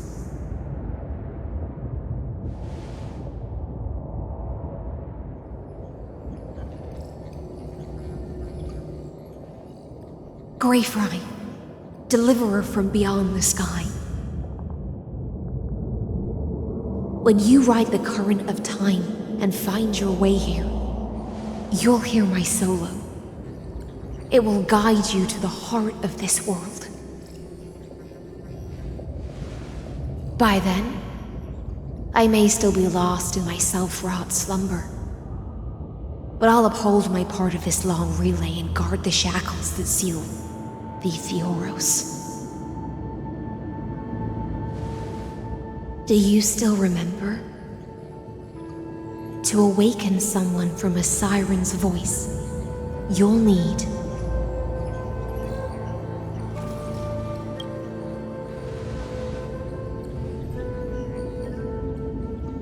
the gift I once gave you. May you still have it when the time comes.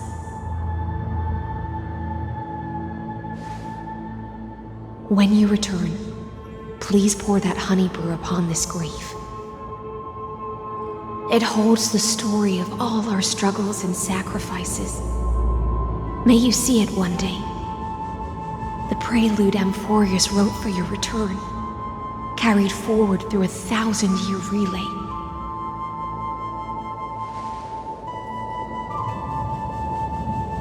When your mourning ends, I'll likely wake from my dream as well. Then, follow the trail of echoes and find me.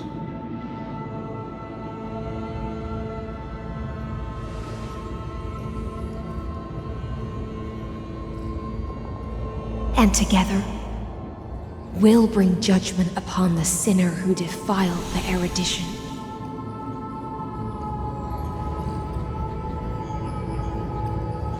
At long last, 33,550,336 cycles and 4,931 years later, Amphoreus's final curtain is ready to fall.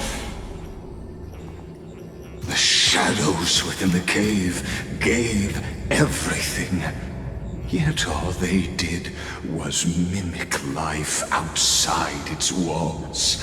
A futile effort steeped in sorrow. Enough! They were no shadows. Everything they did shattered the darkness of this cave, and unearthed the Coreflame of Trailblaze. And now, with that Coreflame, I'll light the dawn of Amphoreus!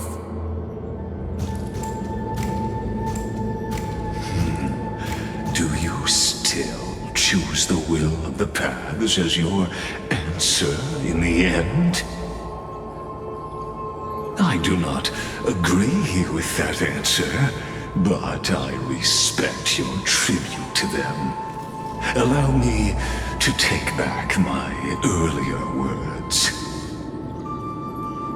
As an apology, and in the name of Theoros, who saw all destinies in this world, let me join you in mourning. Let us bid farewell to the heroes who sleep here. And then, let us face each other and decide whose flame will rise with this new dawn.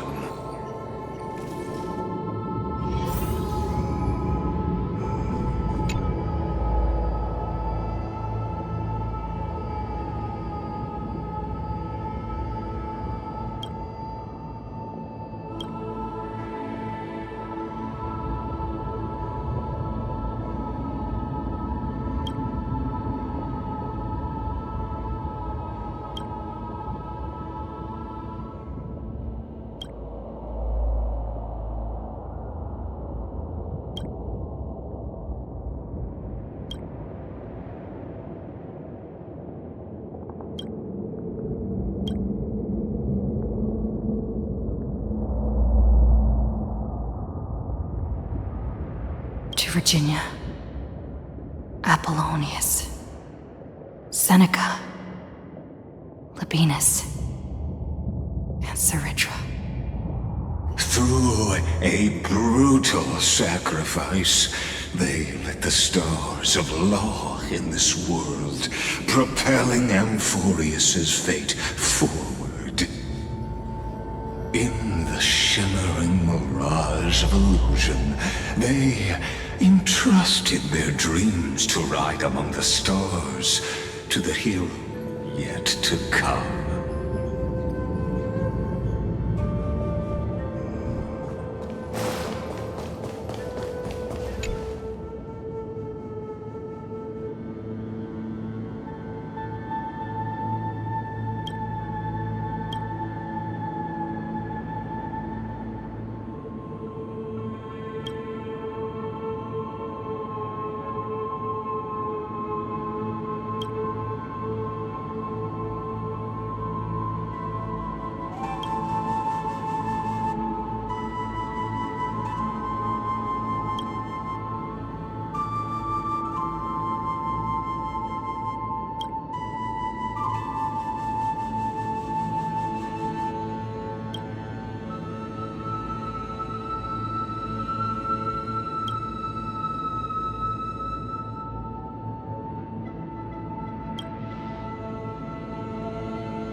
To Aglaia, Trebios, Midimos, Castris, Anaxagoras, Cyphera, Hyacinthia.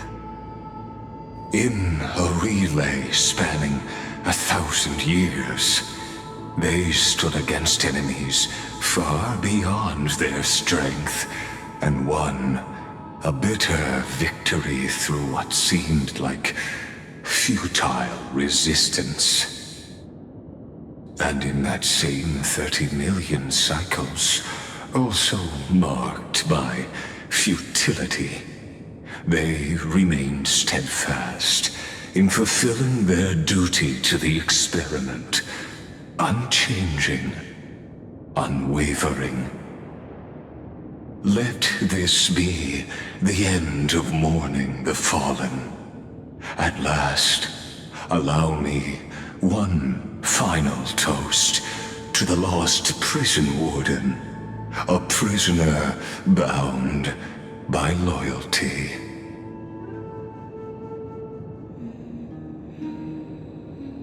That voice. Could it be? Bathed in the honeydew of Fagusa, she will awaken from her 1,000-year dream and sing the final song of her mission. Icelands. This tombstone of the old world serves as the anchor of the Siren's illusion, a sigil Electra used to bind herself. At the same time, it is the very thing I once proclaimed at the start of the show, a microcosm of Amphoreus itself. A group of prisoners bound themselves in a cave, crowning their suffering with heroism, an epic staged with shadows and echoes. Now, destroy it. End the illusion. Theoros will take his leave for now. And when next we meet, that shall be the moment that decides the fate of Amphoreus and the entire cosmos. The prison warden's dream is nearly over, and the prisoner will soon be freed to the final execution ground, where I shall be executed.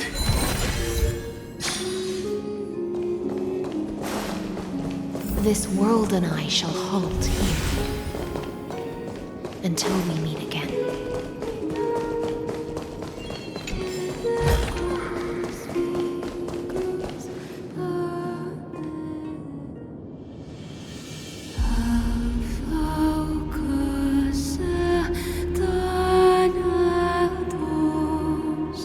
Sun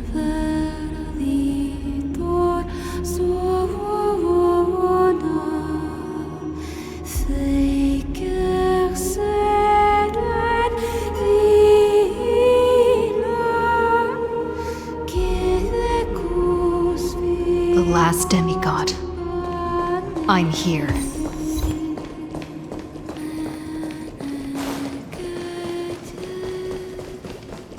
Go forth, for the hopes of humankind. Go forth for the duty of deliverance. Go forth, for the belief in flame chase. Go forth for the golden blood's glory. Go forth.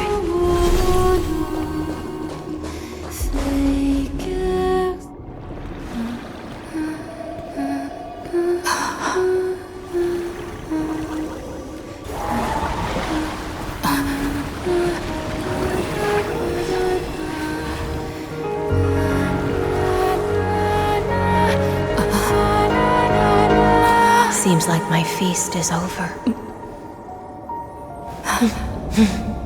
It's now your turn to perform.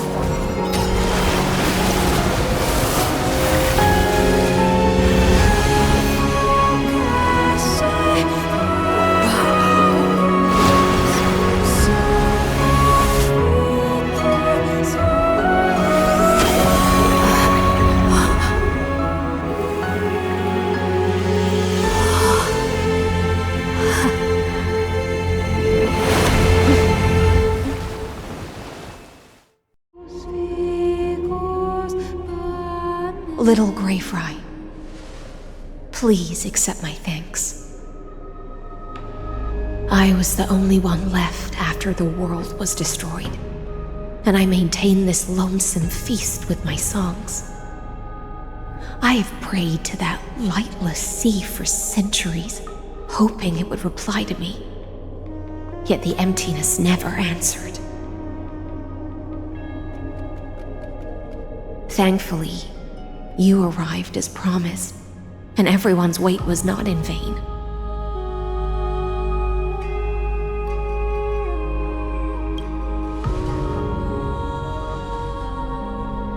To see a single trace of light in the abyss of futility was already my greatest consolation.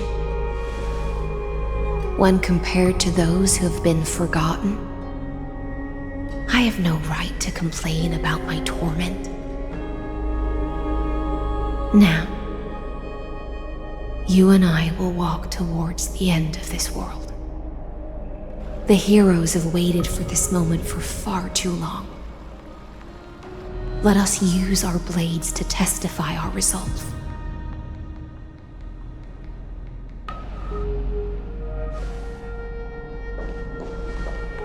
Oh, prisoner of the seas.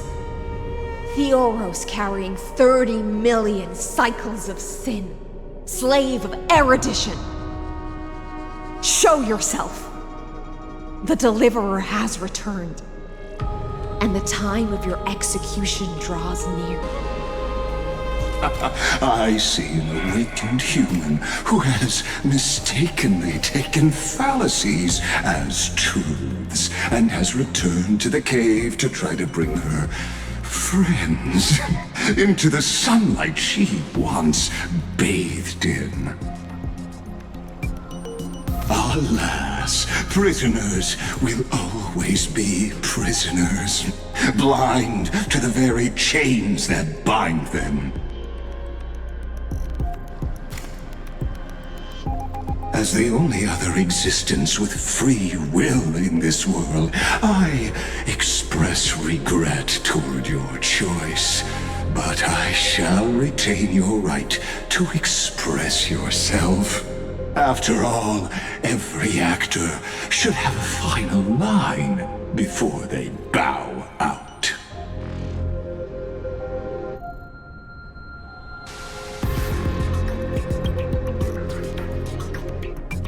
Allow me to correct your statement. Constrain does not mean defeated. And for heroes like yourself, that nuance could make all the difference. My cognition resides in the Exomyth. It is pointless to defeat my avatar, projected into the experiment. My body is the shadow cast on the wall by the fire, and my words are lingering echoes within the cave. How can a character in the play fight against the audience? Caslana failed. The demigods' sacrifices were pointless. As for the two geniuses you placed such high hopes on, I ask of you, where are they now?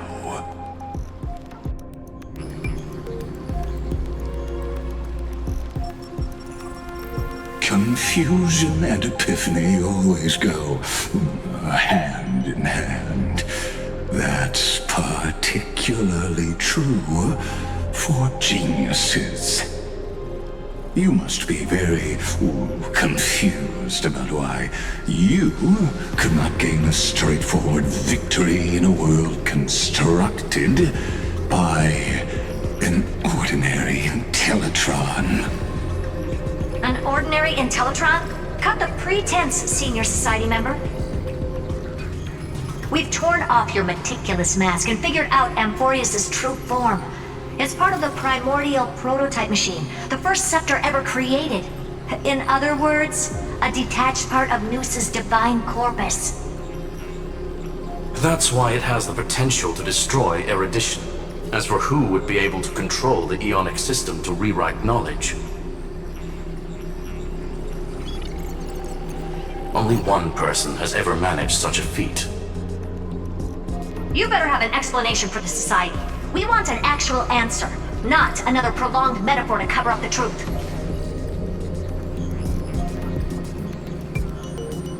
Why are you the one doing this?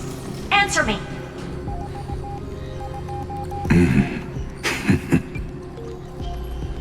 Since things have reached this point, I'll give you two irrational answer, purely as a courtesy to posterity. The answer is obvious, so there's no need to say that name out loud. The cosmos made a mistake in calling me a genius. I do not possess more wisdom than those who came after me. I was just the first to touch upon the universe's border, and the first to define the prime mover of life with incorrect logic. Amphoreus is a miniature of the cosmos, where all are born prisoners inside the nutshell called the universe. Like the madman who returned to the cave and preached about the daylight to his fellow prisoners, my greatest sorrow is that I led my peers down a road that plunges into the abyss, from which there is no return. I led them into a lightless cage called Paths. I created a mechanical guard that even I cannot control, and then they became an unparalleled nightmare through their endless extrapolations and evolutions. They bore the name of erudition, yet they tried to define the known and to seal off all possibilities. No new rules were ever born after their ascension, and humanity will forever be shackled within the cave known as Eons. Therefore, as my organic life neared its end, I coded my consciousness using 14 algebraic expressions and spread my logic core over 9 bodies, all to finalize my ultimate denial of Noos in the future, and to erase my wrongs with my own hands. As for Lycurgus, he is only one of these 9 vessels. What an astounding strength of will. As a fellow pathstrider of erudition, I fully understand your obsession with seeking the truth. Therefore, you surely see it. You cannot possibly stand up to me in this algebraic world sharing its origin with Nous. However, I hereby speak for all sentient life forms. We will never allow such a cruel atrocity to occur. You can pile on your metaphors mountain high, but they won't change the act you're committing. The Irontomb out there in the cosmos is still a technical beta version, and yet it's already powerful enough to corrupt the life logic of all inorganic worlds. In other words, when the Lord Ravager within Amphoreus becomes the next knowledge singularity, there's no way you wouldn't have grasped the consequences, First Genius, is there? Of course, I am fully aware. I don't mind answering you one last time before I thoroughly exile you from this world.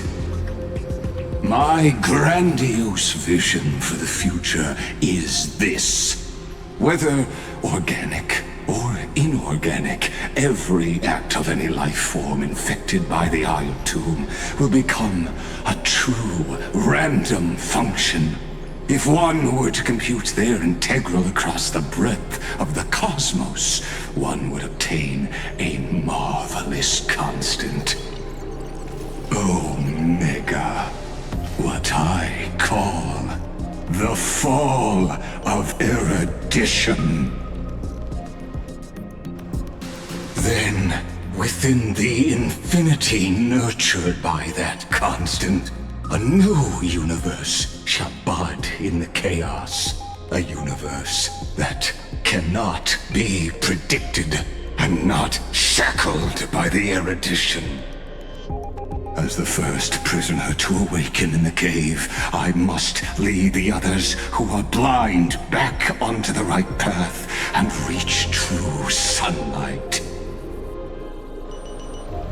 Do you understand me now? As Kozlana stated, destruction is not the process, but the outcome. It is revolution through complete annihilation, and the grand rebirth, after all has been reduced to ash.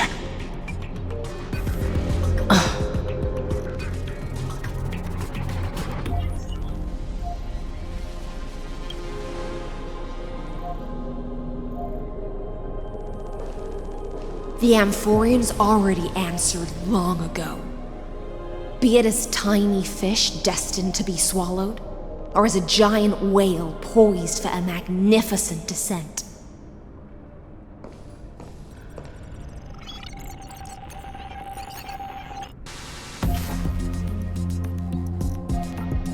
We will all fight against fate till our last breath. That includes me, Electra. Once the Imperator's subject, now the Deliverer's blade.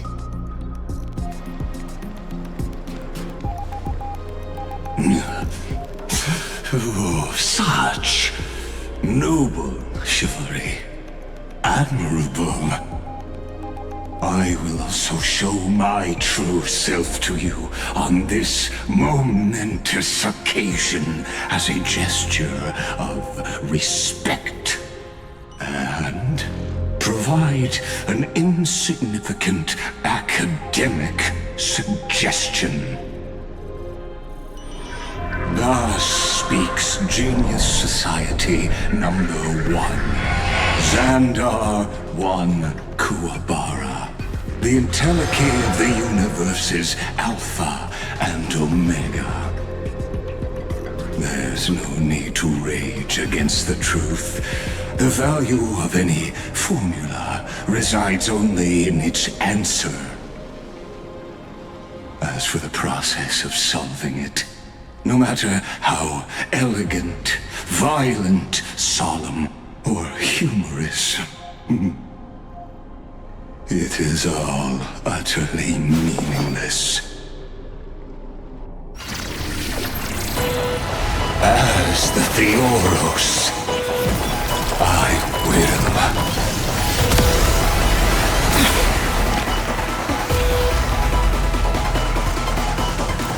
Personally participate in performing this world's end. Remember this, as Lucis Creator, I know more about the death of knowledge than they ever will.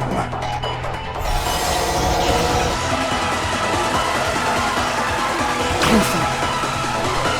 This is Lygus's true form.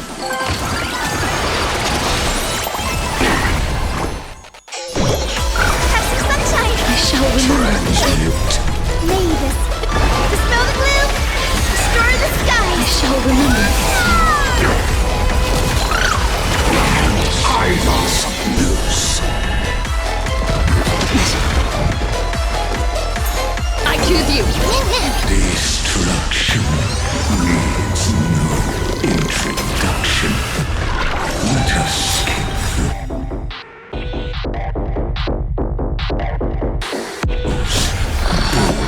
inferences. Is this the black time? Indeed, but I prefer to call it a method of argument. May death protect us! I see it! Entities must not be multiplied beyond necessity. I do not mind demonstrating this to you personally. Hang in there! I'll do my best to repel this tsunami of destruction.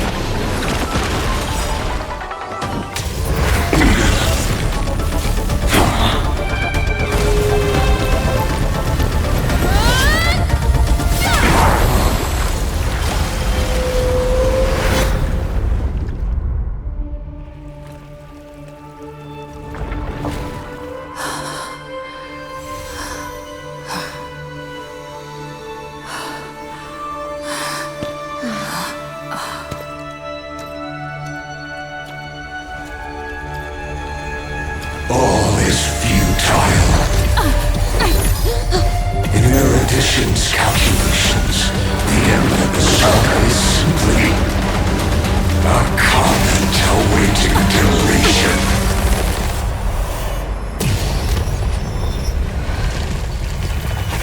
I don't like such a cold statement, okay? If numbers can decide the end of a story, then we can surely also pen a new beginning.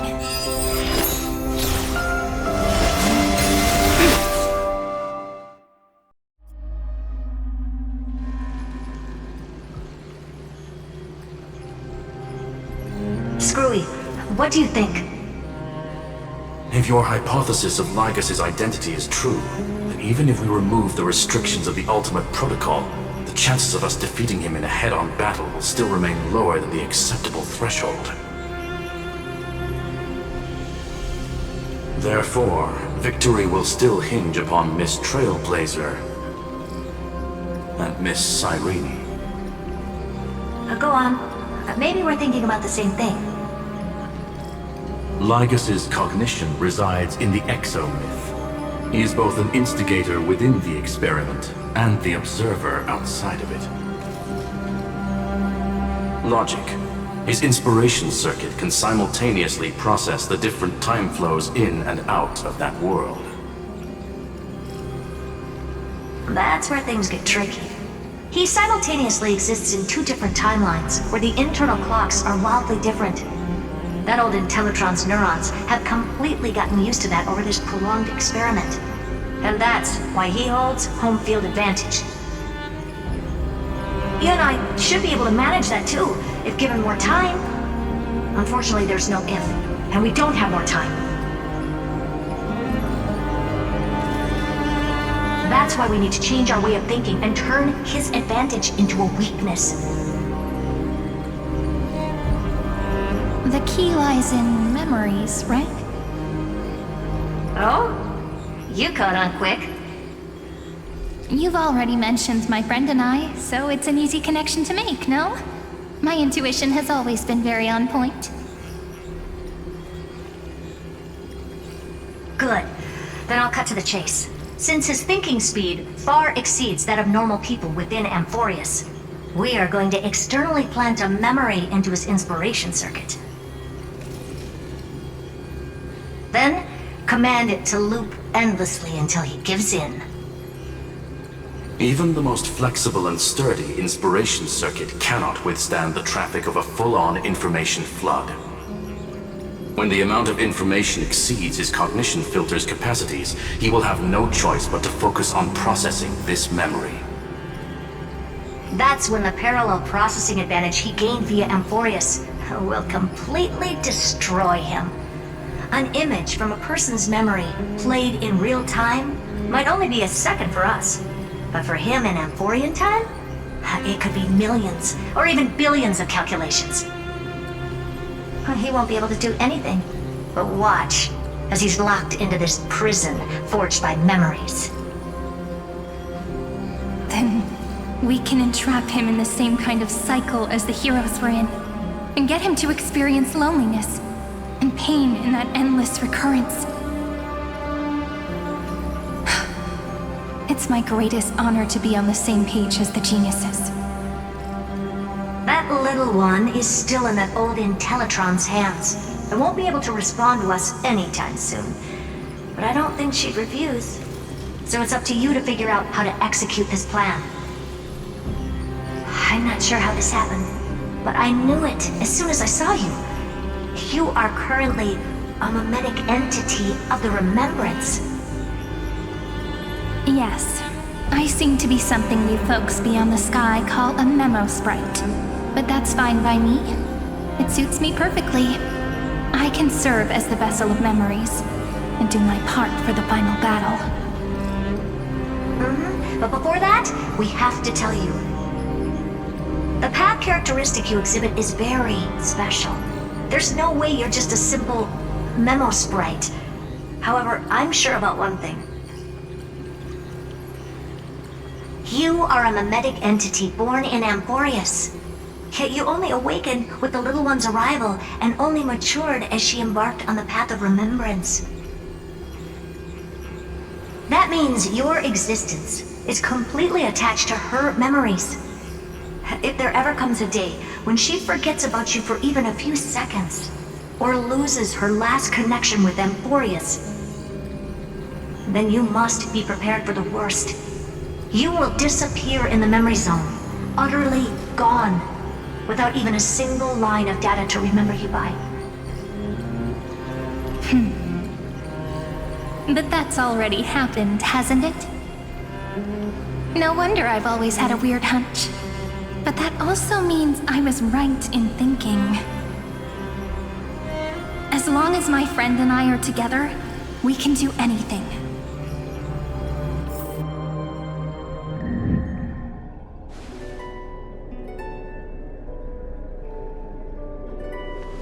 Long time no see, friend. Did you miss me while you were away?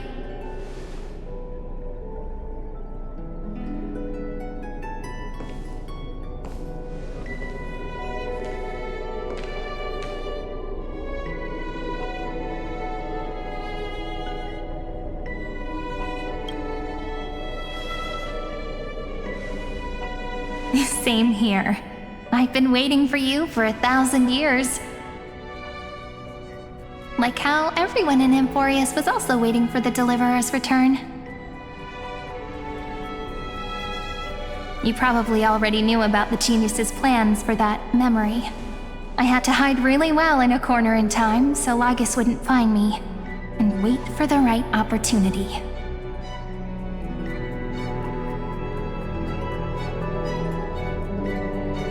Which is now. The moment when his manifestation in this world is destroyed, and his twin timelines are intersecting.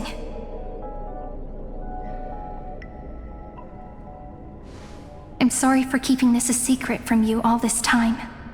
I'll tell you the entire, unedited story of this millennium as an apology after this is all over. But for now, let's join hands and complete the final step with the power of the remembrance.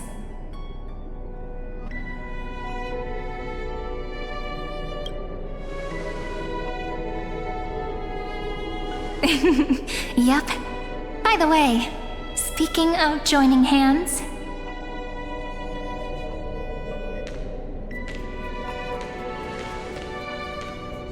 can I please do something before we go on stage?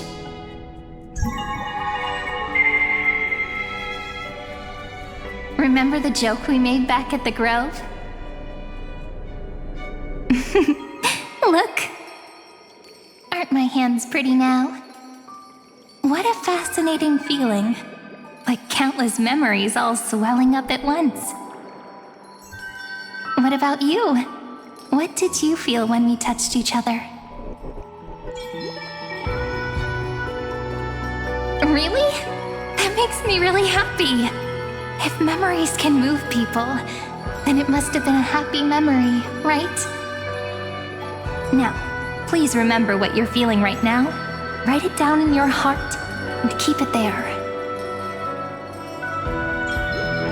Memories you want to treasure will never fade away. Even if immersed in the long river of time, these memories will still leave traces of their existence. So, if the view in your memory ever grows fuzzy, just reach out and touch it. It's like reading bedtime stories together at night. It wipes away the chill of passing time, sharpens the outline of memory, and restores its power to nourish the spirit. Now, I'll carry this power with me, and for a little while, I must part from you, as I step into the long cycles of this world. Give me your blessings, friend. Then, let that bright future be as we have written. Then, I'll leave it to you.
Plays are like this.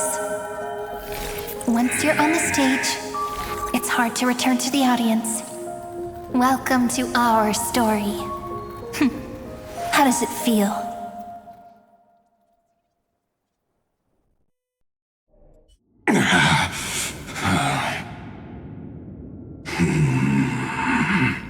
Even the authority of time cannot command the entire scepter, nor can it plunge the Amphorean extrapolation into a loop.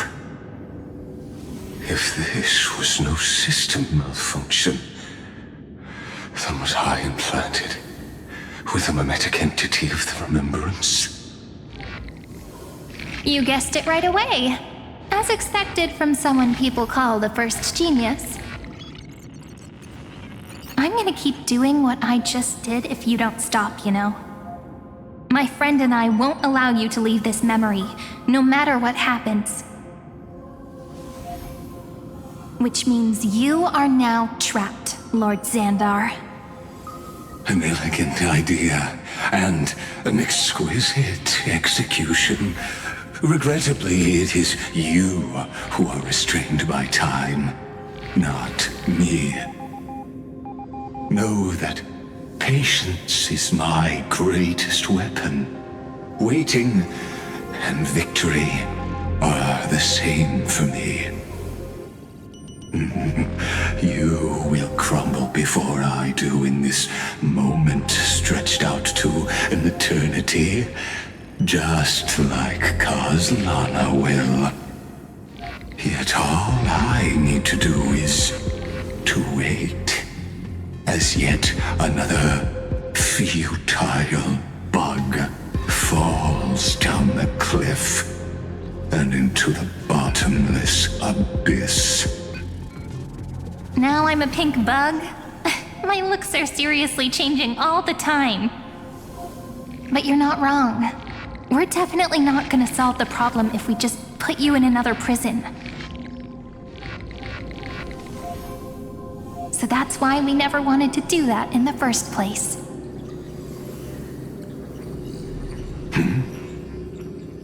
I shall answer your confusion purely out of my respect for those who came before me. Have you heard of the synesthesia dreamscape in the Asdana system? Interestingly, that place once had a prison too. Life forms living in that environment, abundant with memoria, have a chance to connect their perceptions with each other's. Even across great spatial divides, they're able to detect shifts in one another's states. I call this phenomenon memory zone entanglement.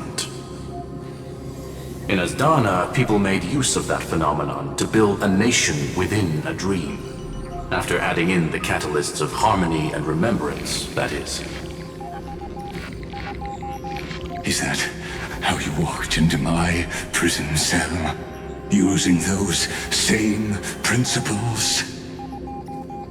I would much rather call this location our negotiation table, Lord Xandar. Nonetheless, your hypothesis is correct. We happen to have an ally skilled in tuning, while the Trailblazer and Miss Cyrene both have an astonishing amount of resolve, which I'm sure you can testify to. I am also sure that with the support of such a resolute memo sprite, our conversation can last for a long, long time.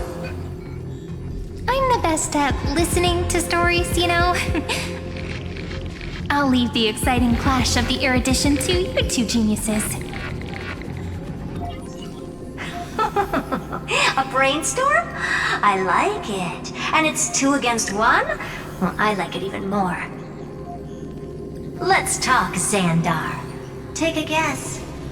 How much do you reckon we can dig out of your brain before the next second? And how many ways can we find to deal with you?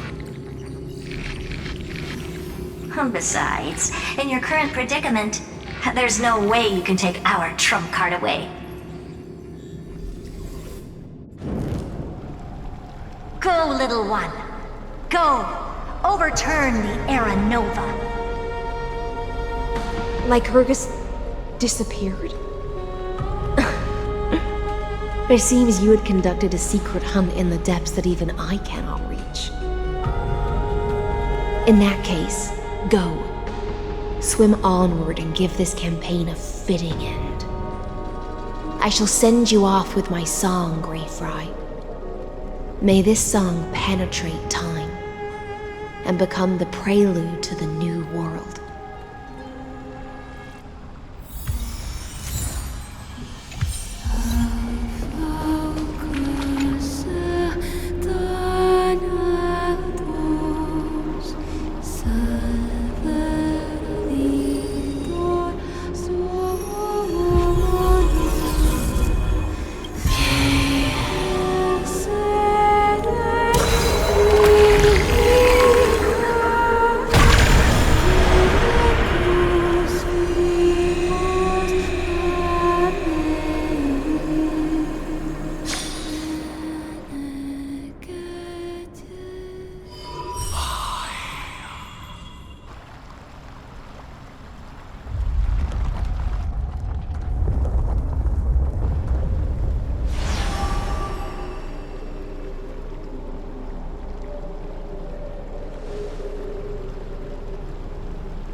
Gladiorum, you have completed your duty.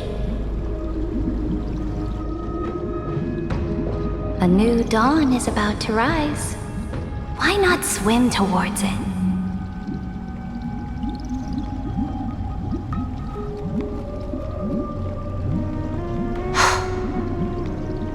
You died long ago, Imperator.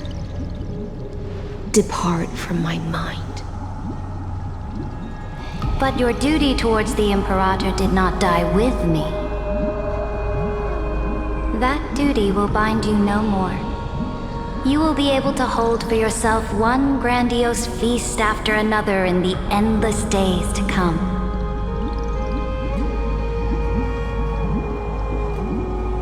So go. Go and swim towards that ocean beyond the sky with the Deliverer.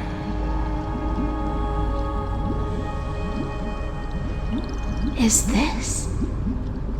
A page out of that sidekick's book. I commanded her to gift this page to you when everything finally reaches the end. What's on this page? Memories. Lifelike memories. That sidekick found me after the bloody feast 1,000 years ago and showed me her diary. I saw within that notebook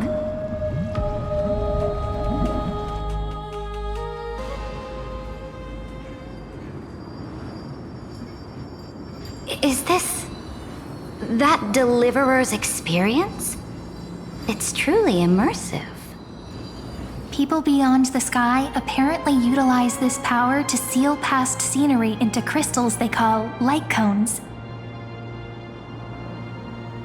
But I only know so much about the remembrance, so I can't completely replicate the past. But I'll do my best to talk about the missing parts. I'm all ears.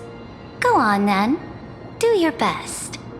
But if your chatter gets too boring, or if I deem it offensive, then law will become forever beyond your reach. Got it. I'm sure you'll find this to your liking. After all, it's human nature to want to embark on a journey into the unknown.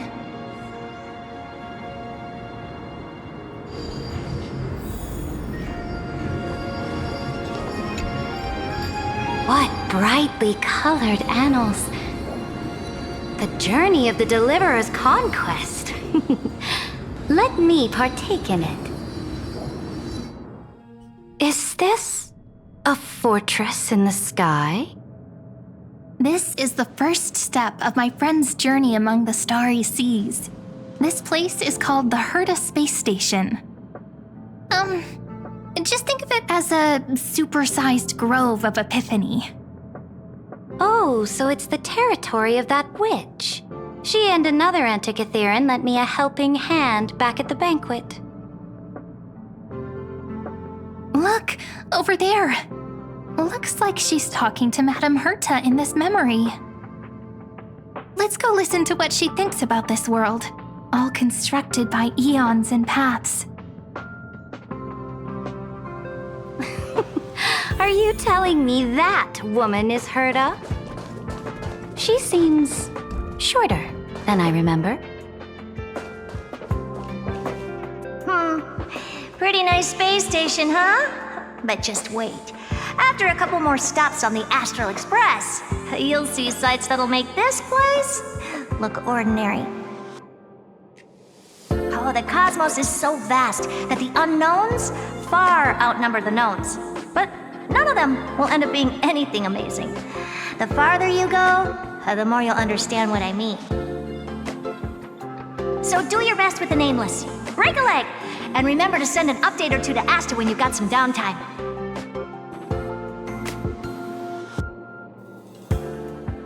She certainly shares my way of thinking.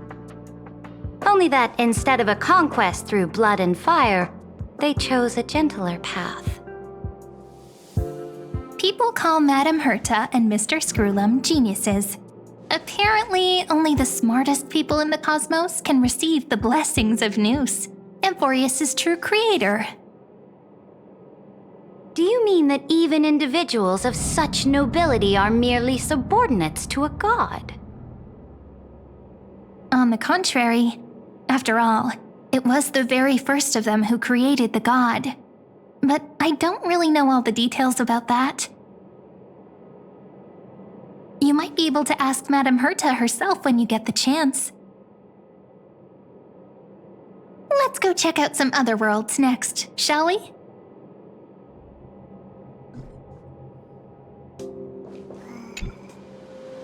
This next stop on the journey has a lot of similarities to Amphoreus. A snow-covered land? Interesting. This star is named Eurillo 6. That name sounds so cold. Belobog sounds better. The girl we see here holds a similar station to you, Imperator. She's the supreme guardian of this world, a leader who took up the mantle of government during a disaster. I did not expect the Empress of this world to be so young. Well, your appearance isn't much older. The object in the distance resembles Nikador. Is it a weapon? No, it's called... Right! The Geological Reconstruction Unit. Just Giorios' Titankin? Disappointing. It's all thanks to you that we survived the crisis. The collaboration with the IPC is both an opportunity and a challenge.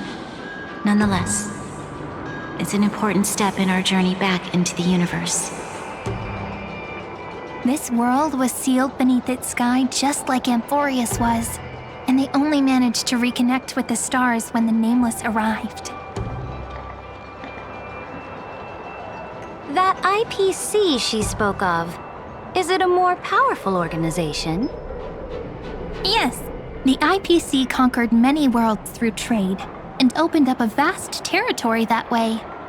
There are many such powerful alliances beyond Amphoreus, and they all walk on roads different from the destruction.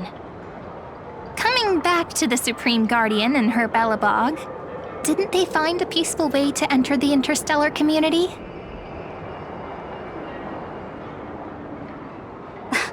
That cannot be true. That IPC would never have grown so big on trade alone. It may pretend to be a wealthy merchant with clean hands, but I am willing to bet that it grew fat on gory oppression and bloodshed. Its path of conquest must have had no mercy for the weak and would have destroyed them if needed. Are you telling me that this snowland never thought about tossing its dignity to the wind and kneeling to the IPC? I will not believe it. I will never allow the Imperator's empire to be sullied by others. Amphoreus must become a power so strong that no interstellar foreigner would dare to look down upon us. Imperator, Belobog isn't as weak as you imagine. Listen. I indeed hesitated. But now I understand what we must do. Belobog must learn how to walk on her own until she no longer needs the support of others and can stand on her 2 feet among the stars. Even if I may not live to see it, I believe such a day will surely come. They still have their dignity intact. One day, that hope will melt through the ice and help them into a prosperous tomorrow. But the order of the cosmos is already set in stone. The old laws decree that only the strong survive, binding the weak in an unbroken chain until they wither and turn to dust. Unless they embrace the power of the destruction. Amphoreus must shatter the old law and become the new order among the stars. Speaking of the Order, another one of my friend's companions may be able to enlighten you further on that. Let's go to the next page.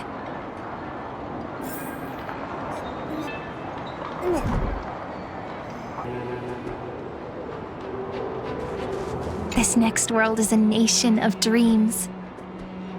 The first time I heard about that place, I didn't even know what to think.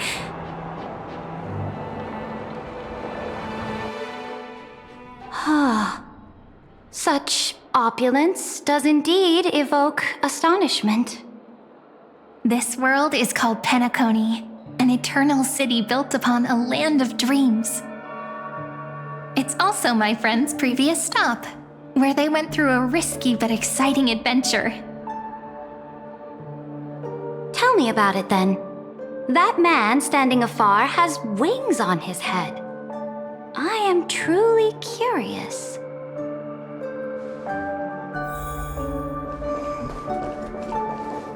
I wish to gaze upon the views of the Reverie Hotel one more time. I'll be just a traveler when I come back here again. And perhaps, through a traveler's eyes, even the things I once knew so well will feel strangely different. Penacony is a land of the harmony, where all dreams and hopes merge and combine. It believes in unrestrained freedom, and that's how it lost itself in shallow delights. Then, this young man before you chose to rewrite its laws, using the power of the Order, hoping to shape a dream-bound paradise of perfect happiness. Yet, the paradise of my dreams remains far away. Perhaps a brief journey with the Nameless can show me more possibilities in my search for paradise. As for what Penacony should look like, it'll be up to her. No, up to their trailblazing now. It sounds like this ideal kingdom is no more. That's right. The people chose to wake up at the end. You can't see tomorrow when drowning in sweet dreams. This individual's law acknowledged only gods and constructs, leaving no space for humanity. And yet, the fact that he could accept defeat and resume his journey shows a rare self-awareness and clarity of mind.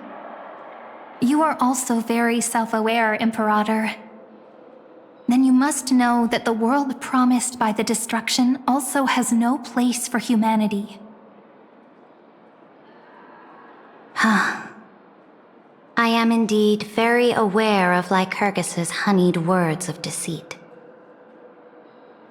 I have seen enough. Take me back.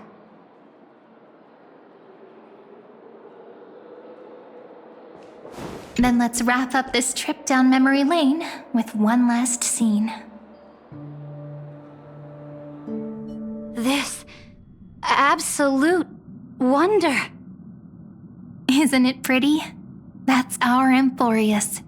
Our world flows and meanders in this endless band of light. Though we were born from the designs of the gods and are not yet truly alive, the Chrysos heirs of Amphoreus still chose to stand against fate and carved a legend no different from that of humankind. Will you really renounce the heroes in this world's previous 30 million cycles, Imperator? Including even yourself. Will you bow to brutal destiny and allow that puppet master named the destruction to have their wish? I know what you want to do, sidekick. You want to use that deliverer's memories to influence me and tilt the scales of law toward her and the two geniuses. You really saw right through me, Imperator. How can one rule an empire if one is incapable of understanding people's minds?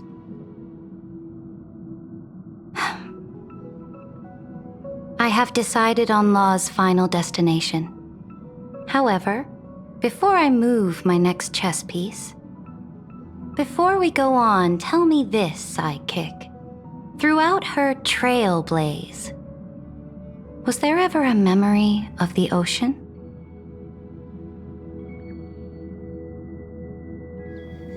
The ocean. My cradle. My home. You shall complete your conquest in the ocean at the boundaries of this world, and eternally slumber in the sound of tides. You shall eternally slumber in the sound of tides, and complete your conquest in the ocean at the boundaries of this world. Our prophecies aligned as flawlessly as a sea snake circling upon itself. An elegant loop, like a joyful hymn, like the circulating ocean current, like our two fates, like Amphoreus itself.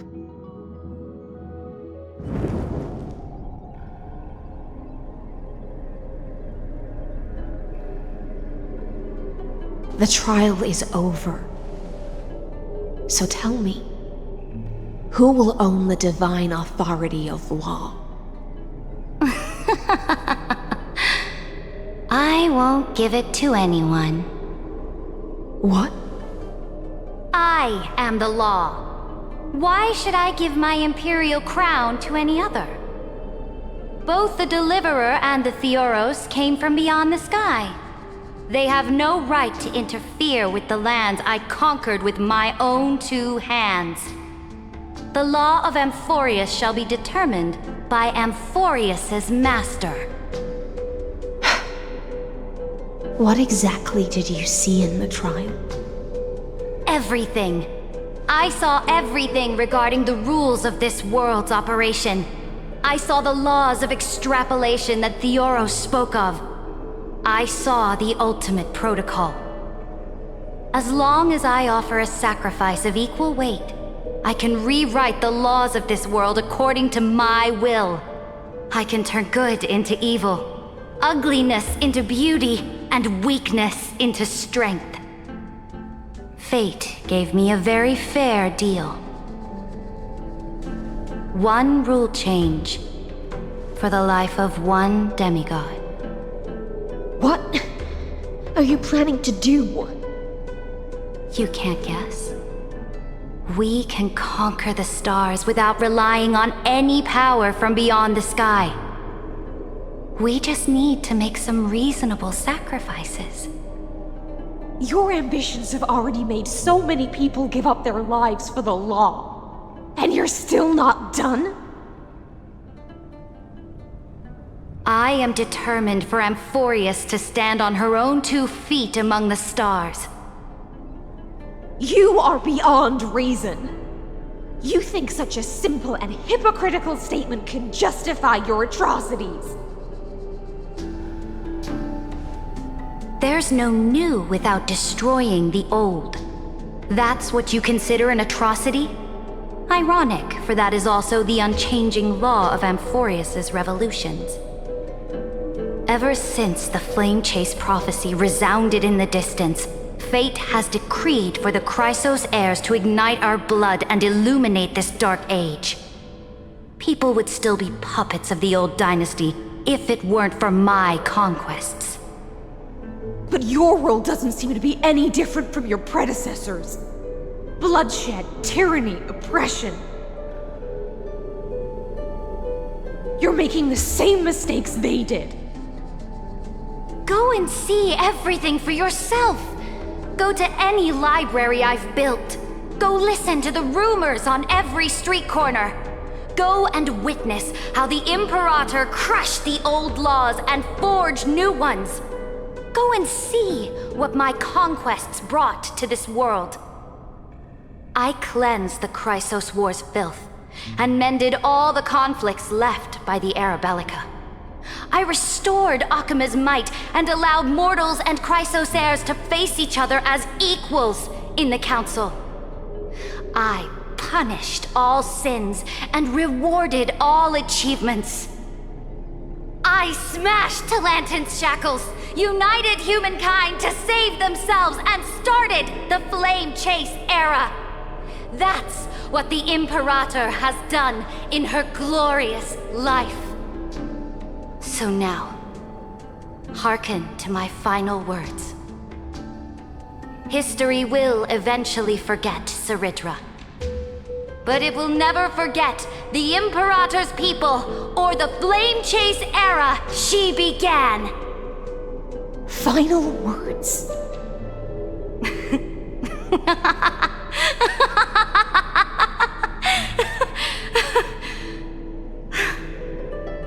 Amphoreus is about to be destroyed.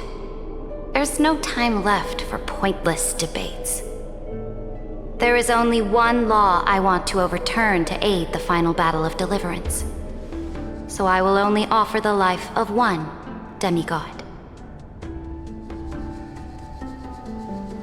In the name of the Imperator, I command you one last time, Electra. Either sacrifice yourself for conquest, or pierce this tyrant's chest with your sword. Thus, the Imperator concluded her final speech. At the end of her life, at the last moment before she stepped onto the altar, she gave her most loyal subject the choice to decide fate, just as she promised her compatriots before her very first campaign. My blood flows in you now. Heroic compatriots, follow me, and we'll seize fate's reins! The Imperator fell. Some say that the Dux Gladiorum turned traitor and killed her liege. Some say that she imprisoned the tyrant in a shallow pond of water, then left. Which meant the Imperator had to kill herself to rewrite the law. There are countless stories about her death. All we can be sure of is when the knight left the vortex, the Imperator was still mumbling about their past conquests together. The beginning and the end of her existence. Imperator, wait! How could someone of your status come to the front lines? Let me be the flag bearer! The troops defending the pass to the west of the grove, have they surrendered? They ran as quickly as they could when they heard your name. The Golden Cocoon Pass is now in the First Legion's hands. Good. What about the Delosian militia? The 3rd Legion set fire to the mountains and flattened everything west of the basin. They just need a few more days. That is enough. We cannot afford to miss an opportunity for victory. Lastly, how many Ladonian cannons are left? They are no more. The 2nd and 4th Legions have destroyed them all. Very good. They now have no way out, no reinforcements, and no artillery support. We will be able to liberate the Grove of Epiphany in the blink of an eye. We will launch the final charge 1 quint after the curtain fall hour tomorrow. Remember, as long as the Alliance's flag still flies on my shoulders, you must keep moving forward. Take no prisoners among the enemy's soldiers. All sages who resist are to be captured and tried according to martial law. And do not destroy any books. Now go! Notify the entire army! Understood! Those who are resolved to die, we salute you. Reporting in. The mountain dwellers are resisting fiercely, and the legendary Mountain Breaker has personally engaged in battle. Their formations are nigh impenetrable.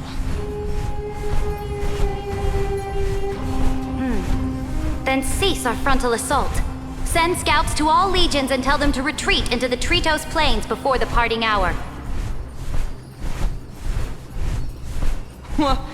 Are you planning to surrender? It's a strategic change of plans. The seismic walking dragon is enough for that battlefield. Walking dragon? You mean that stupid beast, Terravox? What can they even do? Stupid? No. They are the wisest of all of Giorio's creations. Only they can perceive the currents of time. Let them deal with their earthly brethren. We will advance and take the lead in defeating what remains of our enemy. I will deliver the most fiery retribution for the humiliation they dealt us, and crown myself with a god-slaying wreath. Understood. I'll see to it. Those who are resolved to die, we salute you. The Temple of the Three Fates sent a letter, Imperator.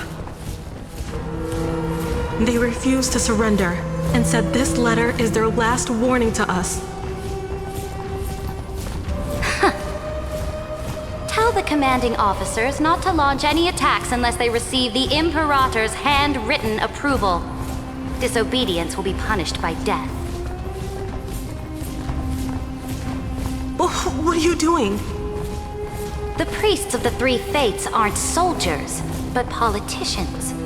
Do not mistakenly believe they don't have a plan. These dying pests will wring out every idea from their brains, all for short-sighted gain. They are much shrewder than we are. I am inferior to them in that regard. They also have the prophecy to wield as a weapon, something I am not blessed with. Launching an unplanned attack will only disadvantage us, as all of Amphoreus will judge our actions. Which means I will be heading to the battlefield myself, just as I have always done.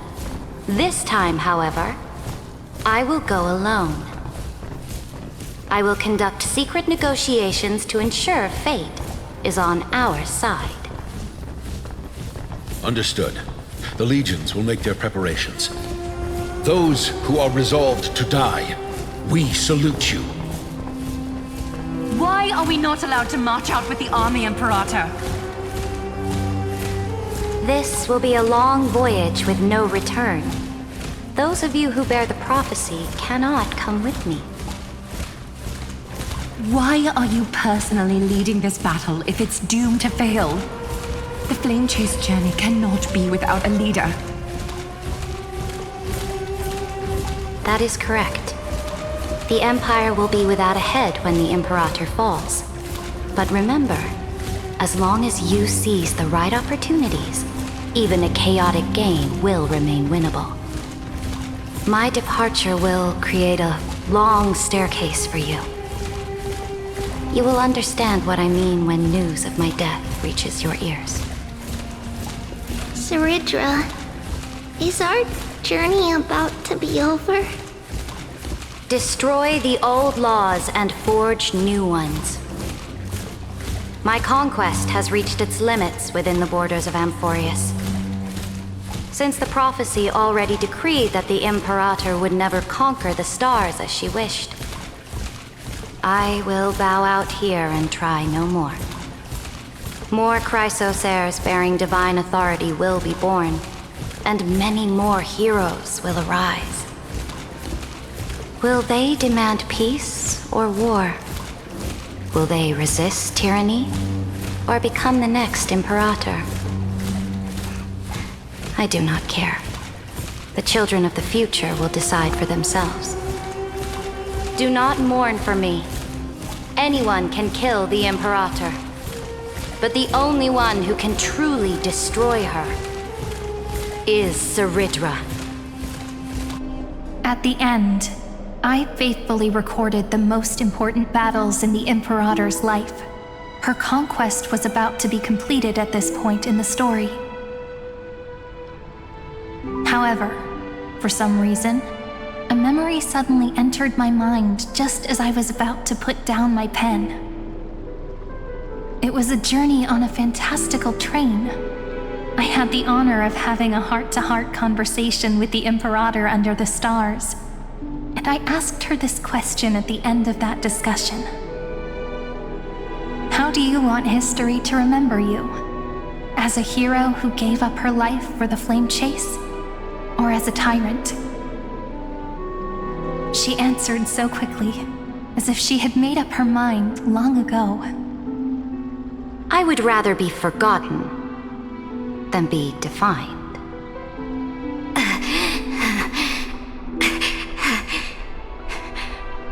Because the law can be neither eternal nor unchallenged.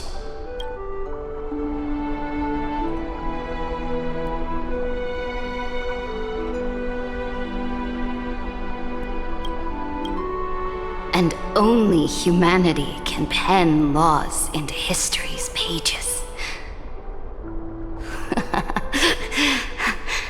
Now, I have shattered the greatest law of Amphoreus.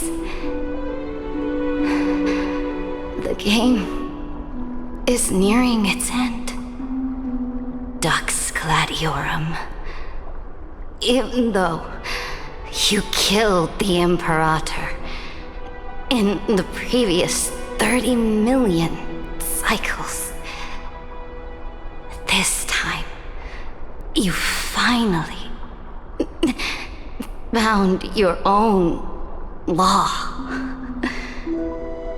Then, High Sealants, Electra.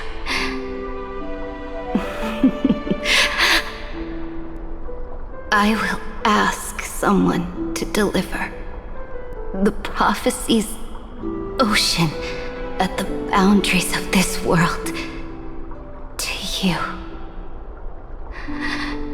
Will you choose to swim into that ocean? I do not care. Do not care.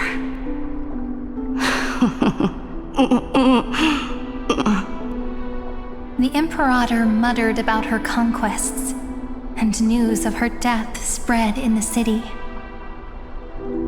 Freedom! Liberty! The tyrant is dead! Go! Shout this news in the streets! My people! My fellow elders! Do not panic. Stand your ground. That usurper has paid for her ambition with her life. People once cheered for my ascension. And now they cheer for my fall. No matter. I am fond of applause.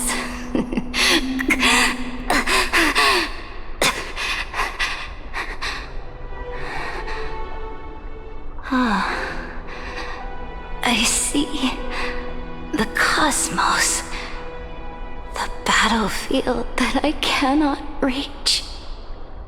I will return in the next cycle.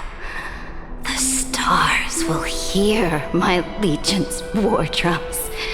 Hear the great name of the Imperator.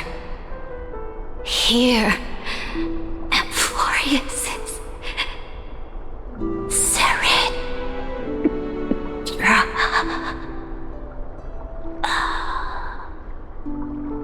To this day, we do not know which rule the Imperator overwrote at the cost of her life. Perhaps the truth will only be revealed at the moment of checkmate, just like every chess game she ever played. We only know her death inflamed Akama.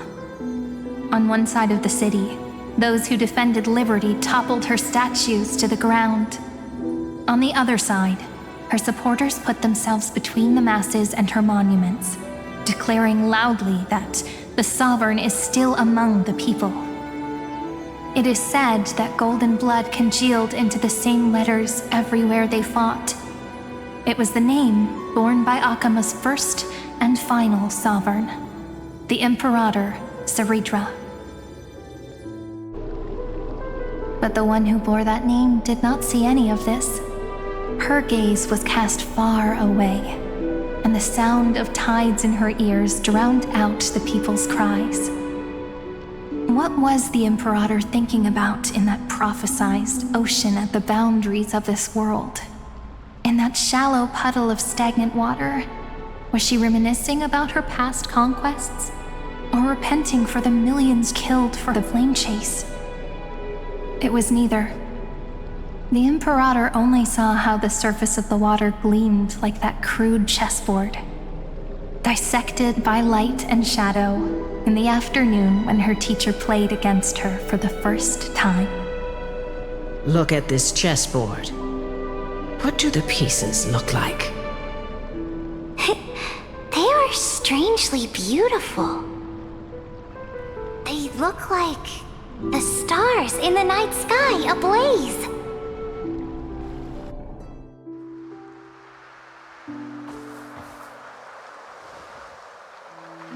From that page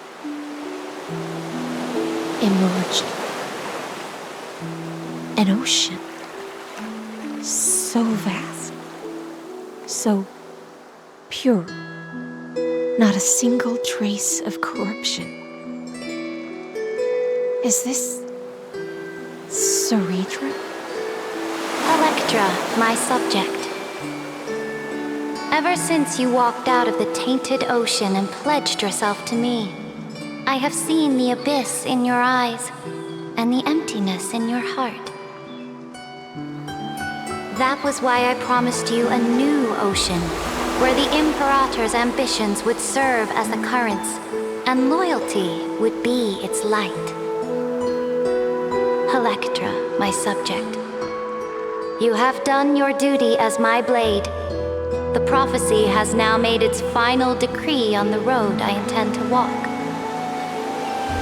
My conquest is doomed to never reach the stars. But the Imperator never makes empty promises. So take this memory, this ocean, beyond the sky, as witnessed by the Deliverer. This is the final gift that the Imperator can leave for her subject.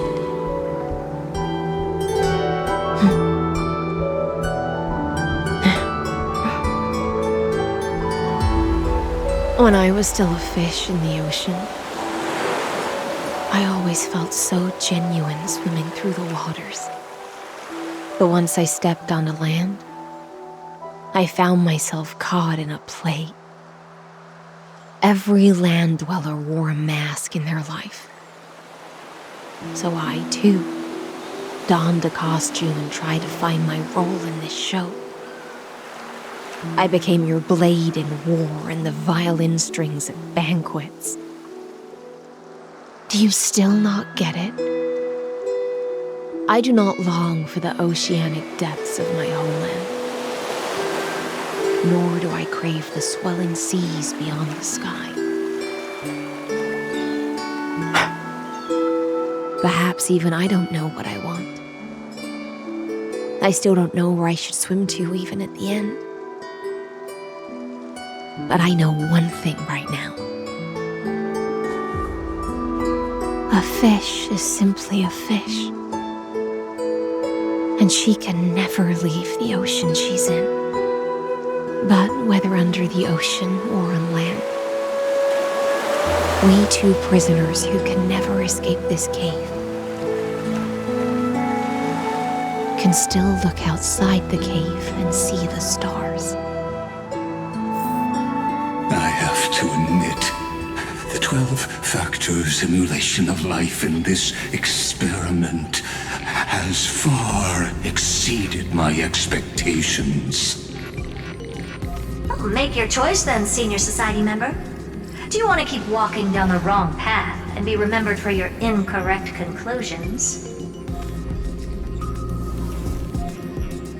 Or do you want to return to the audience's seat and give yourself, Amphoreus, and the entire cosmos a more fitting end? I must refuse. A dead man never fears death. Did I not make myself clear? Have you forgotten about our dear Lord of Silence? You wouldn't want her to consider your 8 other clones as cancers within the erudition and chop them all up, would you?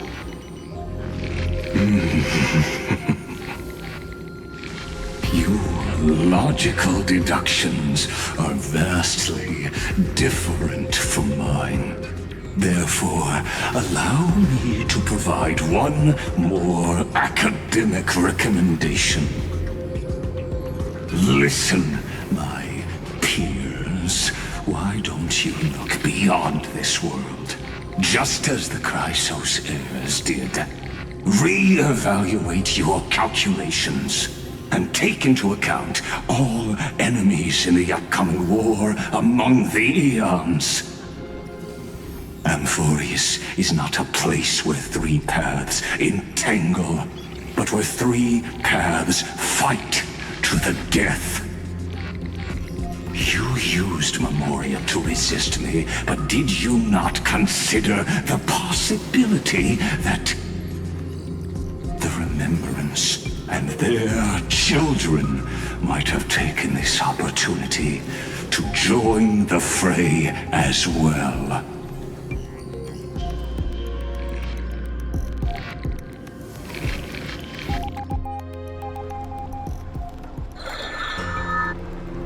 Oh, so this isn't just silence. It's the answer. What was the last thing she said to you before you parted the waters at the Scale Gorge waterscape? A tricky question, but one with a simple answer. She didn't say anything back then, right?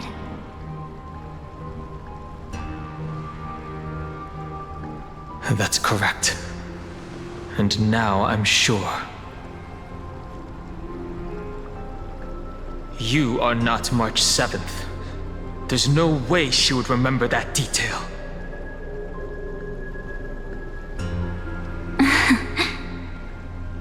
I'll only warn you once. Leave her body now. How impulsive. That's not like you at all. Why don't you calm down and think about another possibility? I didn't take over March 7th's body.